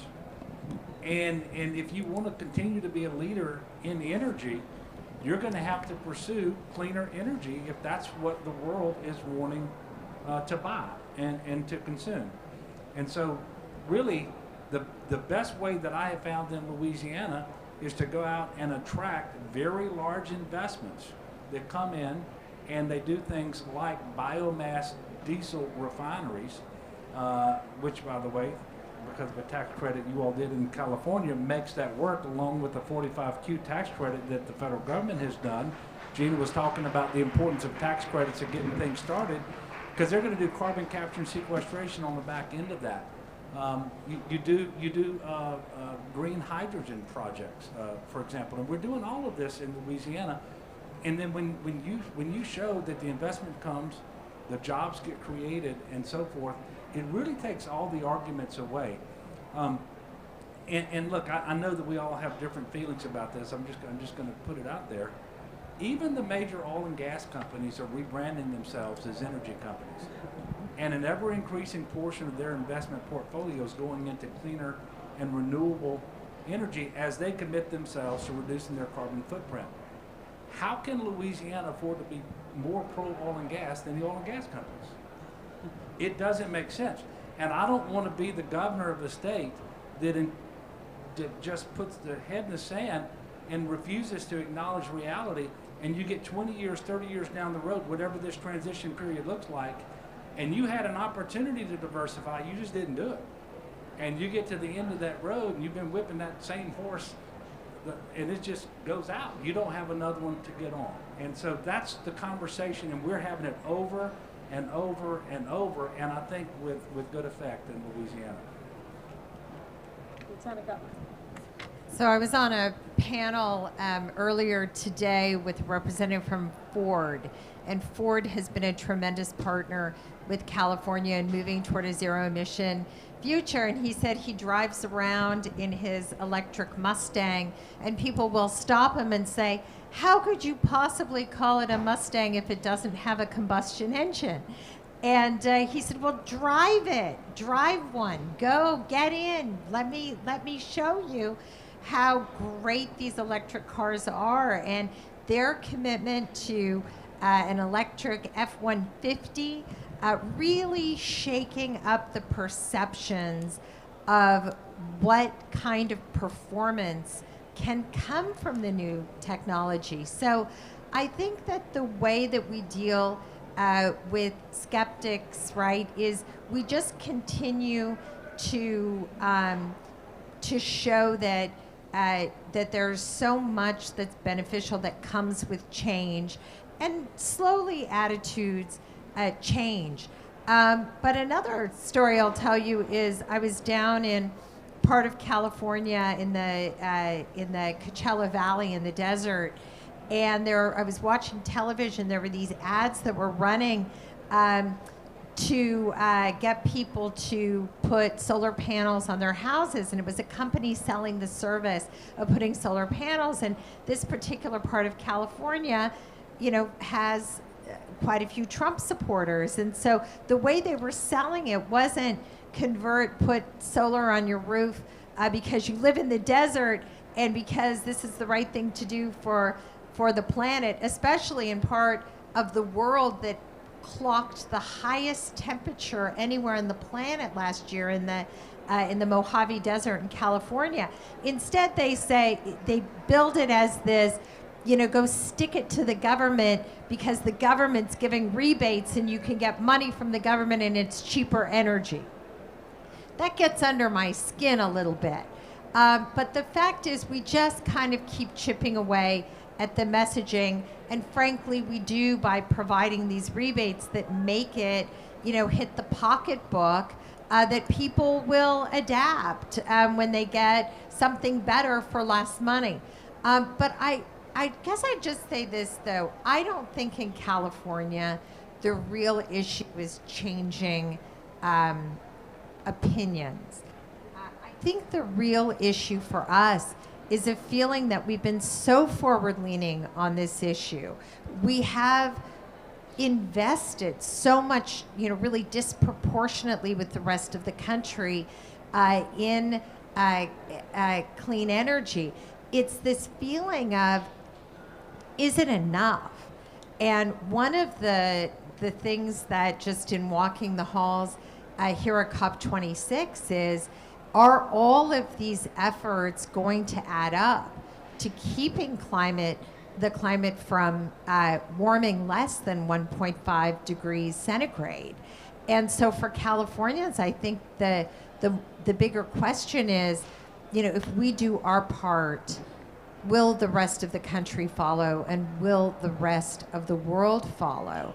And frankly, that's why I'm in Glasgow. That's why we have one of the largest delegations we've ever had coming of officials from California coming to COP26.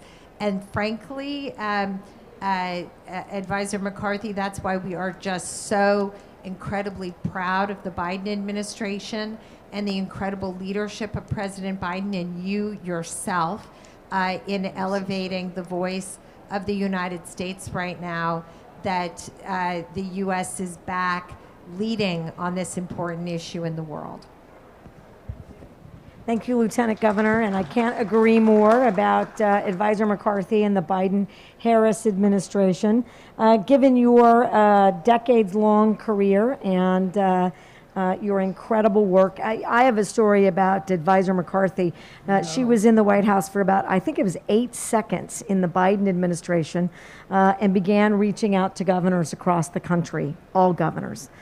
talking to you about what you needed, what your issues were, and how to bring the whole of government approach, not just and of course, what goes on in the White House important to me, but that I could rely on that effort in every single one of the federal departments and agencies, and that is incredibly meaningful. We do need to be asked, and we need to be seen as full partners, and you have demonstrated that, I know, in your entire career, but I can speak to it now personally, having the opportunity to have had that conversation very early in your appointment. So I'm going to guess that you've had many issues and many years of folks who may still even be climate deniers and don't believe that we're pushing the market in a way that is somehow unfair and unnecessary. You know, what advice do you have for us in that space?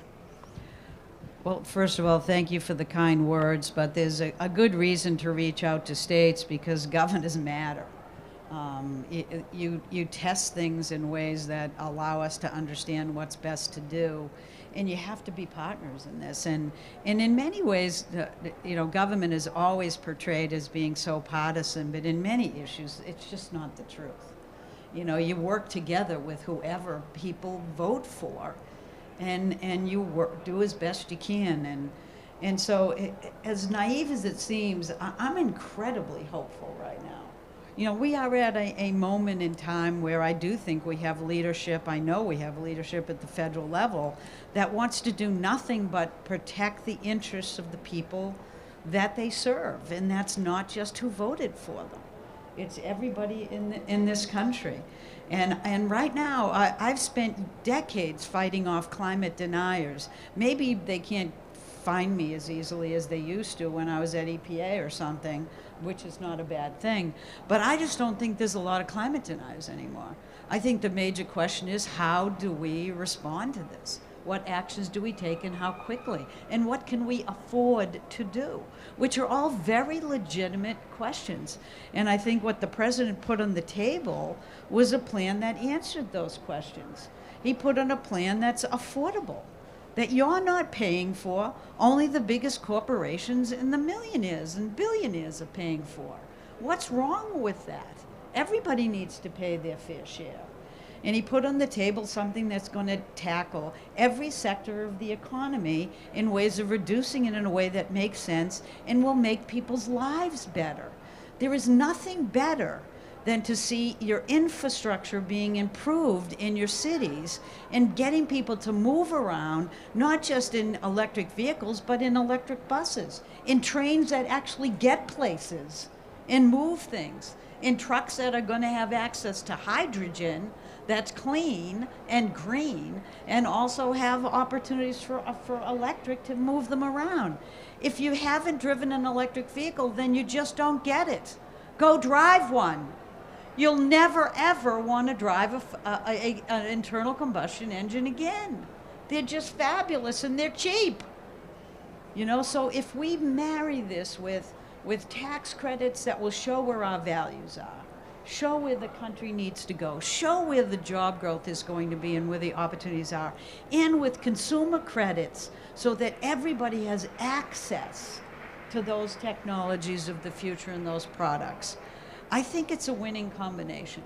And I'm not worried about, basically shaking the bushes to see if somebody is still denying climate change, because we still have a flat earth society.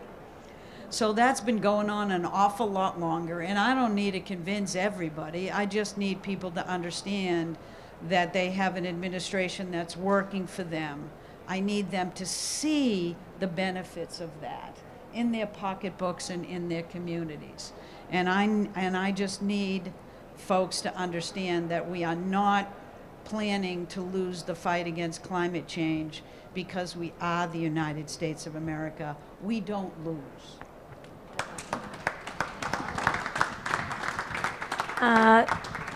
This has been incredible. I'm going to ask each of you to make closing remarks. Not that we aren't completely and fully inspired, but I think it's important for the folks who are viewing to really get a sense about where we're going to keep heading. And I'm going to go in the order that we made opening remarks. So, Lieutenant Governor, we're going to start with you.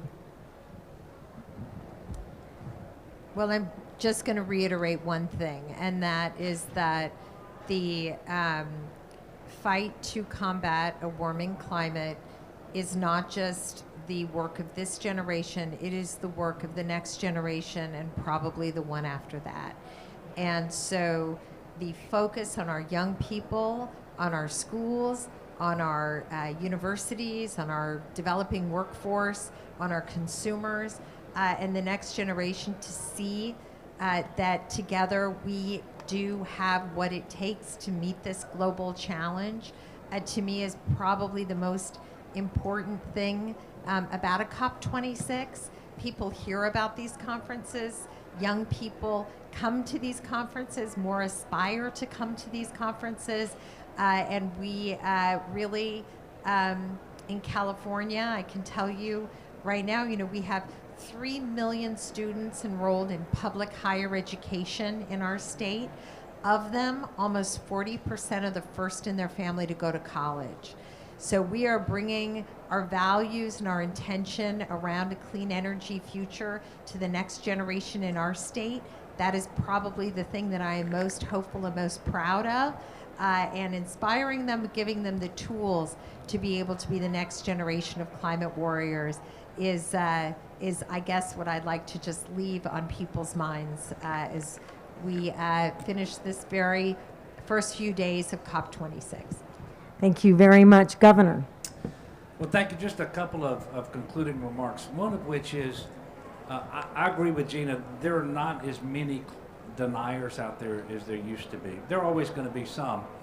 But rather than deny, what they're going to say is, well, we don't want to put our country at a competitive disadvantage. And what we have to do is show that if you want to be at a competitive disadvantage, do nothing. And watch what happens, because the world market is turning. And that's where we have to flip the argument. But secondly, just like we have some people in our country who continue to not want to do anything, there are some actors on the world stage that are not here, and that's unfortunate. But at the end of the day, that says U.S. Climate Action Center. Action requires leadership. And there's only 2 ways to lead, by example and from the front. And if the United States isn't willing to do that in something with respect to something as critically important to our future as combating climate change, then where are we going to be leaders in the world? And you can't say, well, so-and-so didn't show up, so I'm not going to show up either. That is not the United States of America that I know. That is not the United States of America that we should aspire to be. And that's why I'm very thankful that we have a president who is leading again. Thank you. I'm passing this to you. What did you say? I've shot my bolt. I am passing this to you. You get the final word. I get the final word. Well, how about this? This has been an incredible panel. There isn't, I think, a single person attending or watching that doesn't need hope for the future and doesn't need to be inspired that we can transform who we are and where we are, and that in fact a re-recognition that the United States in a multitude of ways, whether it's city by city or state by state, or in complete partnership with the federal government, we are in fact leading and making differences every day. But if we're not demonstrating that, and we are right this moment, then I think it might be a little easy for people to lose hope or lose sight of the incredible energy transformation that is occurring, including in the states that have been identified as heavy fossil fuel states, including New Mexico.